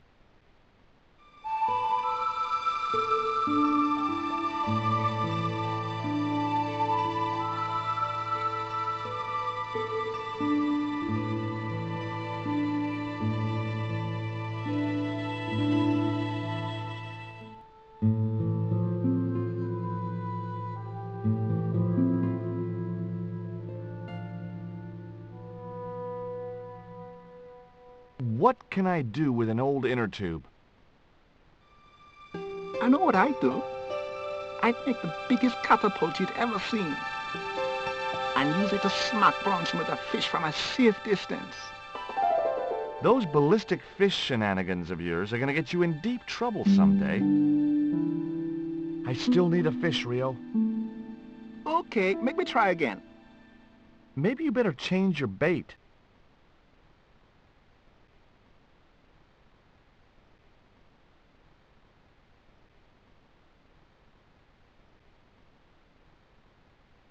I still need a fish, Rio. Okay, make me try again.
There's the fish, my man.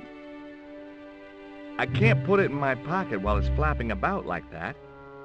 No problem.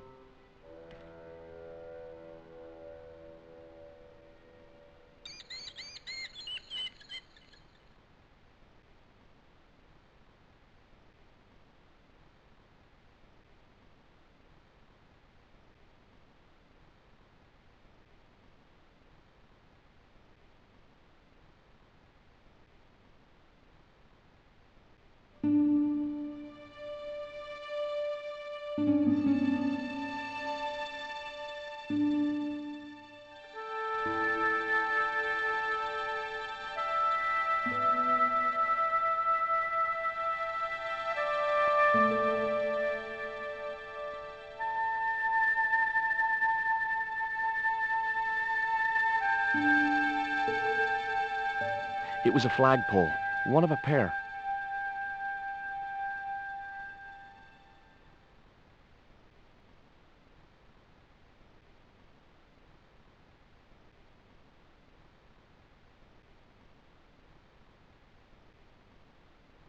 The fish was wet and slimy and decidedly dead. I'd have to do that from the ground. Maybe I had a future.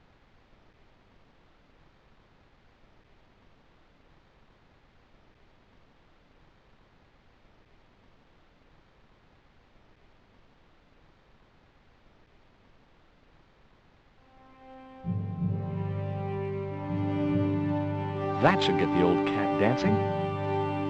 I just hoped it didn't give itself a cardiac.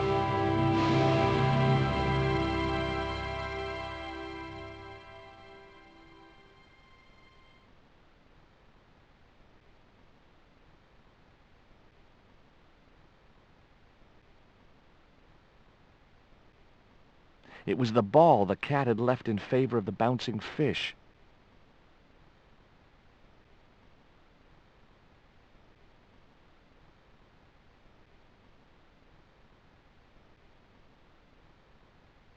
I didn't want to risk the wrath of that vicious animal by putting my hand within striking distance of those claws.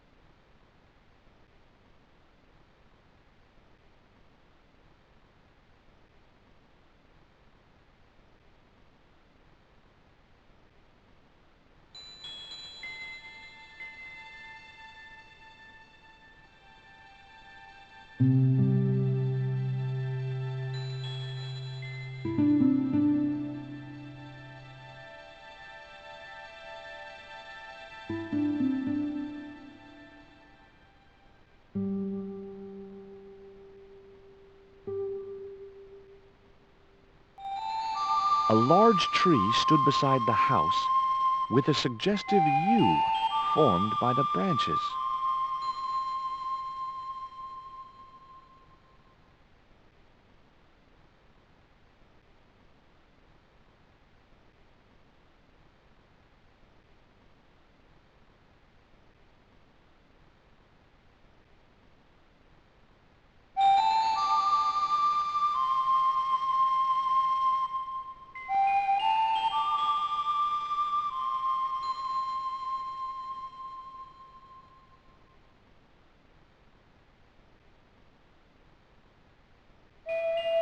The flagpole had a reflective target on the end for Bronson to use as a reference point.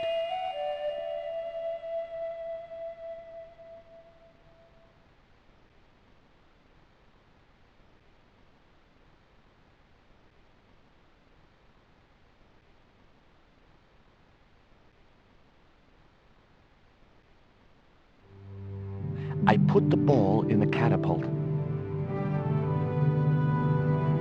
Took aim. Yes! Okay, so it was a lucky shot. But I'd knocked the theodolite target clean off the end of the flagpole.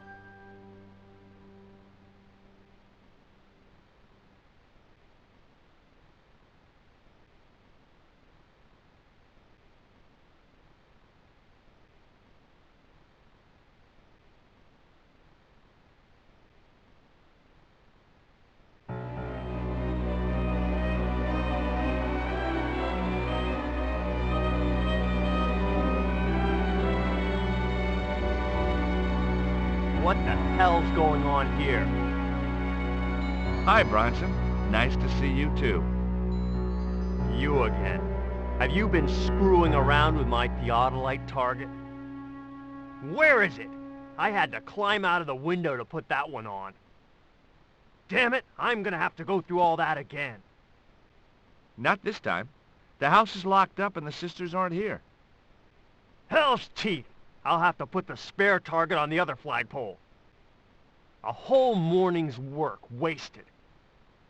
I'm gonna fix all this, and then I'm gonna fix you, you hear? Yeah? Fine.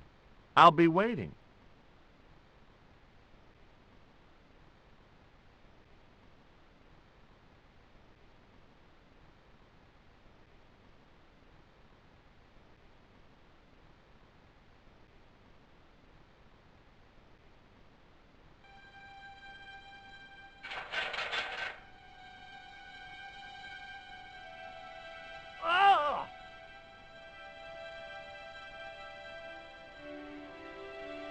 What you doing, Bronson? Just hanging around?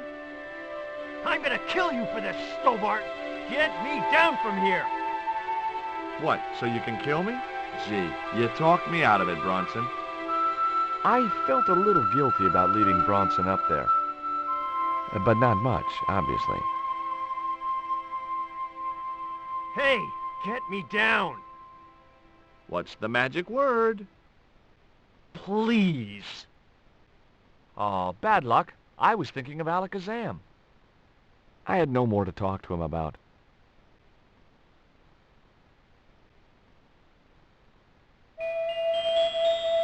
The marker was a bright, shiny thing, and I have a weakness for bright, shiny things. It wasn't going to be much use without the theodolite, though.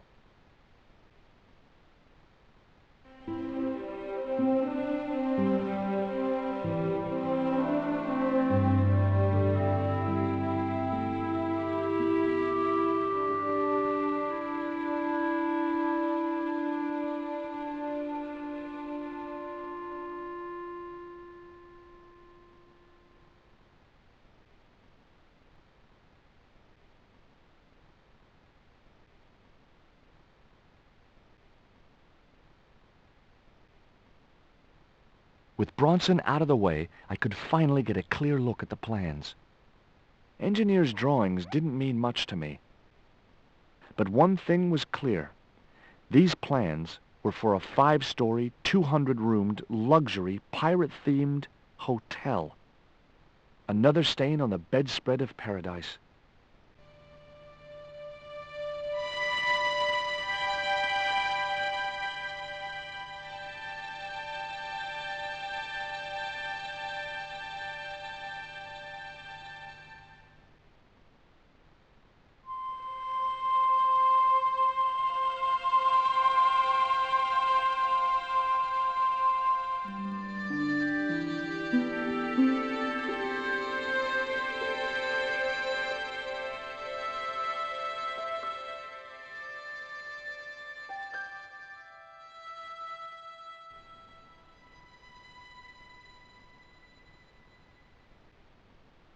You there!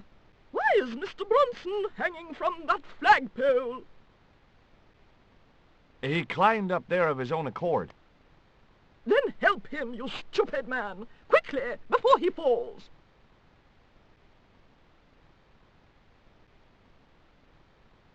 You know, hanging from flagpoles suits you. Get me down! Not until the old ladies have heard exactly what you had planned. I've got your plans, Bronson. I know about the hotel. So what? This is between me and the dames. Those sweet old ladies trusted you. This isn't what they wanted. Oh, people like them don't know what they want. Instead of wasting their money on this mausoleum, I can turn it to profit. But you should have discussed it with them first. If I was to let you down, will you promise to come clean about your plan? Sure I will. And you'll come to a tasteful compromise with Miss Frost and Miss Mina? Taste? What's taste got to do with architecture? Oh, dear. You'll have to stay where you are until you see sense. You rat! Catch you later, Bronson.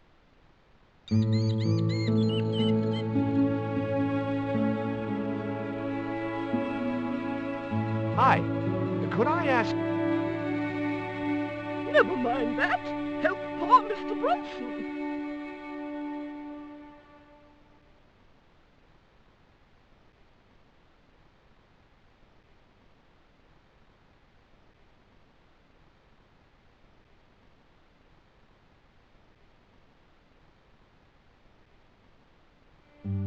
Here, Bronson's plans.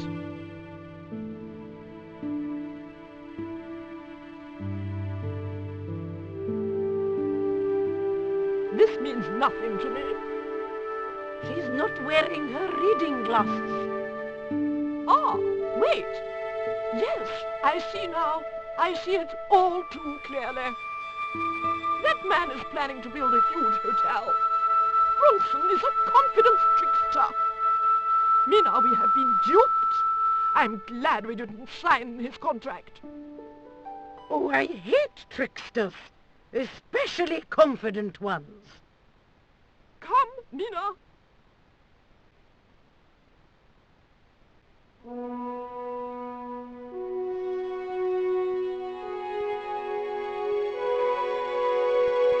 Mr. Bronson, you may consider yourself persona non grata. Yes. Cave Canum. Kindly disentangle yourself from our flagpole and eject yourself from our property this very minute. Disentangle. Eject. Hey, cut that out, you crazy old bat! How dare you? Mina isn't crazy, she's just engagingly eccentric. Yeah, as a bedbug. Ouch! Lovely as this little vista is, I'd be really grateful if you could let me into the museum now. Certainly, young man. We are most grateful to you for exposing this scoundrel. Mina, the lock.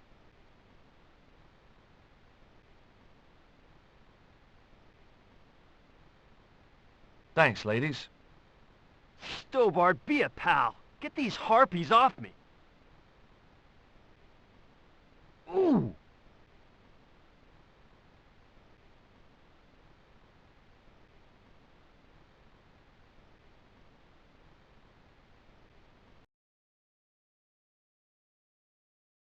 While George was basking in the sun-drenched Caribbean, I went to London. It was a long shot, but I thought I'd start my search for the Jaguar Stone at the British Museum.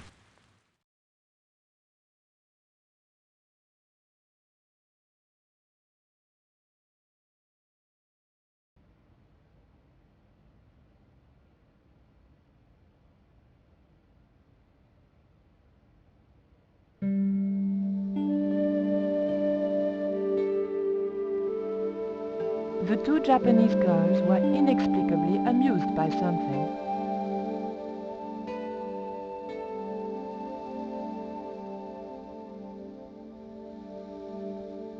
Bonjour. I wonder if you could help me.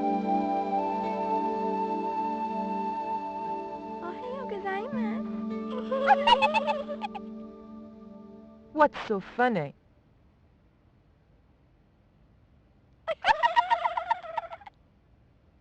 Oh, never mind.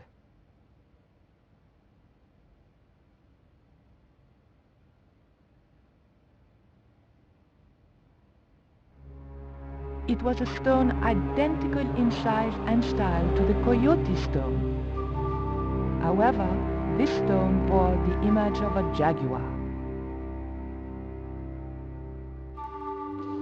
The carving looked Central or South American in style, perhaps Aztec.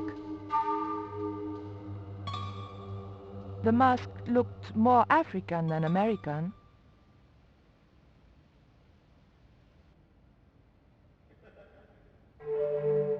The display case contained a couple of vases.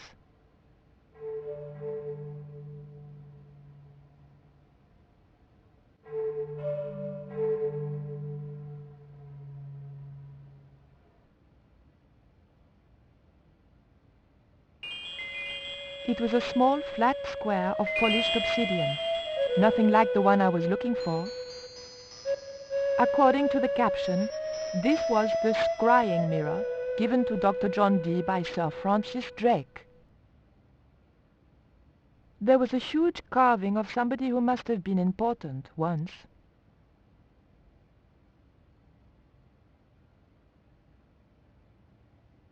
The attendant didn't show it, but I sensed he was watching my every move.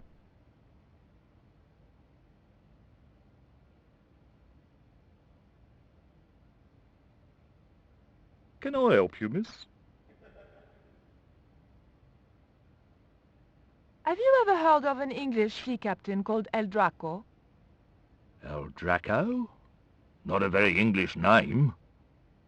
I think that's what the Spanish would have called him. It was about the time of the conquistadors. 16th century. Oh, I know. That's what the Spanish called Sir Francis Drake. Francis Drake? Have you got anything here that belonged to him? Indeed, miss. We have a couple of artifacts he brought back from one of his journeys. What can you tell me about the Scrying Mirror? Ah, that belonged to the alchemist and part-time Elizabethan spy, Dr. John Dee. It was brought back from the New World by Sir Francis Drake and presented to him. It's Mayan, you know. What is a Scrying Mirror? It's rather like a crystal ball, and you can't see anything in it. Apparently, he had a partner who used it to talk with angels. If you ask me, you were barking mad. It didn't look anything like the Coyote Stone. This one was like a little black shaving mirror. Is the Scrying Mirror the only piece of obsidian Drake gave Dee? Funny you should ask. There's another called the Jaguar Stone. Dee never liked it, though. Said there were angels in the mirror, but devils in that stone. Can I take a closer look at Dee's mirror, please? No, you cannot. That's why the cabinet is locked. They tried some newfangled interactive scheme, and you can guess what happened. Bloody kids ran off with half the exhibits. Hands-on experience, my foot. In my days, it was hands off. I ask you, what do kids know about ancient Mayan civilization? Nothing. Can you tell me something about the Jaguar Stone? Certainly, miss. The so-called Jaguar Stone was brought back from the Americas by Sir Francis Drake and presented with, as you already know, the more famous Scrying Mirror, to John Dee. The old loony didn't like the stone, though. Reckoned it was tainted by the devil. Come along, miss. I'll show you the mirror. I've already... Oh, never mind.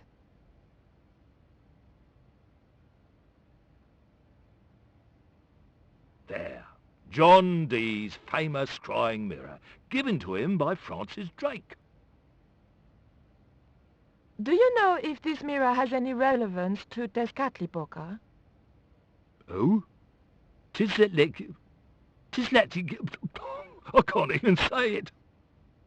Ah, there's someone here who'll be able to help you better than me.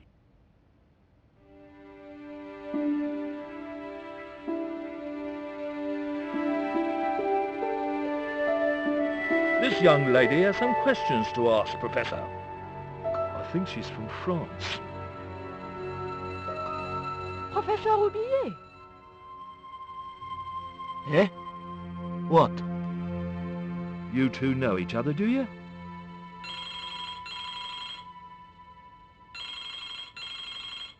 Excuse me, the telephone.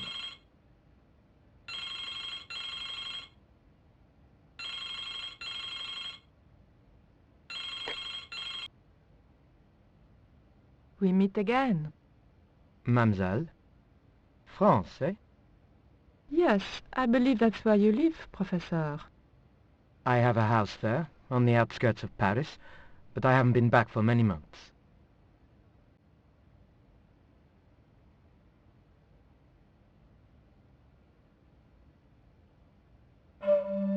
I thought you were going to stay in Quaramonte to witness the eclipse. Alas, business comes first. An important consignment of artifacts on loan to the British Museum. But I intend to return to Quaramonte in plenty of time.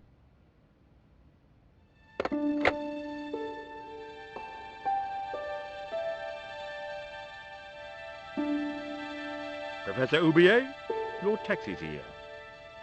If you'll excuse me, I have some urgent business to attend to at the docks.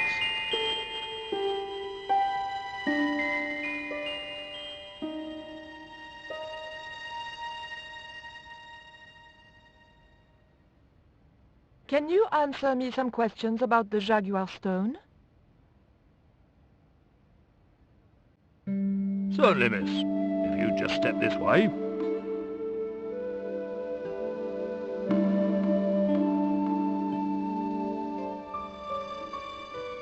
It's gone.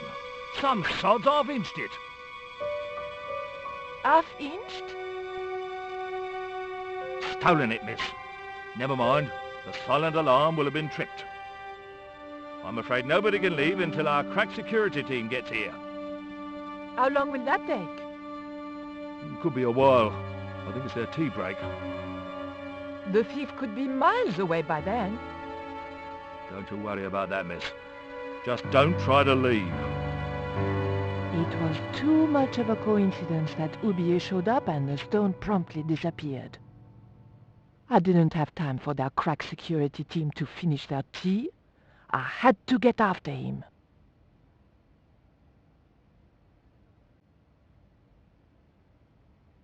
It was a small key intended for a small lock.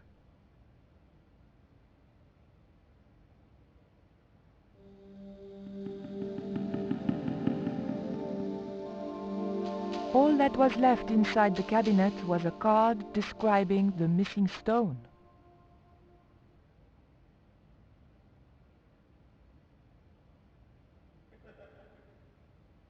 I didn't steal the stone. I was nowhere near it.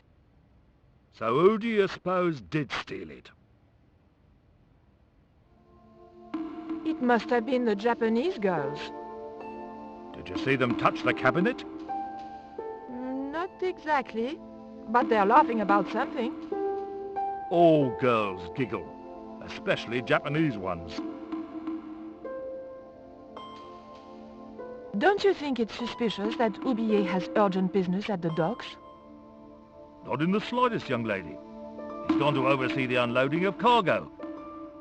An exhibition of Mayan sculpture on loan from Mexico City. What's the name of the ship? The Xibalba Princess. Moored down by Tower Bridge. Why do you ask? Just wondering.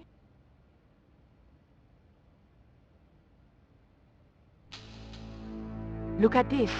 The thief left this key in the cabinet. Oh dear. Oh dear, oh dear, oh dear. That makes the theft an inside job, right? Oh dear. In other words, the thief was Professor Oublier. Well, let's leave that for the police to decide, shall we? I better phone them right away.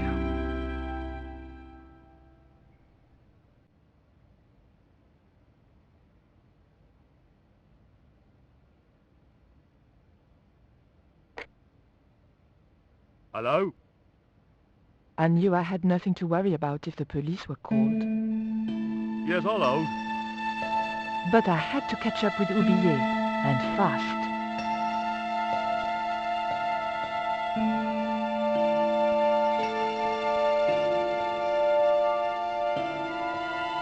The carving looked Buddhist in subject, but Mesoamerican in execution.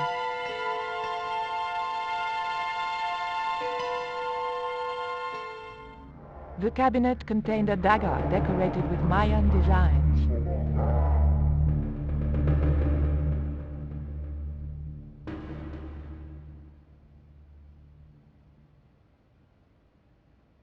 The key unlocked the case.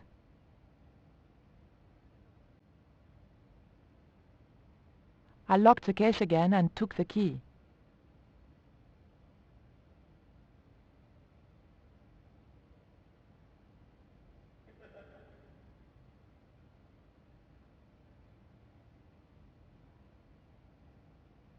It was a woven wall hanging with a South American design.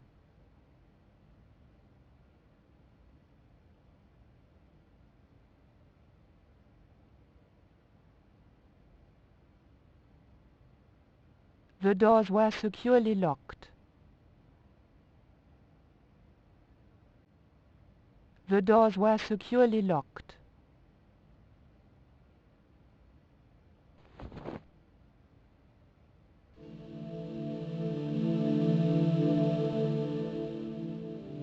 There was nothing very useful in my bag, just a single hair clip.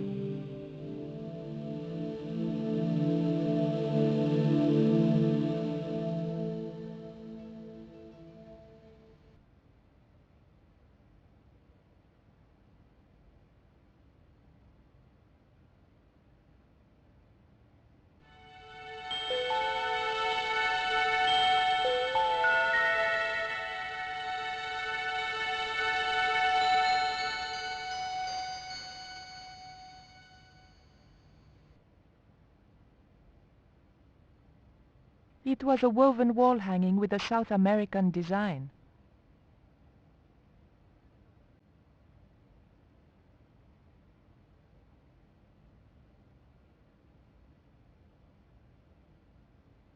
It was an obsidian dagger, thin and razor sharp.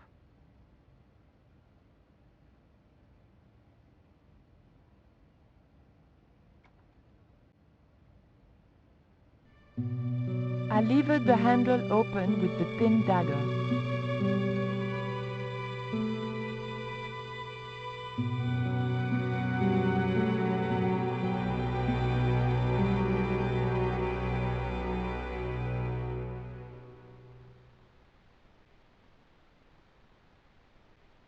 The room had been decorated to resemble the interior of a sailing ship. It was disturbingly effective.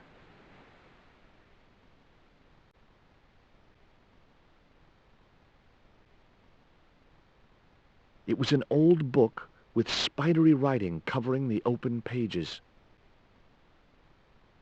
It was a beautifully crafted model of a sailing ship. The top surface of the desk had a large recessed area set into it. I guessed it was intended to stop things rolling off in heavy seas. There was also an inkwell and, a few inches away, a small hole with a feather placed in it.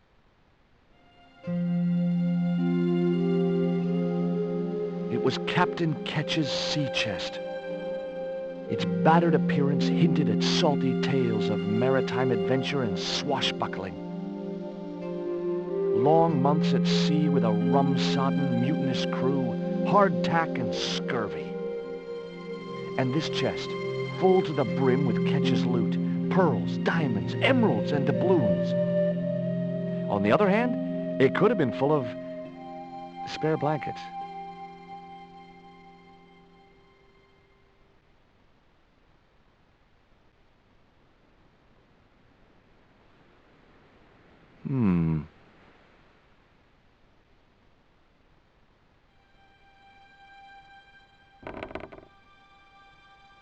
Surprise!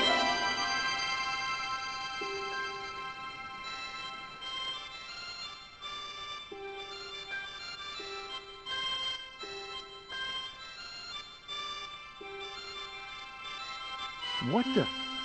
Who are you? I'm Emily. What were you doing in there, Emily? Hiding. What are you doing here? Grown-up stuff. Grown-ups? I'm never gonna grow up, I'm not. You shouldn't be here. What's your name? I'm George. Pleased to meet you, George. George. George? Jeez. Make your mind up.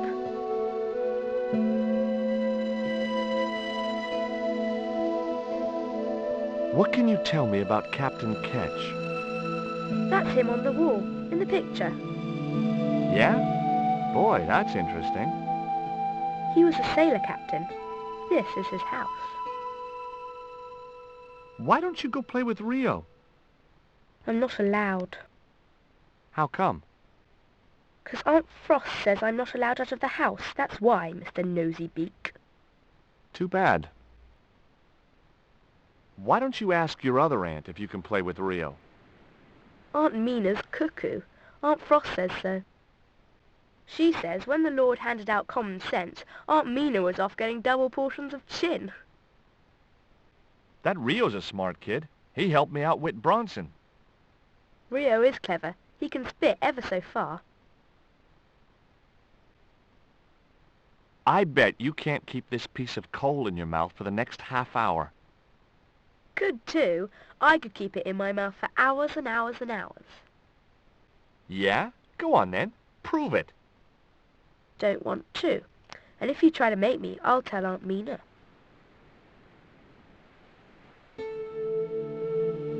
Look, an ancient Mayan stone. Is that a magic stone? Well, I don't know about that.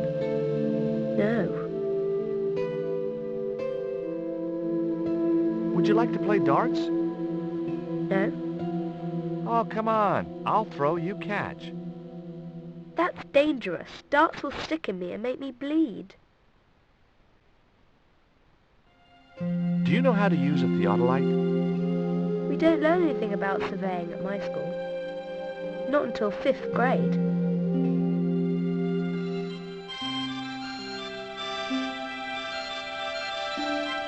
The little girl had cute freckles, cute little nose, and the eyes of a KGB interrogator.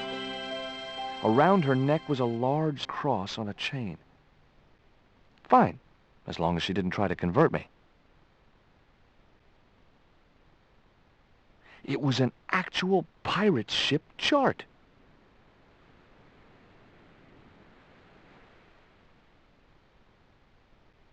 Okay, I've had my hands on an historical document. Now what?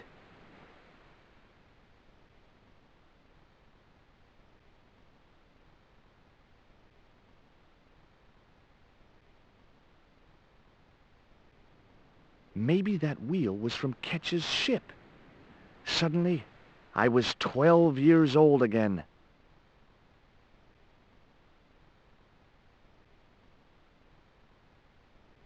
Hard a port, bosun. Aye, aye, Captain Stobart. She cannot take it, Captain.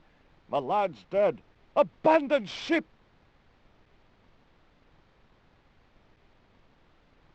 It was a ship's bell.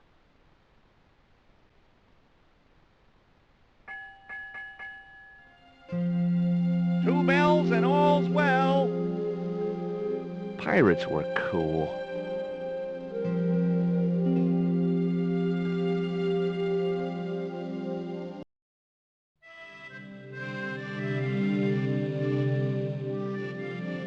Captain Frederick Ketch, 1570. Around his neck was a cross. It was identical to the one the little girl was wearing.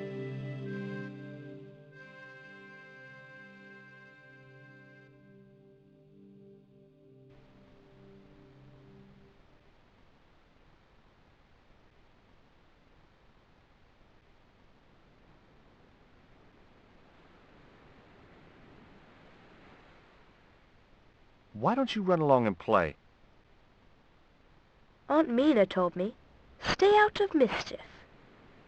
Well, that doesn't mean you have to stay indoors, does it? On a beautiful day like today? There's a storm coming. Oh, nuts. You don't know that. I do so. I can see the whole world from the window. Yeah, well, like I said, I'm busy. That cross you're wearing, Emily, It's my lucky Jesus cross. it's just like the one Captain Ketch wore. Uh-huh. Can I borrow it? Uh-uh. What would you trade for that cross, Emily? A puppy. Well, I don't happen to have a puppy in my pocket right now. Can you think of anything else you'd trade? Don't know.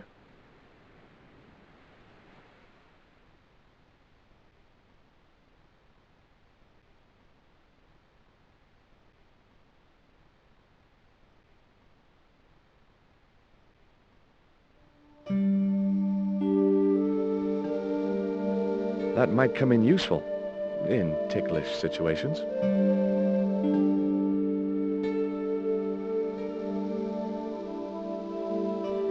What you doing, Jaws? I'm just borrowing this feather, that's all. Why? I might be able to make use of it. You're going to steal it? That's bad. I'm going to tell on you. No, don't do that. Why not? Well, because I'm not stealing, just borrowing.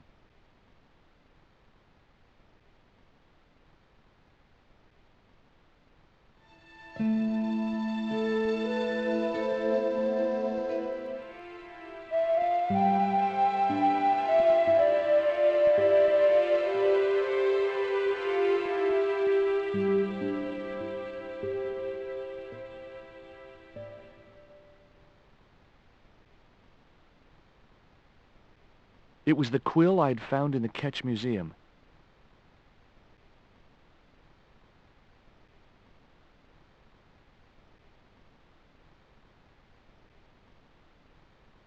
The cat made short work of the feather, tearing it into a blizzard of small pieces.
What do you give to a small, irritating girl who asks about everything?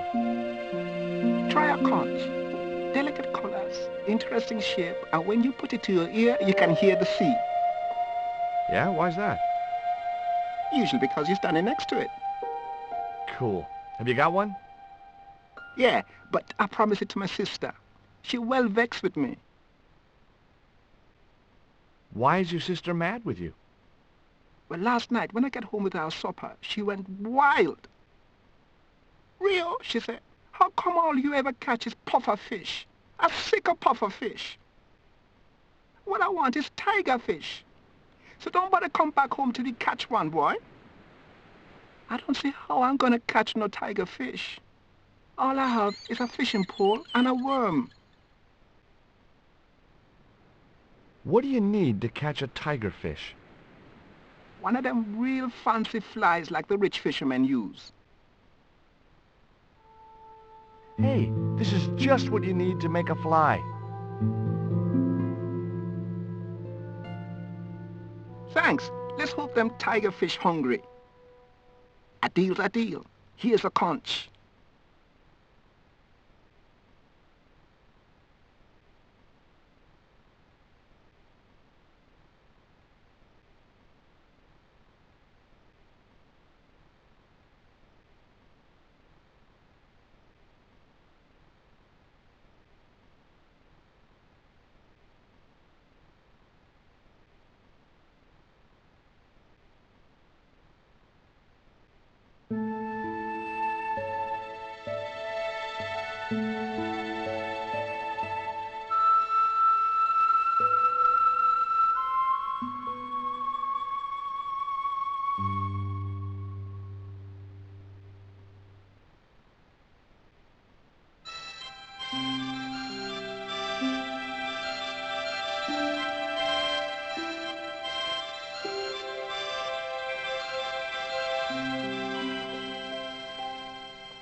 Here, I've got a conch.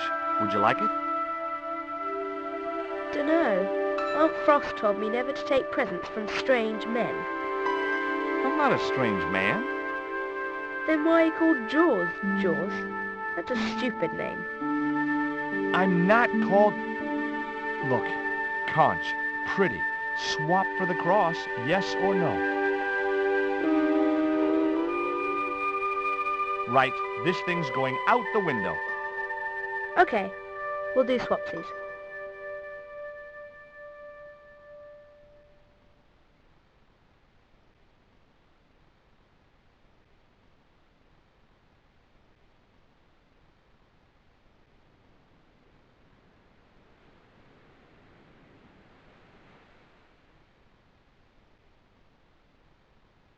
It was a neat oil lantern made of brass.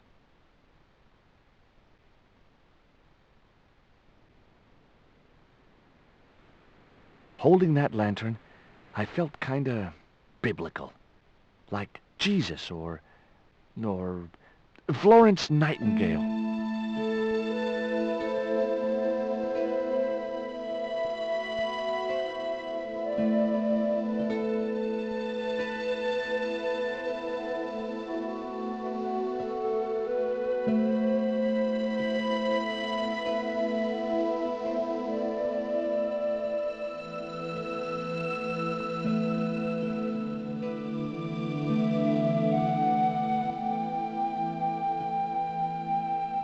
The lantern fitted so precisely in the inkwell, it could only be deliberate. What you doing now, Jaws? Knock it off, will ya? There's something you ought to know. I don't buy cute or lost puppy. I've put the lantern in the inkwell. See? It fits. Why? Because it was cut to fit. Why? Because sneaky old Captain Ketch made it that way. Why?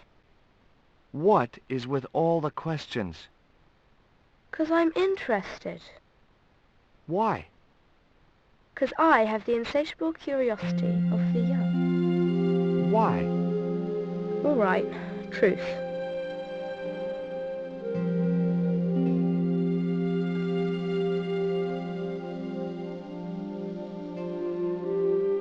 Okay, I've had my hands on an historical document.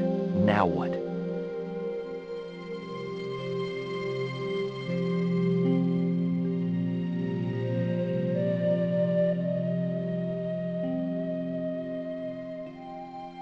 The chart fitted exactly into the recess on the top of the desk. What you doing now? Grown-up stuff. I doubt that. I'm putting this old map on the desk. What you doing that for, Jaws? Because it was obviously intended to fit in this recessed area. How'd you work that out? It's obvious. The desk had obviously been cut to fit the chart. Or maybe vice versa.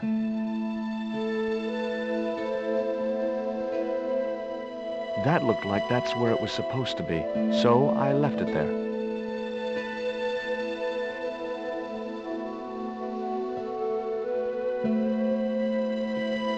Ketch's crucifix was encrusted with precious gems.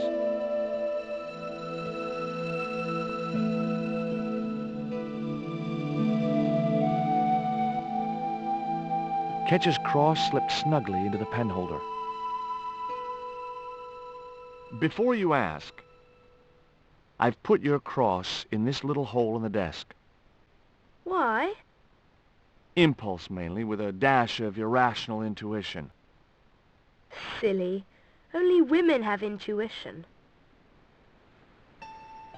The lantern cast a strong light over the desktop.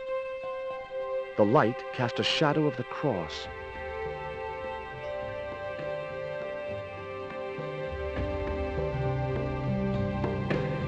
And the shadow fell precisely over a small, unnamed island shaped like a skull.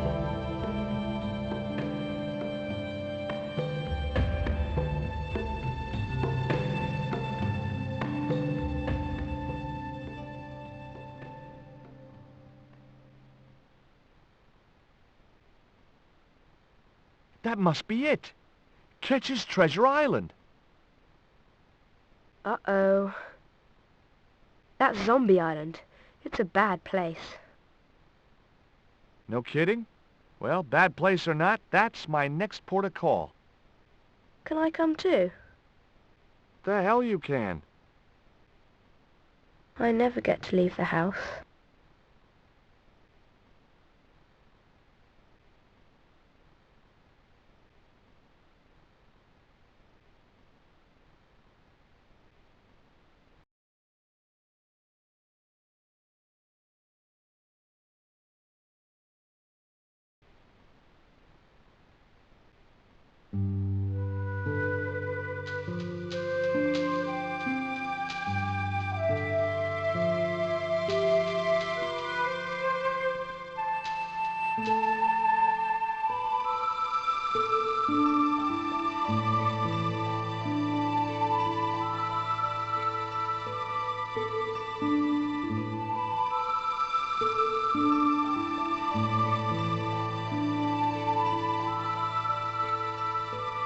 It was half a rusting...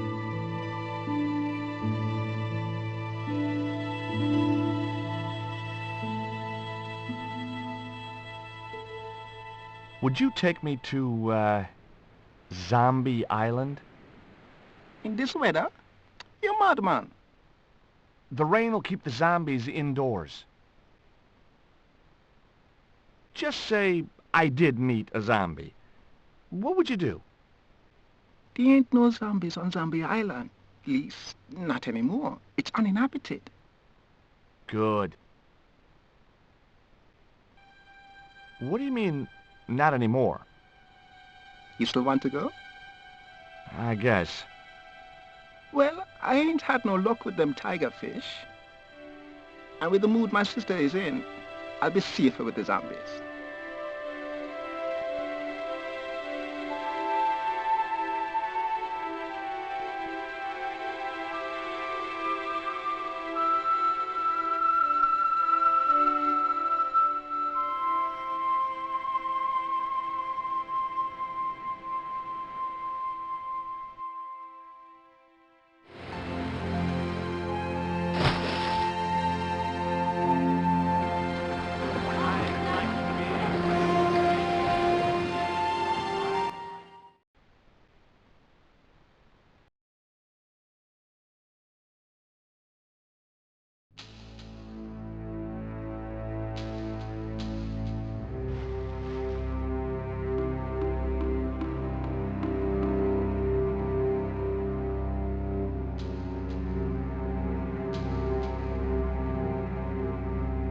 So, this was Zombie Island. Somehow I'd been expecting something more sinister. Come on, Rio. Let's find that treasure. No, thanks. I'm staying right here. Oh, come on. You said yourself there's no zombies left. Yeah, but that was while there was a big pile of seawater between me and this place.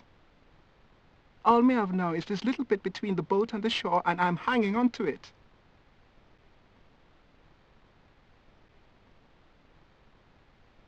The outcrop was about the only feature on the cliff face.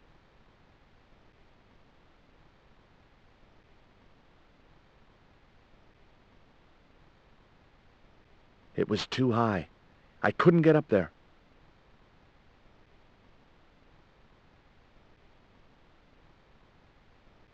The warm Caribbean.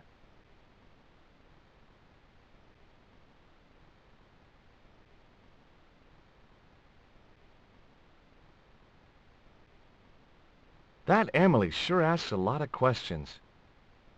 Rest it, man. This whole Emily business just isn't funny. Look, we're obviously at cross purposes here. I'm talking about Emily Ketch. Yeah, and so am I. She was my friend. Her aunts hated it, but we did move together, you know. She used to be real keen at hide and seek. It could take hours to find her. One time, the last time, it took days.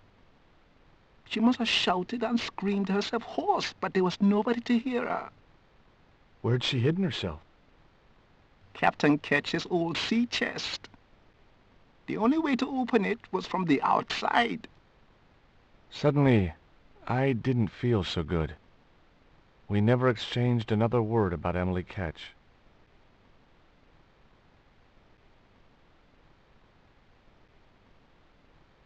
Rio's boat was strewn with fishing nets and tackle.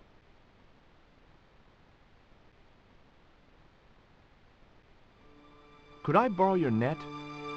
Yeah, man, no problem.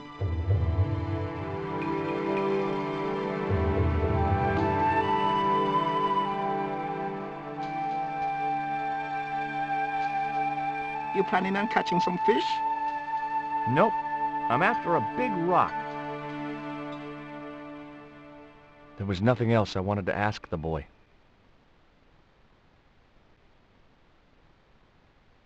It was Rio's fishing net.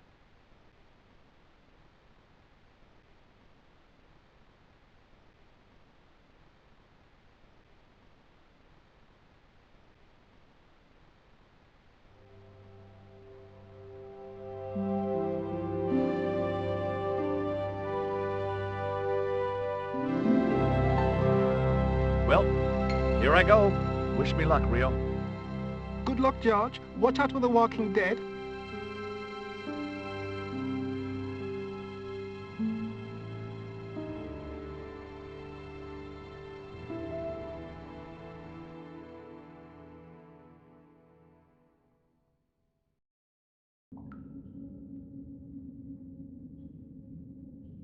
I stumbled down dark stairwells for what seemed like forever, until suddenly I found myself, wow, in an abandoned London Underground station. This place must have been closed down decades ago.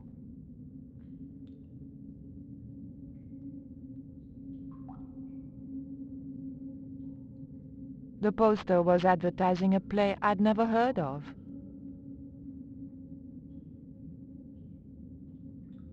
It was an old map of the London Underground.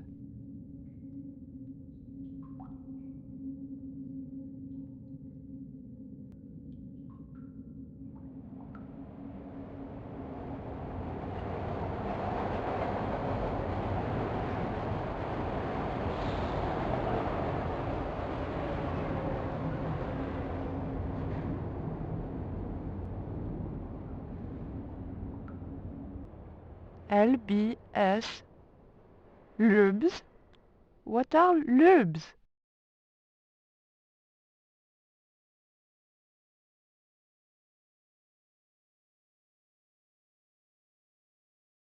It was an old chocolate vending machine.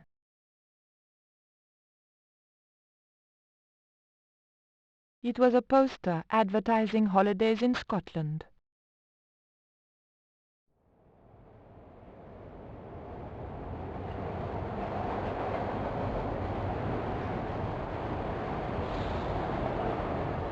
A pile of old railway sleepers was blocking the platform. It was an old ticket machine. A sign read, "Tickets 3D."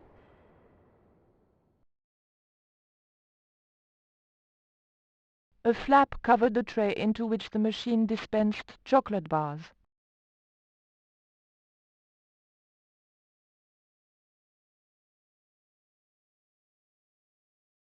It was a cup which caught rejected coins.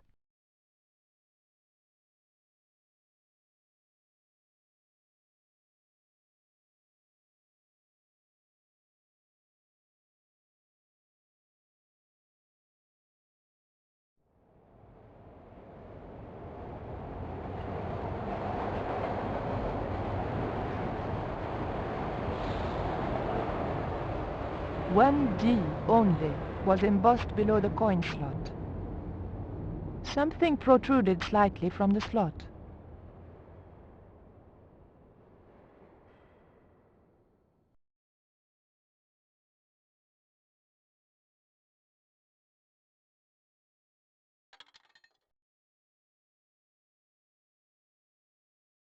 I pushed the hair clip into the slot and whatever was stuck there disappeared into the machine.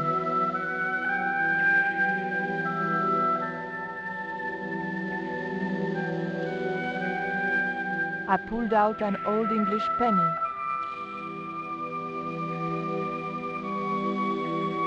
It was an old English penny coin. On one side was Britannia, managing to look both virginal and matronly. On the other was the head of King George VI, looking much the same.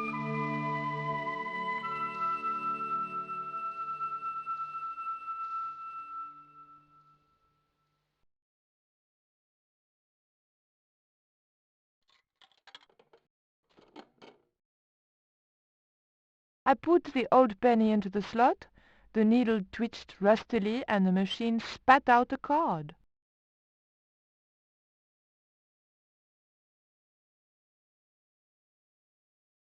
It was a maintenance cupboard.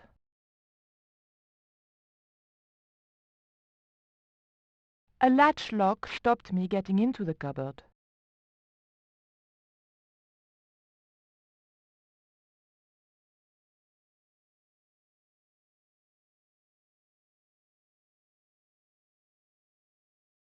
The blade of the dagger just fitted between the door and the soft wood frame.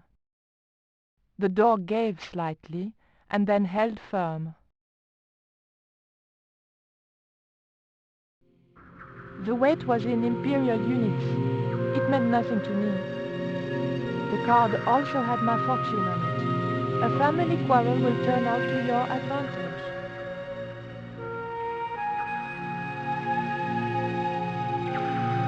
My fingers were too big to reach into the tiny crack.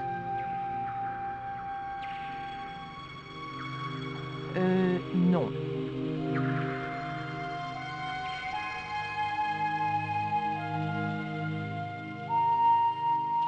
I remembered my student days when I regularly forgot my house keys. A wiggle with the thick card between the frame and the lock, and the latch lifted.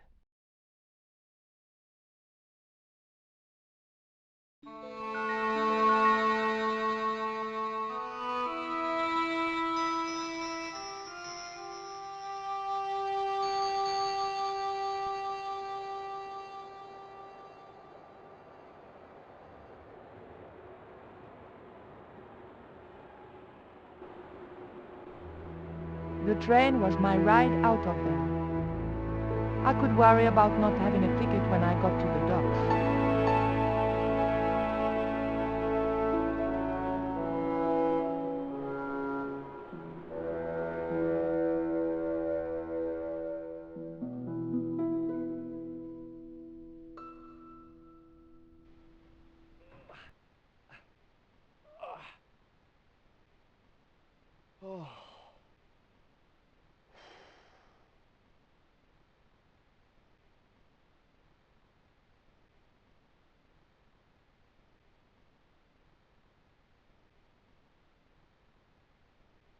The path led off into the forest.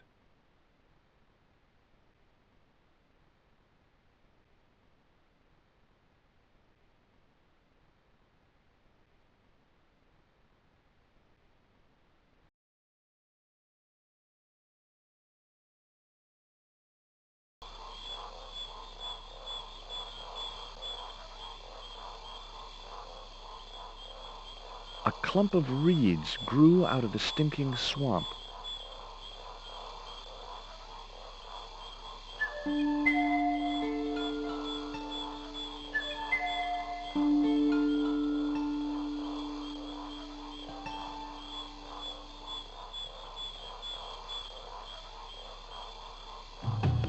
The path almost certainly led somewhere I'd already been.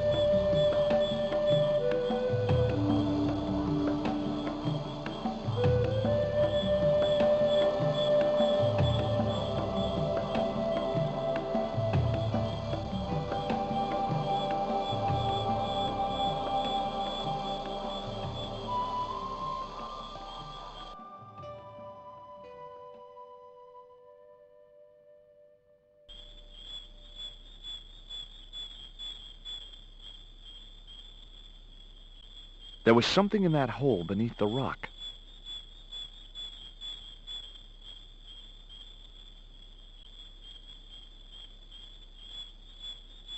As soon as I stooped to investigate the hole, its inhabitant disappeared into the darkness.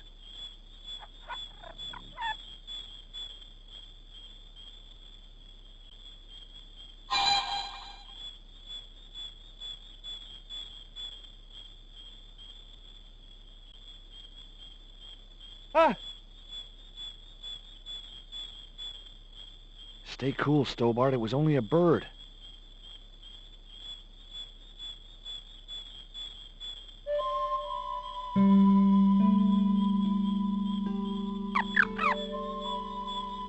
The end of the reed had been neatly bitten off. Now I knew what was living in there. A long-toothed, snarling, furry wild thing.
The dart fitted snugly into the reed. Great. I was tooled up and dangerous.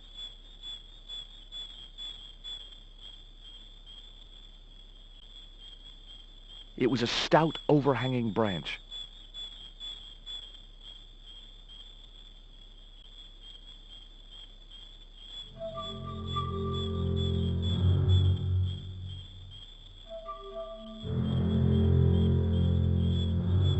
the path was blocked by an ugly and extremely dangerous-looking boar.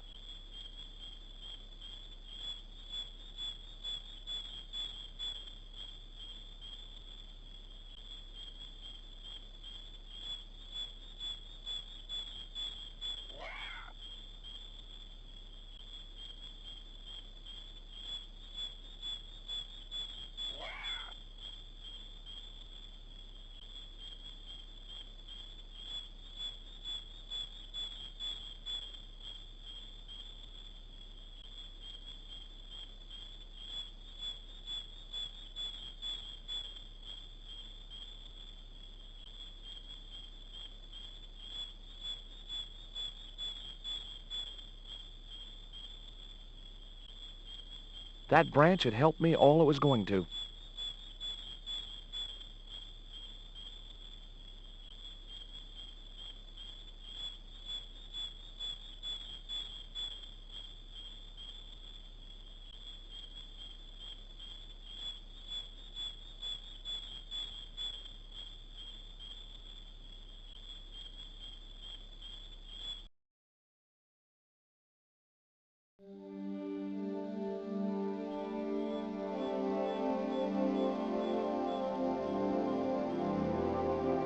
It was a needle of rock in the middle of the clearing.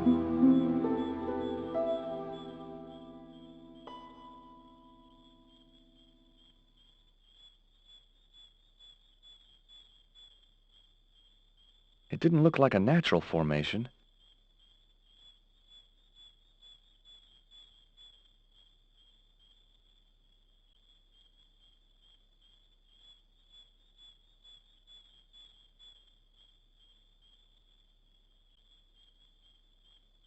The creeper just came away from the rock as I pulled it.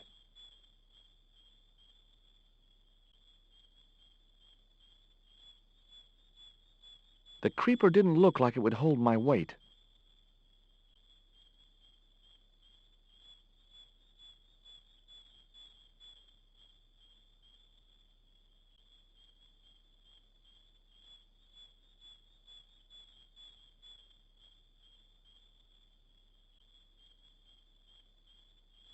I'd better think this through.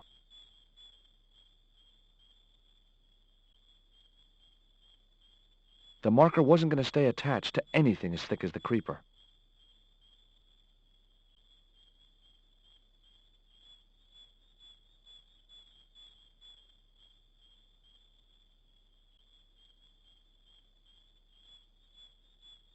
The marker clipped firmly onto the net.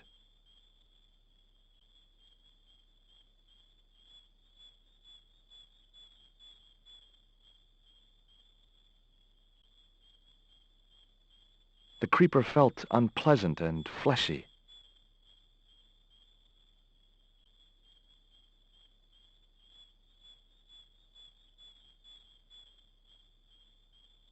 No good. I'd have to be bitten by a radioactive spider before I stood any chance of getting up there.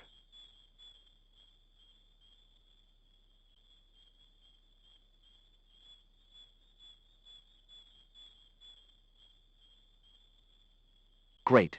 I'd created some sort of creeper marker fishing net assembly.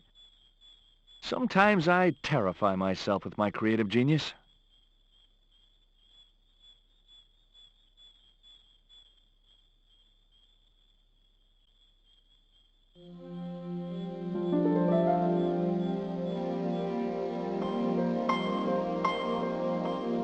I'd successfully got the marker into a position near the top of the needle simply by using the kind of lateral thinking that can get you institutionalized.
Initials had been carved into the rock.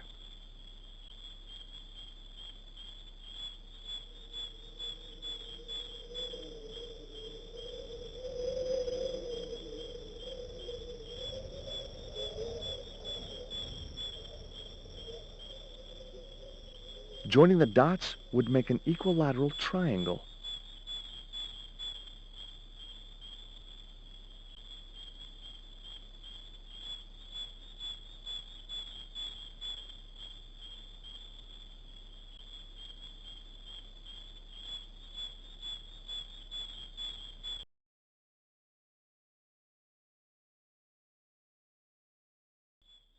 The hill I was on had reminded me of a camel's hump as I'd climbed up it. Now I had to see what I could see.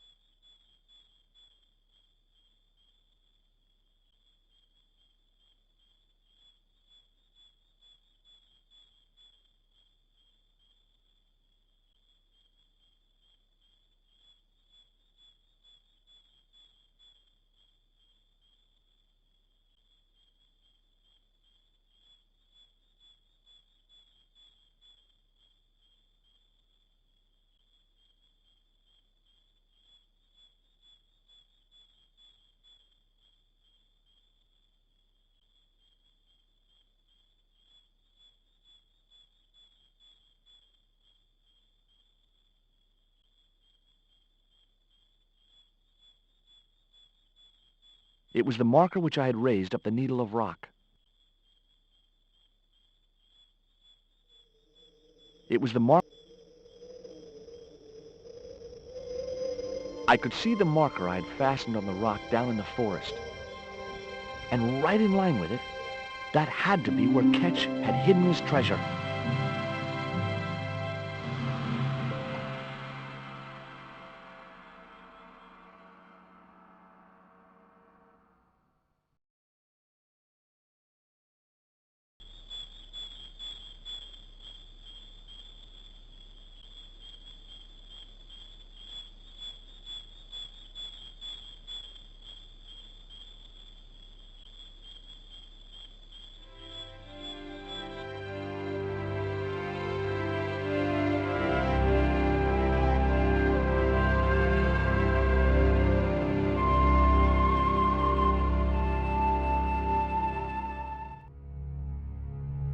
It was risky, but I thought I could get to the next crate unseen.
Got you.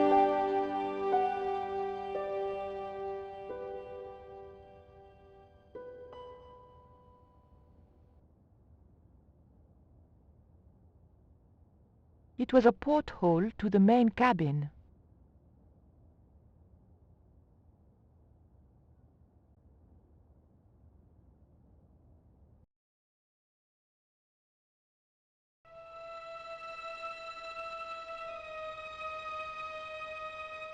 But the collar woman was there. They'll know it was me. But you have the stone. The right stone, you're sure? Yes, of course, it's the Jaguar Stone. No possible mistake. Here it is.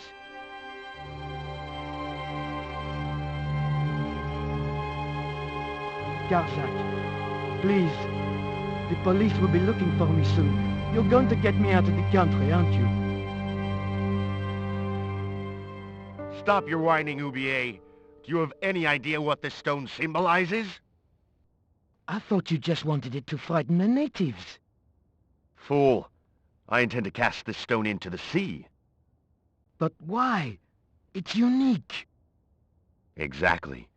With it gone, the Mayan priest's plan to destroy Tezcatlipoca cannot succeed. I can assure you that Tezcatlipoca is a mythical figure. Such a small mind you live in. Tezcatlipoca is real. I have seen him in my dreams. We have spoken of his plans for this world. We have spoken of your part in these plans. My part? He told me you would be useful. He told me how to crush your spirit by turning you to drugs. My wife died. You know that full well. She was my world, my everything. And now, you are no longer useful.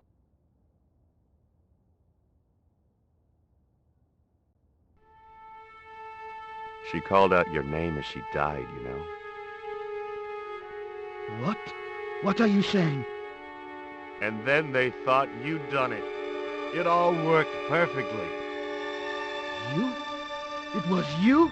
You bastard! You monster! For the love of God, Karzak! Which one?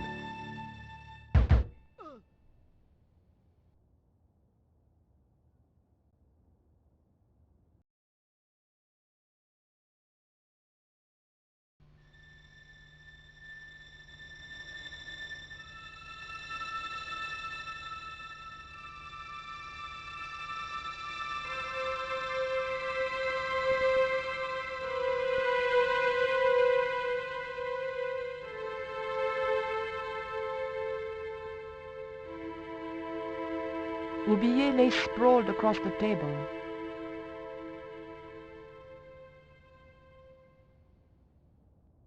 There were no signs of life, but I checked that Oublier really was beyond help.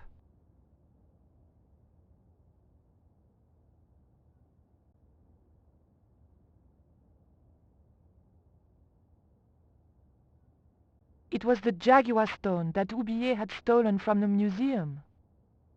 It was identical in size and shape to the Coyote Stone. A stylized carving of a jaguar decorated one side. We were going to need the stone to thwart Karzak. I knew Oublier would have approved.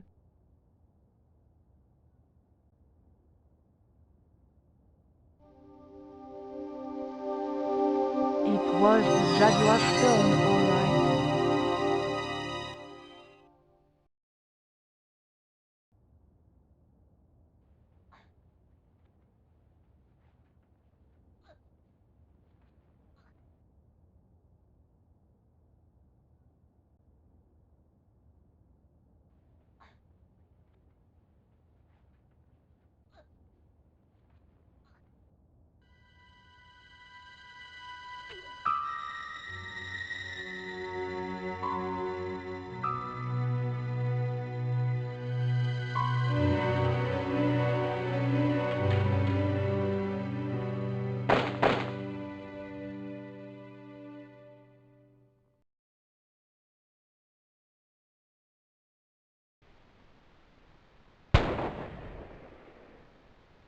Pirates?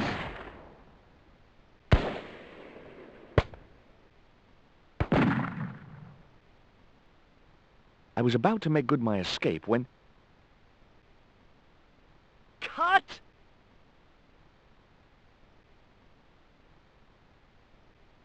Who the hell are you? I can explain everything. Don't bother.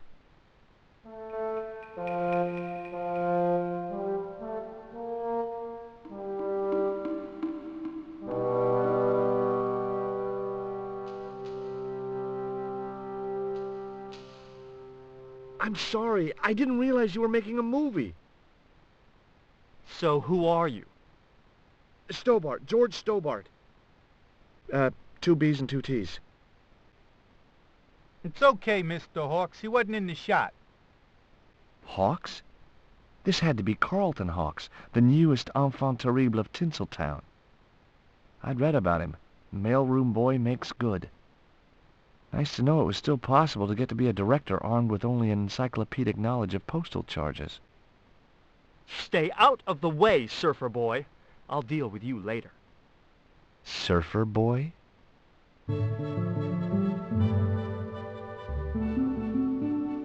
The kid looked more like a common street punk than a movie star. For some reason, the makeup department had given him a liberal sprinkling of zits.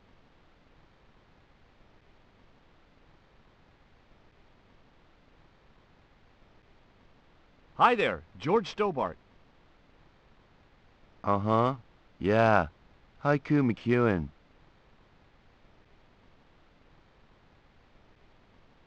Is your name really Haiku? Yeah. It was my mom's idea, okay? When I was born, I was so small and perfectly formed I reminded her of a Japanese poem. Well, I guess it could have been worse. She could have called you Limerick. That's my middle name. I may not be making millions of dollars, and I may not have thousands of nubile, if uncritical, young women lusting for my body. But I've got something that you haven't. This small piece of coal. Man, you're getting freaky on me. Did you always want to be an actor? I don't think of what I do as acting, man. You're not alone. It's more like I'm the voice of my generation. What I'm saying for the kids on the street. Which is what? I'm crap, I'm going nowhere? Huh? What are you saying, man? Stobart, get out of shot. Positions, everybody. I'll get a flip chart and explain it to you later, Haiku.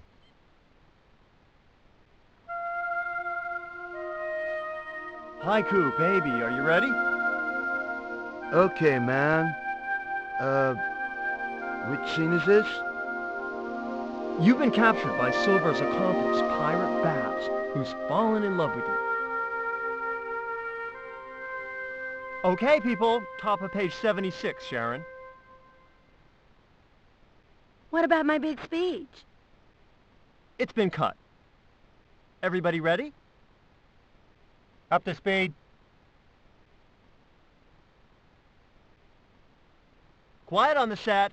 Okay, let's make magic. Oh, please. And action!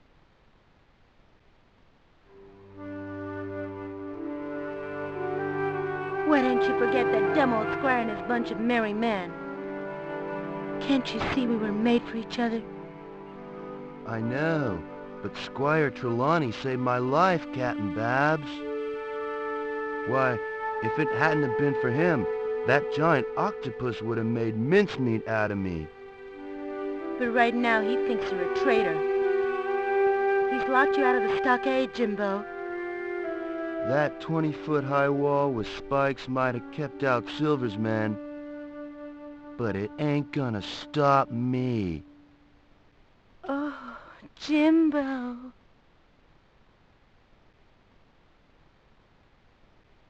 And cut! Good heavy breathing, Sharon. Natch, I'm a pro.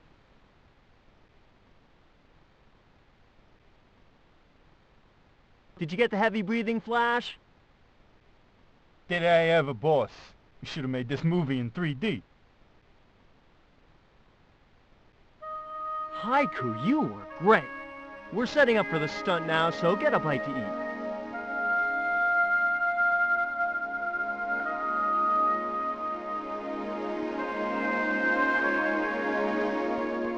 Savage, on set, damn it.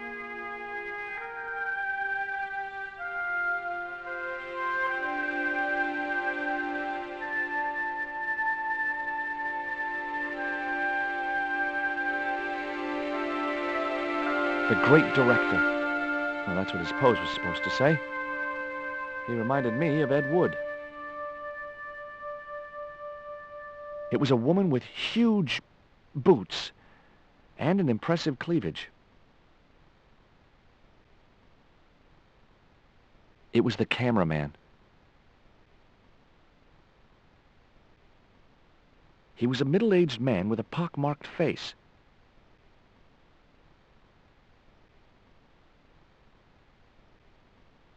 Mr. Hawks, I was wondering if... Not now! I got a movie to make. Time for the stunt, Savage! It's a short run, bounce on the plank, and somersault over the spikes and stockade wall. Do what? Plank, spikes, wall, over! Easy, a child could do it. At my age? You must be joking. I could replace you, Savage.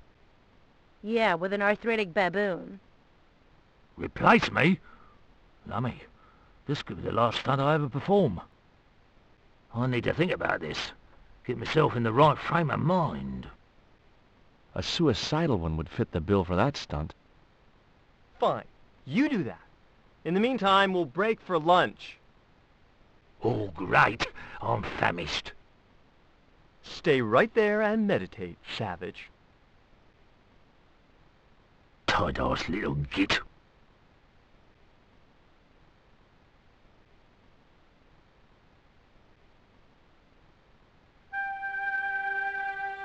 It was a plate of buns.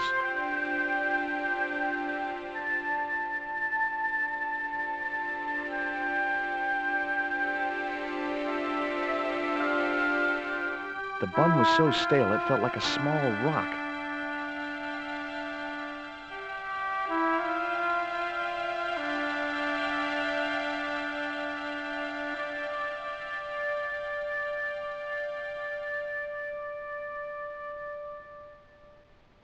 It was a pile of pancakes, much depleted by the stuntman.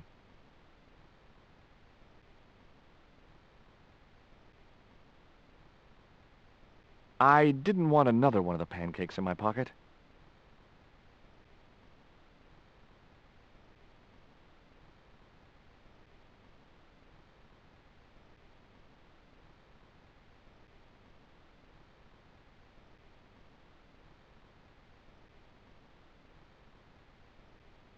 It was a plate of buns. There was a pot of delicious-looking maple syrup on the table.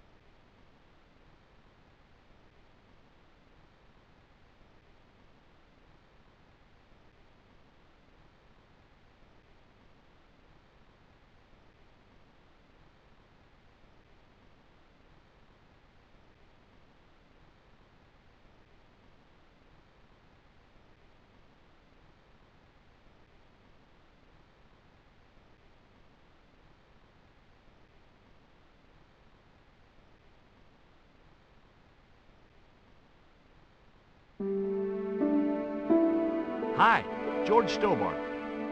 Hello, mate. You're English, right? Blimey, you don't miss much, do you? Bert Savage.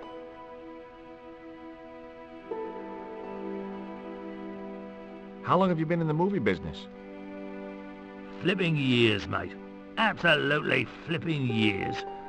I was in the army before that. Thought to myself, you've been risking your bleeding neck every day, why not cash in on it like? So you became a stuntman, just like that? Nah, of course not. I had to do the training first. What training does a stuntman do? First they told me to stand in the road. Then they run me down. Straight up. Drove at me with a car. I couldn't believe it. I was up on the bonnet and over the other side before I realised he wasn't stopping. Then they threw me downstairs a bit and gives me a certificate. Did you ever work with Carol Climax? The Dirty Dachshund? I'll say. Flipping princess, mate. I heard she was very beautiful. Mind you, she acted like one too. Ordering this, demanding that. Did you ever meet Bertrand Oubier? Meet him? No. I saw him a few times, though. He didn't like his wife being in films. Do you think Oubier murdered his wife? I wouldn't be surprised if he did. Mind you, there were plenty of people who could have done her in. I thought the public loved her. Yeah, but people who knew her saw the other side.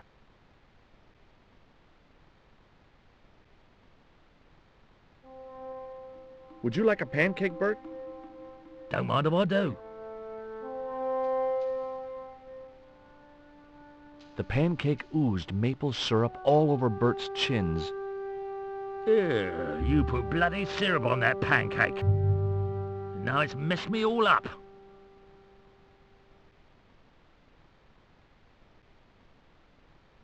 Would you like a bun?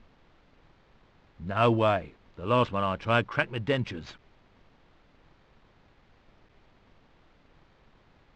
Would you like this pot of syrup? No way. I'm messed up enough already. Have you ever seen anything like this before? What's that, mate? Stone axe? No, it's just a piece of polished stone. Very nice indeed. Shine it up a bit, you get a few bob for that.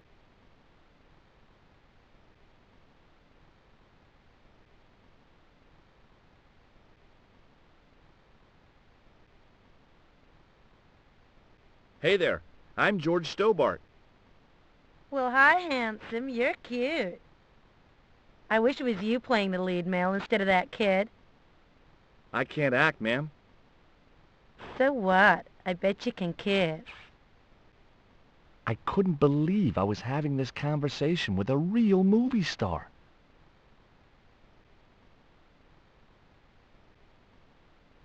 What's it like sharing the spotlight with an actor who's young enough to be your son? What do you mean? What part are you playing? Pirate Babs, the ruthless and passionate lady buccaneer. It's a great part. I get to kiss a lot, and I kick ass. Like the boots? Would you like this bun? All right. Oh, wait a minute. Hawks is watching me. Don't let him see it. Oh, he's looking right at me. What's the matter? Never mind. Just put that cake away and pretend you weren't talking to me. What do you think of these? Ew, they're awful. You have no idea how much you've just gone up in my estimation. Take a look at this ancient Mayan artifact. That's just a hunk of stone with a picture scratched on it. In a way, I guess. You don't happen to have seen anything similar, have you? No. I found this reed in the swamp on the other side of the island. Oh, yeah? Yeah, and I used it to shoot a poisoned dart at a wild boar. It was a real-life drama, not just a scene from a movie. Right. She was having trouble with the whole real life is not a movie concept.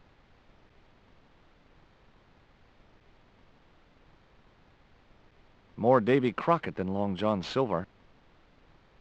I didn't think Hawks would want me roaming about in the stockade.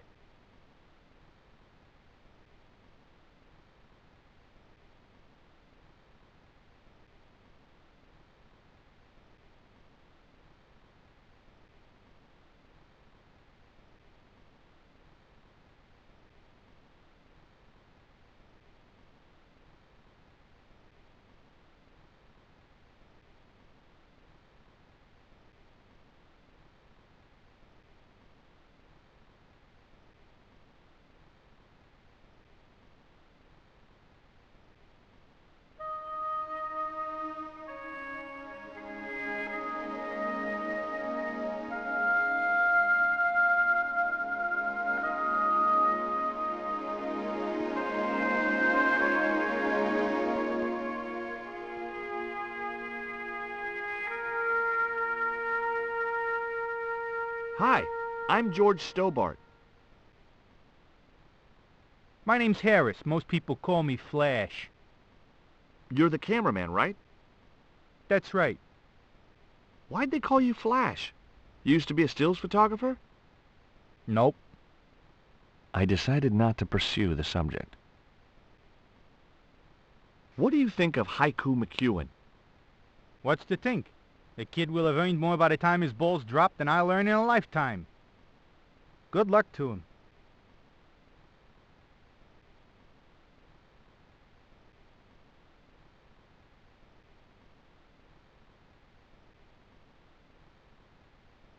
I was talking to Mr. Savage, the stuntman. Is he all right?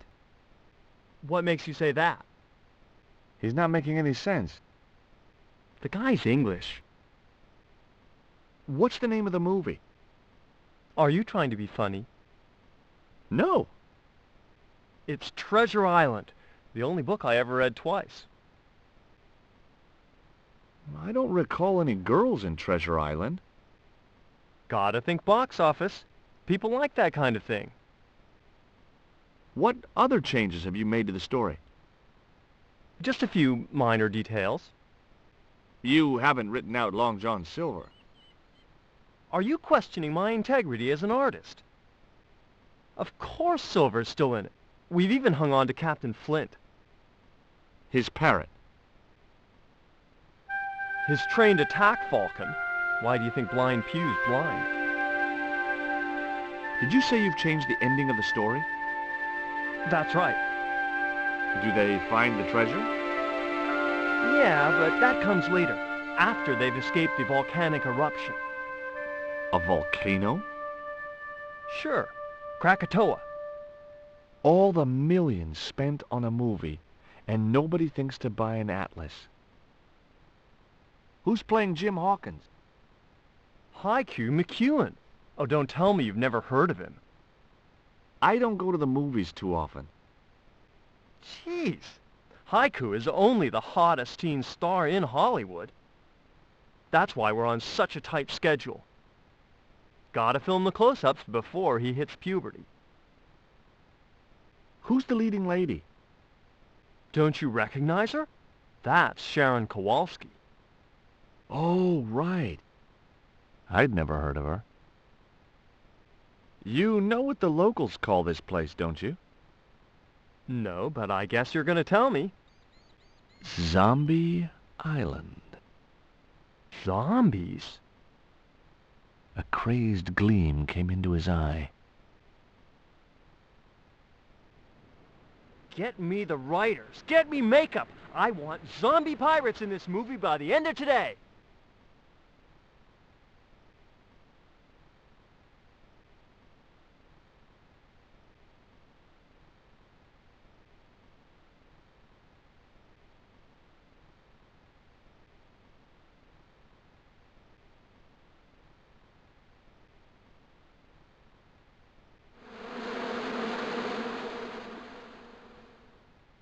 Those hornets were not pleased.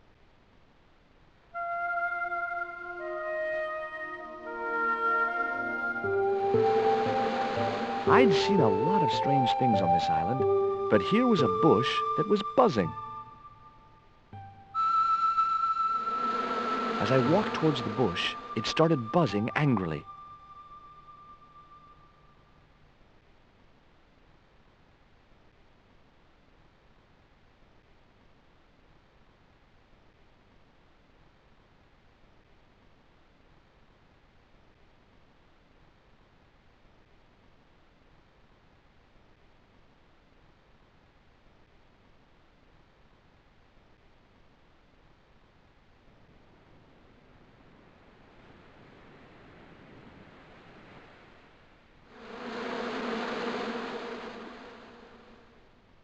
Those hornets were not pleased.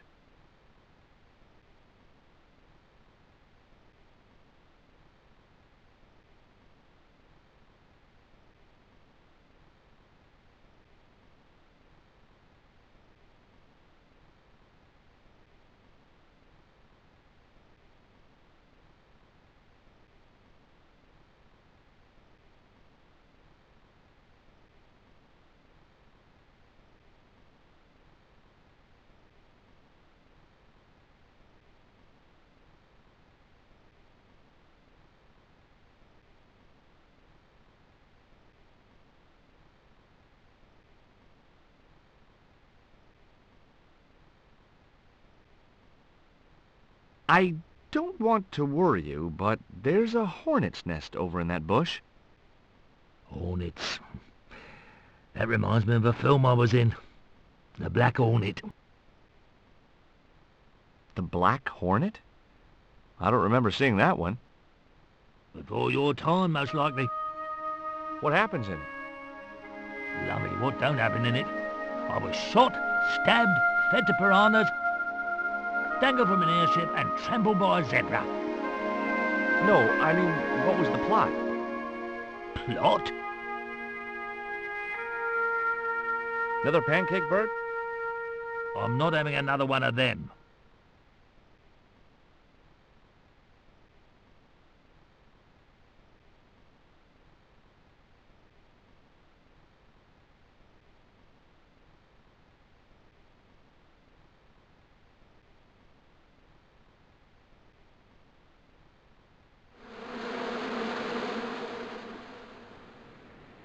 Those hornets were not pleased.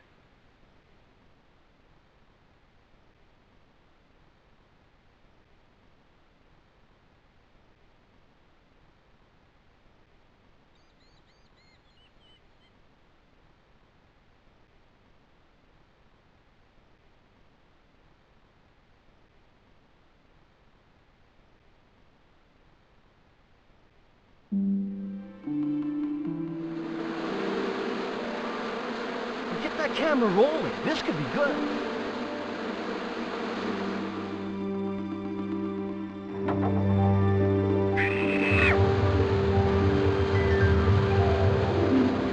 Cut and printed. That was brilliant, folks.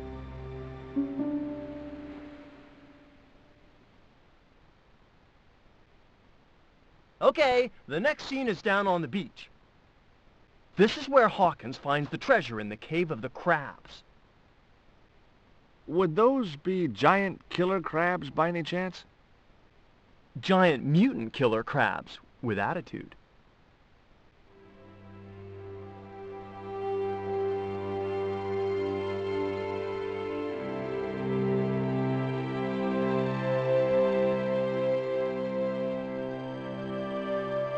There it was, the rock I'd seen from the camel's hump. Now that I was close up, I could make out a small cave near the top of the pillar.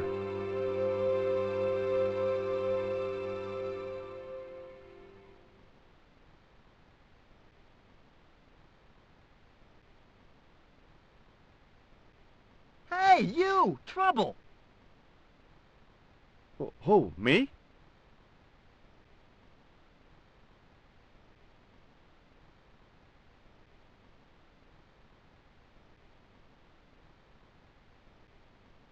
I want you to stay right where I can keep an eye on you. I'm not one of your lackeys, Hawks. I go where I like.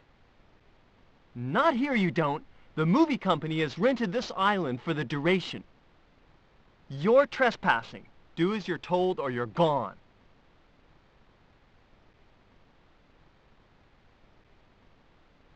There was nothing else I wanted to ask the cameraman.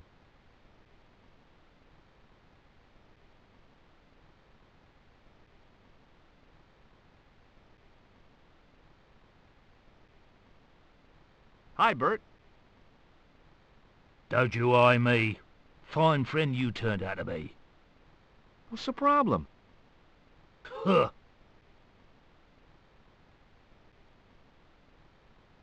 What's it like to work with Carlton Hawk?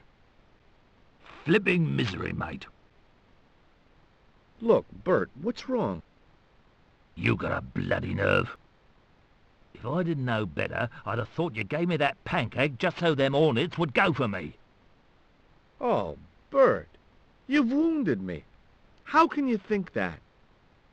Well, by looking at the evidence. I don't know why you still want to be a stuntman anyway. 'Cause it's all I know, isn't it? If I don't do this, what do I do? Well, how about being a stunt coordinator? Being a what? You stand around in a big jacket and a baseball cap, telling the stunt people what to do. I can do that. Hey, you've done the job for years and you're not dead. That's gotta be good for morale. Well, I dunno. You get your own megaphone. I'll do it. George Stobart, international adventurer and roaming careers advisor. What films have you worked on in the past? Remember Death Stalker of the 10th grade? The psychotic biker what crashed into the school bus? That was me. Or what about They Prayed to Satan? I was the bloke in the hospital scene. You know, the one who caught fire, fell through the flipping skylight. I don't think I caught those. Must be cool getting to travel the world like this. Yeah, nice here, innit? My Beryl used to love the seaside.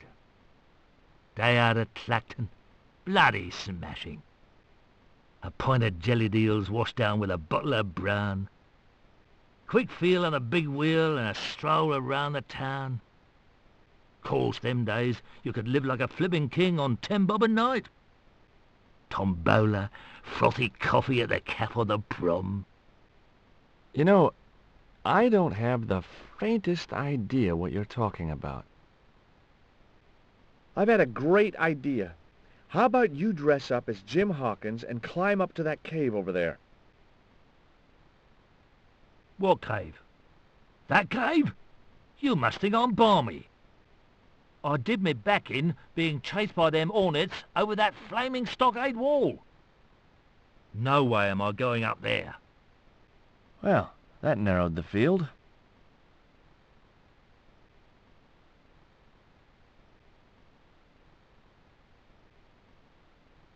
Hey, Haiku.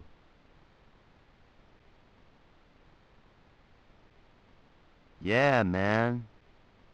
You're playing Jim Hawkins, right? Jimbo. I had Mr. Hawks change his name. Jimbo Hawkins, right. There was nothing else I wanted to ask him.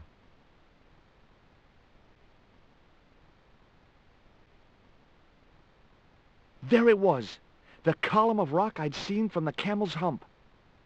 It was a lot taller than I'd expected. The truck carrying the camera had sunk into the wet sand.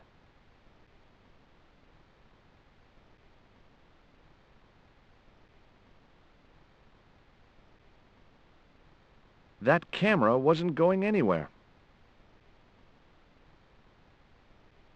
The little tent was like a canvas outhouse.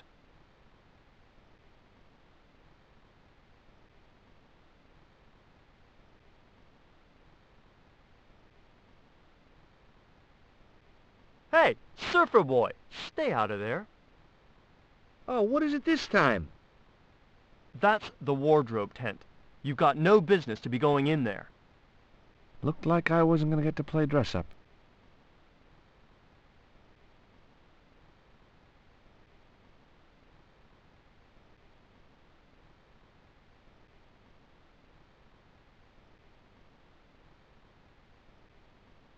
You don't look happy.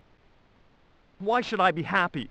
Look at that cave. It's supposed to be where the treasure is. So? Look at it. It's crap. Does that look like the sort of place anybody would hide treasure? I should have had props build me a proper damn cave. A cinematic cave.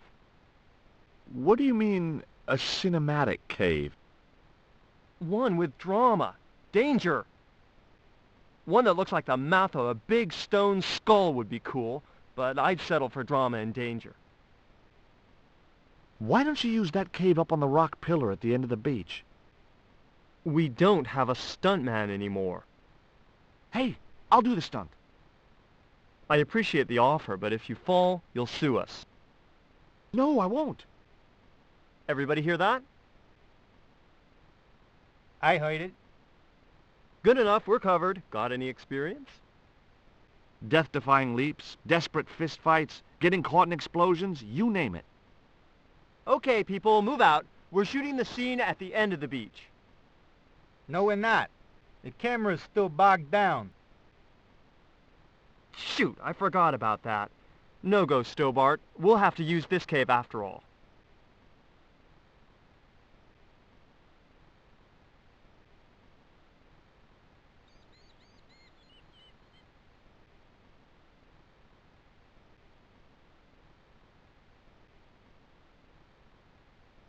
It was a portable movie camera. Flash? Yep. We can't film at the Needle Rock because the camera's bogged down, right? You got it, champ. So why can't we use the portable camera instead? You know, that's a pretty smart idea.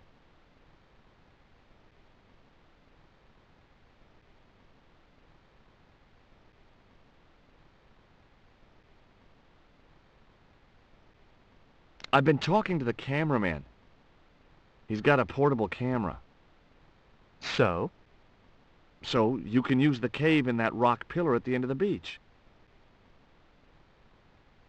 That's a dramatic cave if ever I saw one. We ain't got a stabilized harness for it. The camera'll wobble.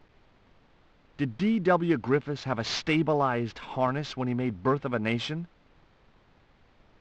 You're right, damn it. Hitchcock, Wells, none of them needed one. For crying out loud, Sam Raimi stabilized his camera on a plank. Props, get me a plank. We're gonna wing it. Hot dog, we're gonna do a cinema verite pirate movie. George, get to wardrobe. We're gonna make you a star. On my way.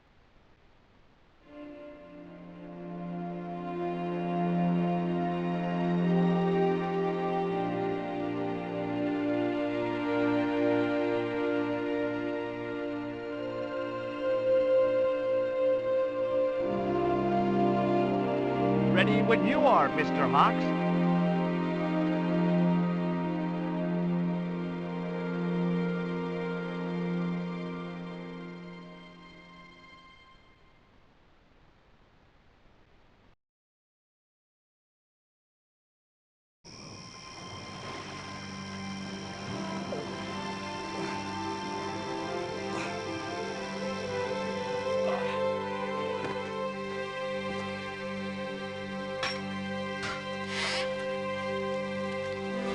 It was the stone which Ketch had captured from the Spanish.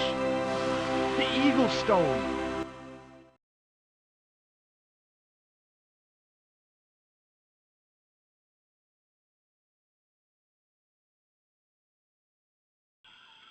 I returned to Quaramonte and found that Georges had left a message with Conchita. He'd already left for the Indian village, so I hurried to catch up with him. When I arrived, I found a scene of desolation.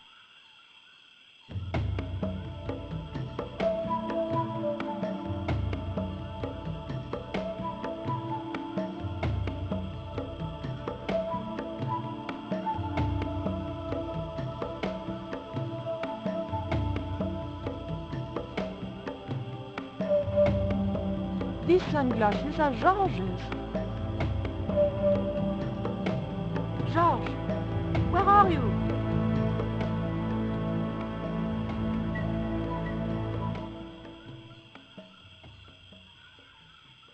Titipoco, I'm almost glad to see you.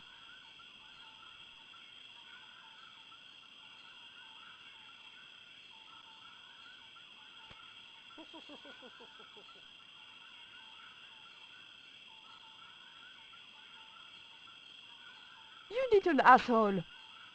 What happened here? Are you responsible for this? And where's Georges? Have you seen him? He was pointing to the remains of a burned-out hut. It was Titipoco. I still hadn't forgiven him for knocking me out with his poisoned dart.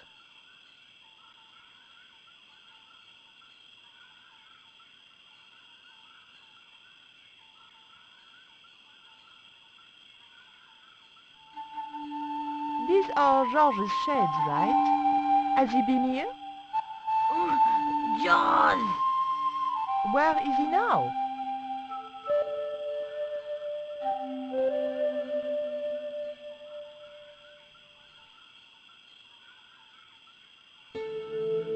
What's that? It looks like the stone we bought from Paris, but it's different. Yes, it has a carving of an eagle. That clinches it. George must have found this stone in the Caribbean and managed to hide the stone when the village was attacked by Karzak's men. I hope to God that George was all right. Where's George? George has been here, right? He was pointing to the smoldering remains of a hut.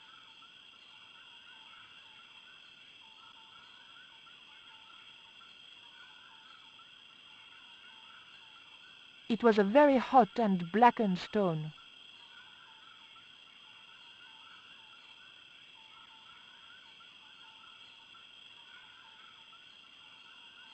The water could have cooled the stone if I could figure out a way of getting it into the barrel.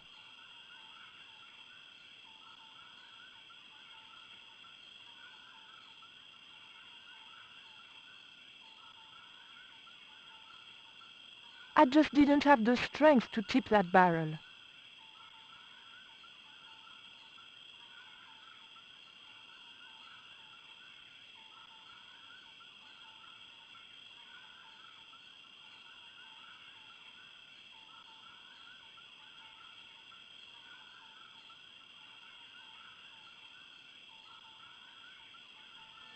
Hey, Shorty, make yourself useful and help me with this barrel.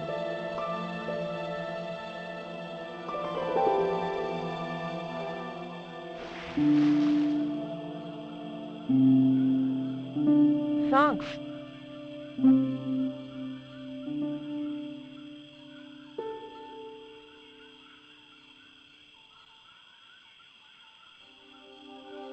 I recognize that. It's the Coyote Stone. I had the Coyote and Jaguar Stones. Titipoco had the Eagle. According to the shaman, that's all we needed to deal with Tezcatlipoca. Pity he hadn't any ideas for dealing with Karzak.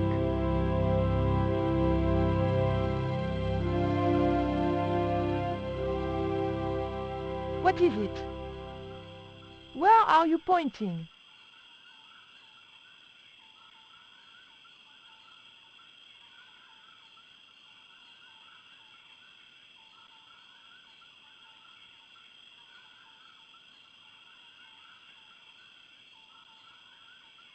One thing I was sure of, those underpants weren't George's.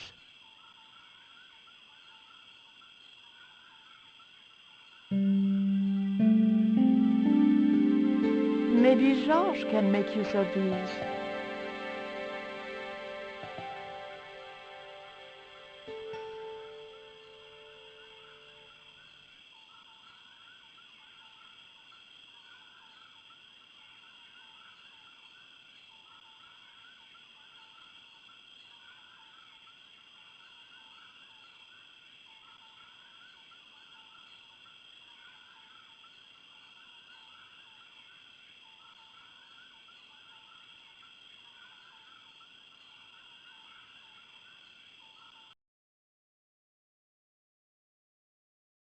We arrived to find George being led up the stairs. We clearly didn't have much time.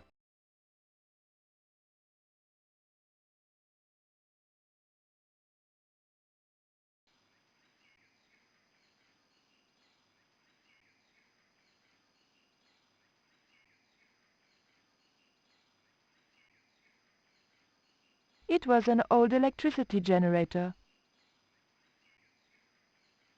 The scaffold gantry went all the way up the pyramid.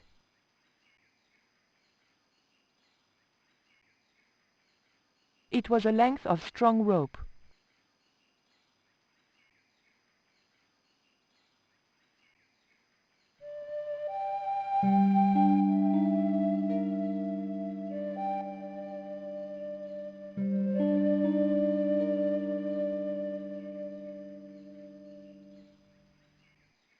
How did you hook up with a maniac like Karzak in the first place?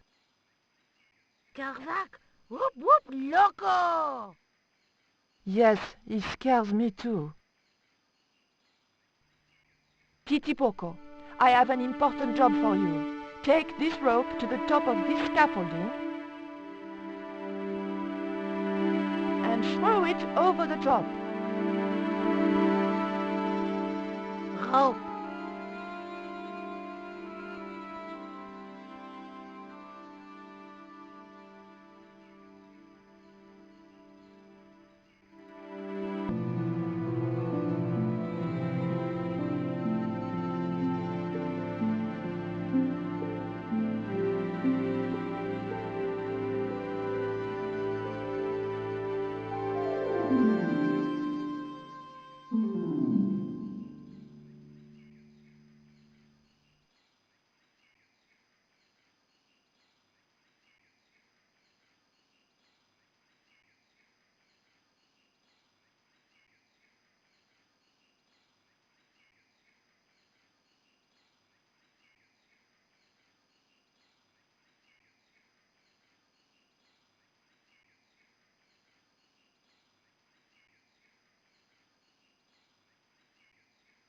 It looked like a fuel line.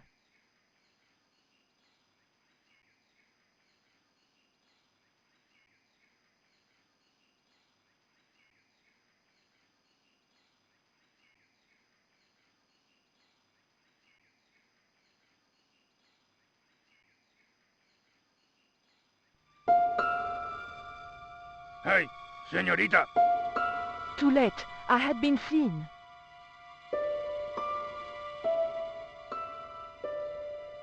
Bonjour, Capitaine.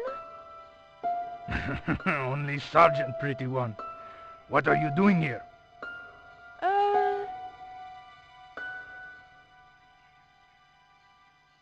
Snuggles said I could come here with him. Snuggles? Oh, I mean the General. We're, friends. May I go up the pyramid? We have strict instructions not to let anybody pass.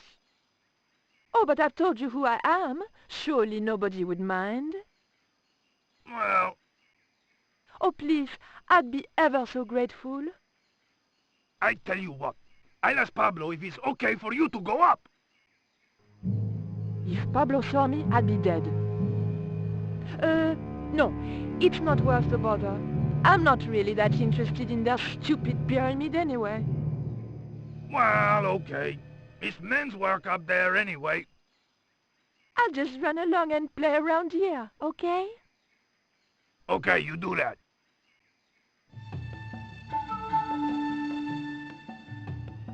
It looked like Karzak was using Quaramontean troops and local Indians as his guards. It looked like Karzak...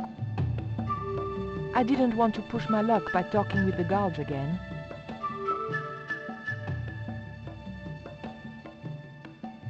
Those jackals weren't going to let me past.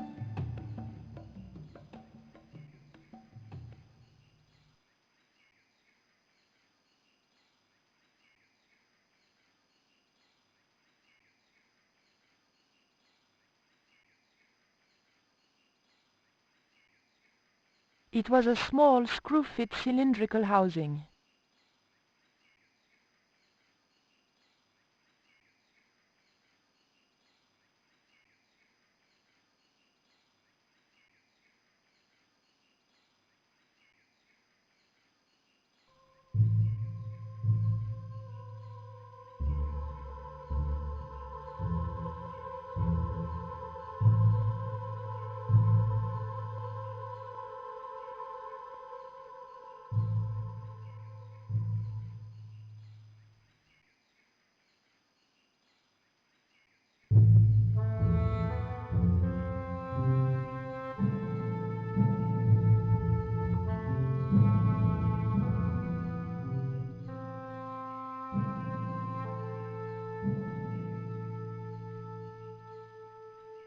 There was a lever mounted on the side of the motor. It was a small but very enticing button.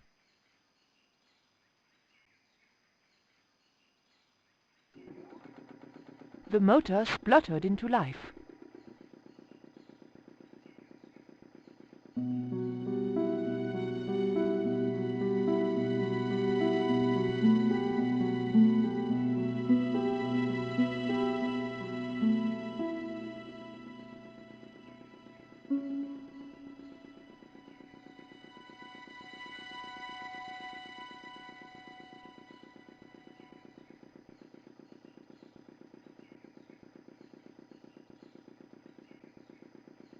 Titipoco, when I tell you, I want you to copy what I am doing. Copy.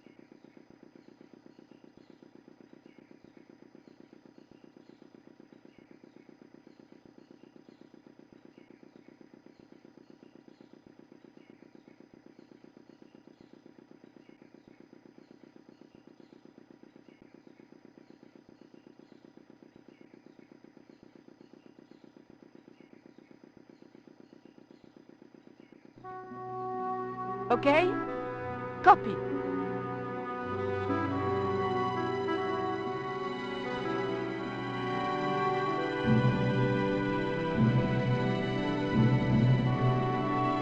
Georges!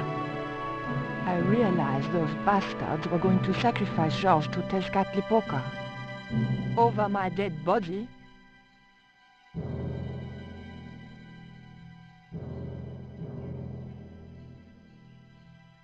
Thankfully, Georges was the only one to notice me. Where are they? The eclipse is about to happen. Patience. Your mother will be here soon and Karzak will be close behind. Just keep the Yankee covered and leave the worrying to others. Yeah, Raoul. The maniacs were going to sacrifice Georges. Shut up, Stobart. Just shut up! Calm down. He's no threat. Hey, Raoul, why don't you do us both a favor and shoot Pablo? You're very funny, Stobart. I haven't forgotten Marseille. When Karzak cuts your heart out, I'll be the one laughing. I'll bet I'm not the only one due for the chop around here either. Hey, Raoul? I'm warning you. Raoul was a bundle of raw nerves. I hoped Georges wouldn't push him too far.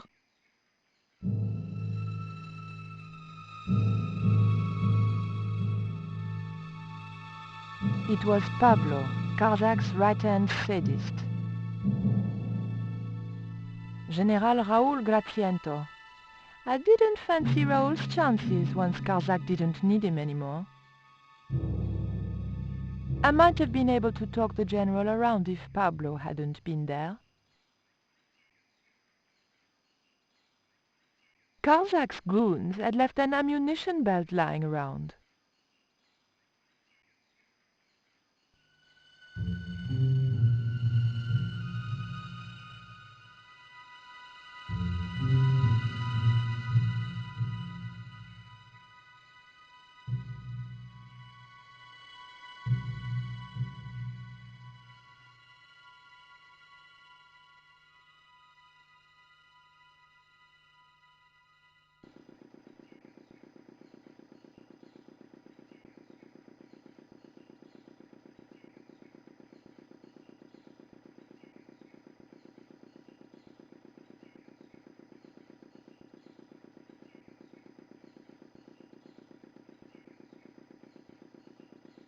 There was an unlit torch by the base of the steps.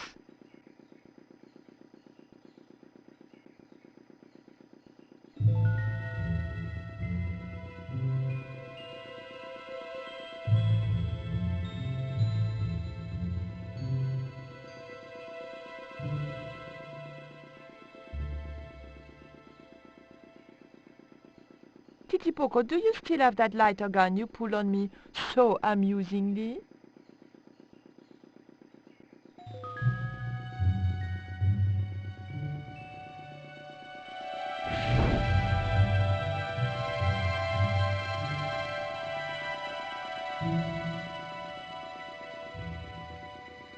What's going on over there? Do you need help, my pretty? Nothing's wrong. I dropped, a cigarette butt. Everything is under control. I'll have the fire out in a minute or two.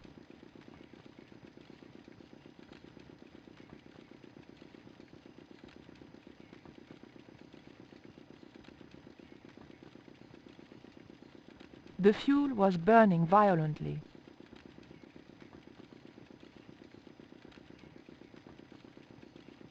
It was a round of ammunition.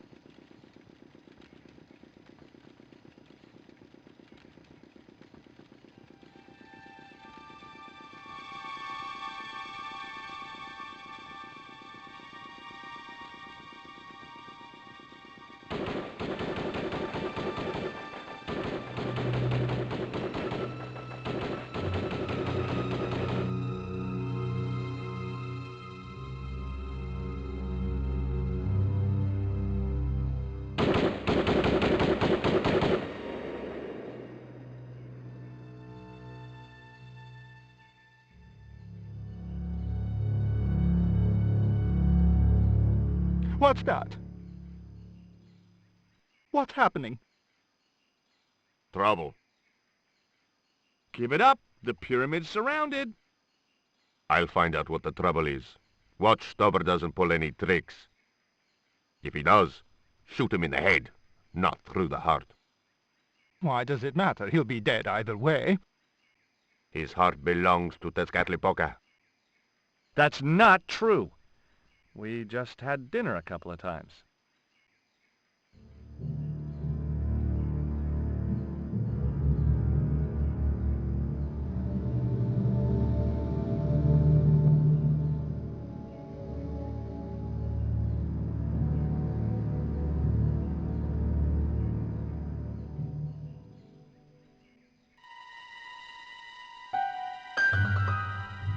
Drop the gun or I'll shoot!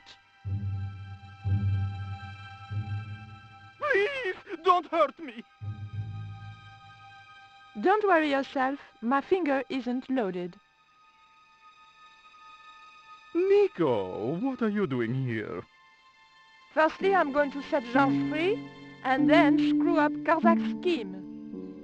No, I can't let you do that. Karzak has promised me power! Raoul, wake up. The only thing Karzak has on offer is death. You may want to ask Oublié. Except you can't. Karzak murdered him. You're lying. Oublié's in Europe. Sure, he's in Europe. In London, on a mortuary slab with 2 bullet holes in him. But Karzak promised. When he frees Tezcatlipoca, we'll all be granted great power. Listen to her, Raoul. Karzak's insane. I don't know. I need to think. You've let your mother do your thinking for you up to now. You need to think for yourself. Your mother and Karzak think alike. There's only one expendable member of the plan left, and that's you. Mother would never betray me. Oh, I'm tired of trying to reason with you, Raoul. Titipoco.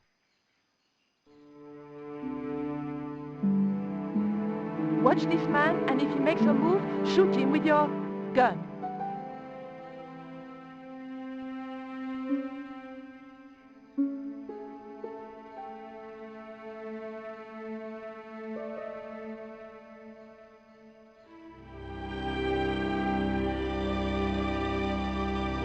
Hold still, Georges. I don't want to sacrifice you by accident.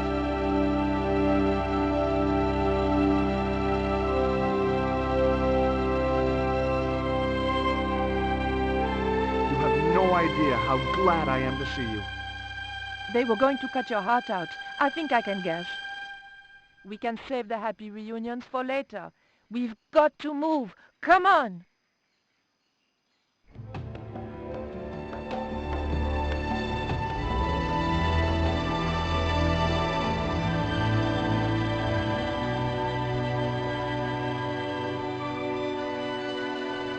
We're safe.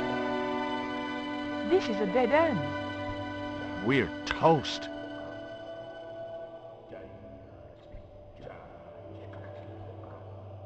I know, Titipoco. I'm not too happy here either. He knows this is Tezcatlipoca's pyramid, the house of the enemy.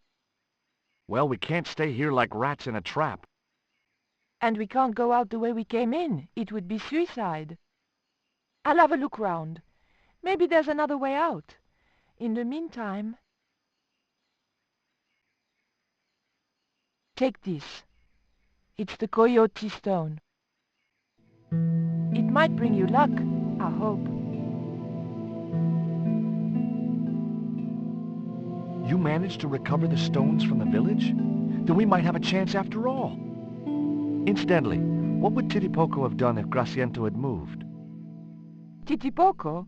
Nothing. He's given up violence.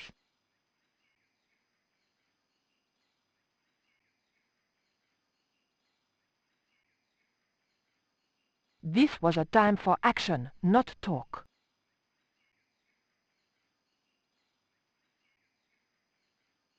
Georges? Yeah? There was nothing I wanted to talk to Georges about just then.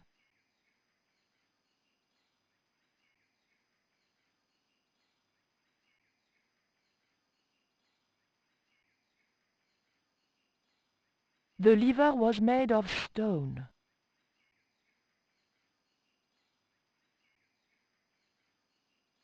Oof! The lever was very difficult to move and appeared to do nothing anyway.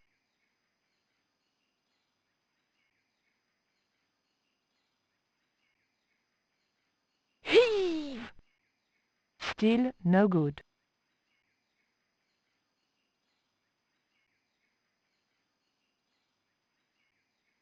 Georges? Yeah?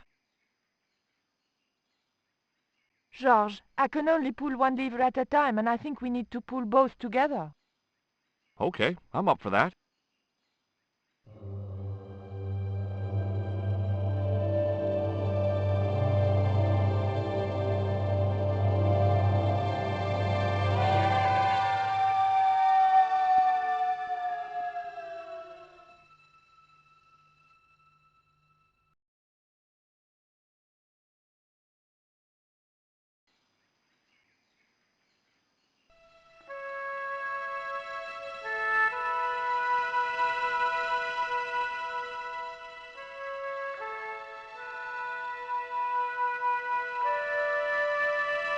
Raoul, there's something suspicious.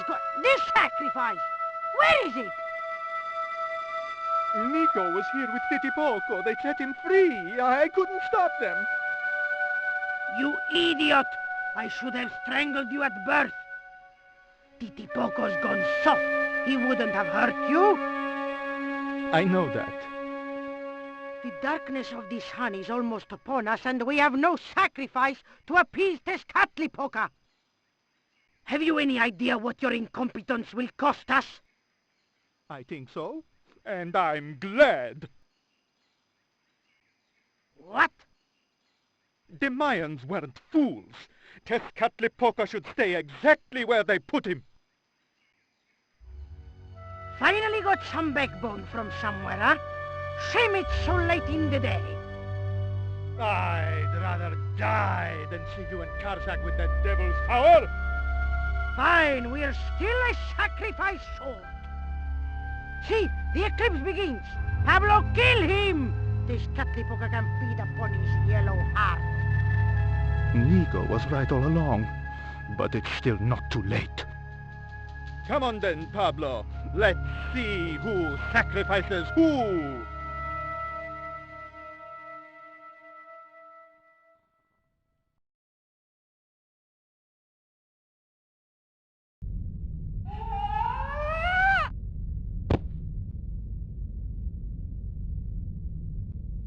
What place is this? I was in some sort of strange room. Tiles and dials. The priests who designed this place must have known how to use them. I was going to have to figure it out for myself if I ever wanted to get out of here.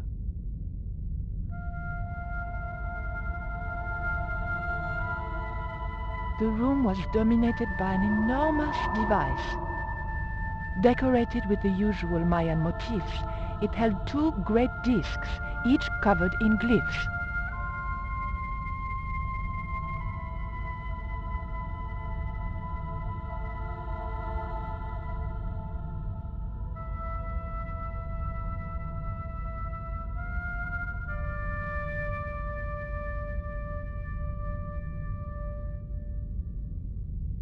There were several tiles with glyphs on them.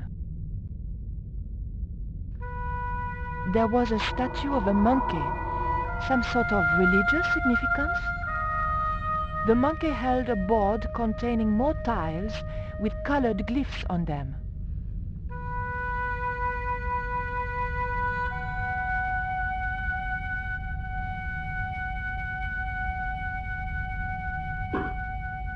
The tile moved slightly.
The tile moved inwards and clicked home.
Et voilà!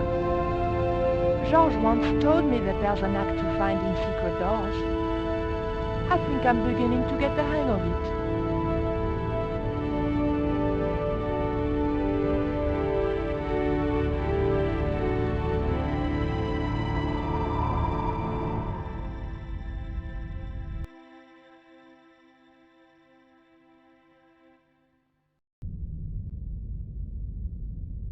So I thought, this is it, you know? This is true love. Anyway, I have to leave for a few weeks, and when I come back, what do I find? Damn right. And with who? Labano, that creep. Huh? Yeah, that's exactly what I thought.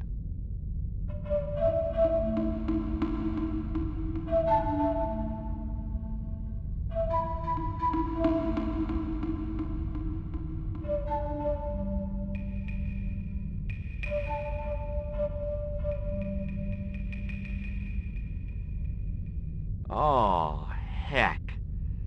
Looks like another dead-end titty poco. Any ideas?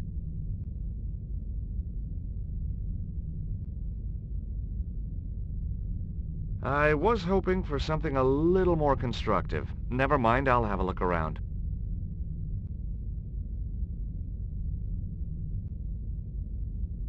It was Titty Poco, a new friend and a good listener to boot. I had nothing else I wanted to ask the little guy. A really creepy statue. The figure held a skull and a bowl, probably for a heart to go in. Yuck! There was a torch in a sconce by the doorway.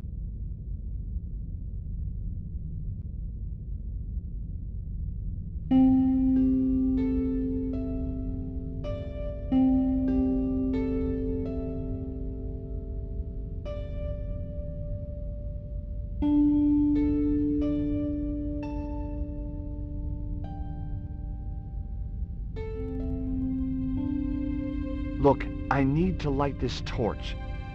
Can you do something clever with a couple of sticks, or flint and tinder, or...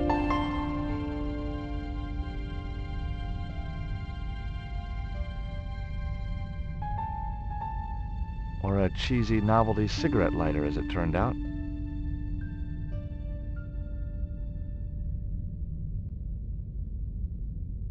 There was a picture of somebody holding a torch and another guy with a lever. The lever was real.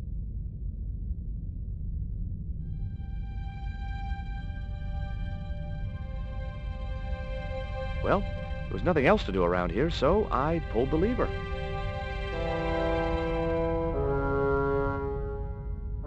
Nothing's happened. Oh, I hate that. Don't you hate that?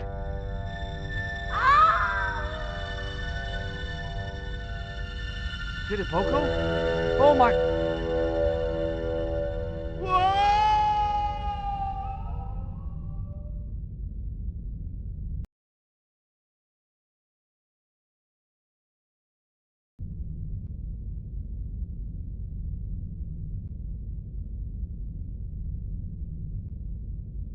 Great.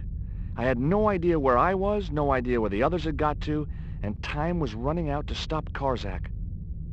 Still, I wasn't dead yet, so it wasn't all bad news.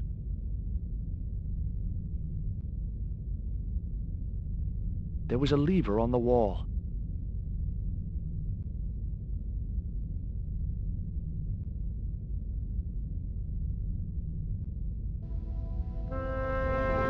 A stone slab that must have weighed tons sealed the door.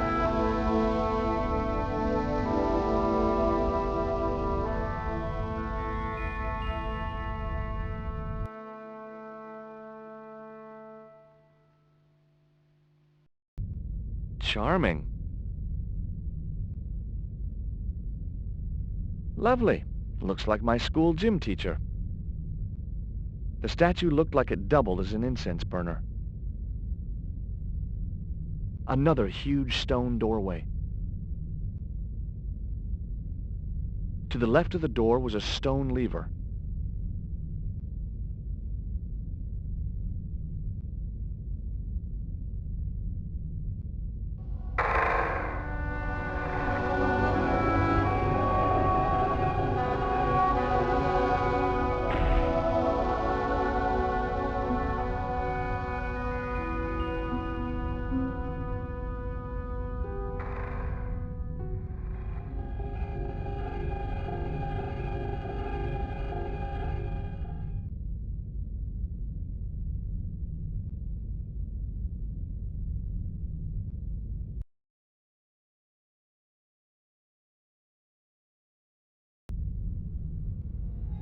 Every time I think this place can't get any spookier, it does. How rapoosh. The carving reminded me of Lane for some reason.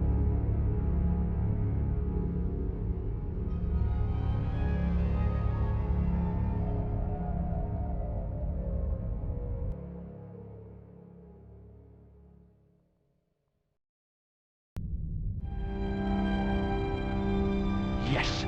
Finally! I'm out of here.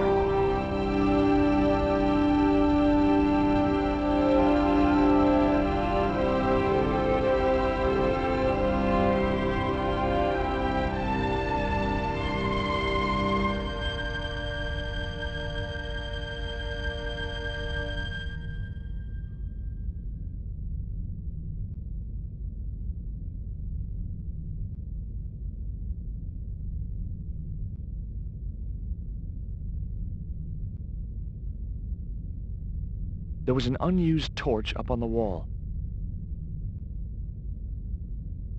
Once more, into the unknown.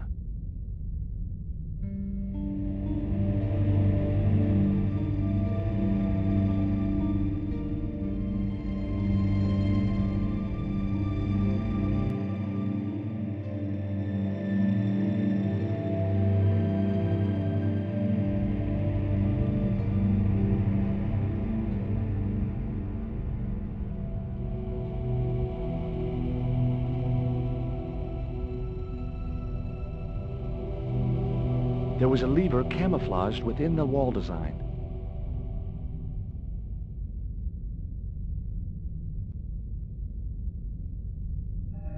Cool. Onwards and downwards, Mr. Stobart.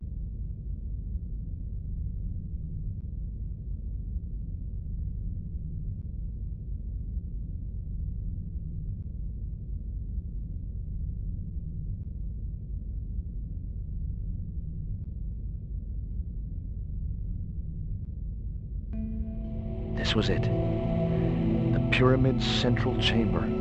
Its dark heart. Once before in my life, I'd stood in front of a door and thought, this is it. If I go through there, I'm going to die. I'd been wrong then. I hoped I was wrong now. This was the door that led to the central chamber and the smoking mirror.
Thousands of years trying to chase something that's staring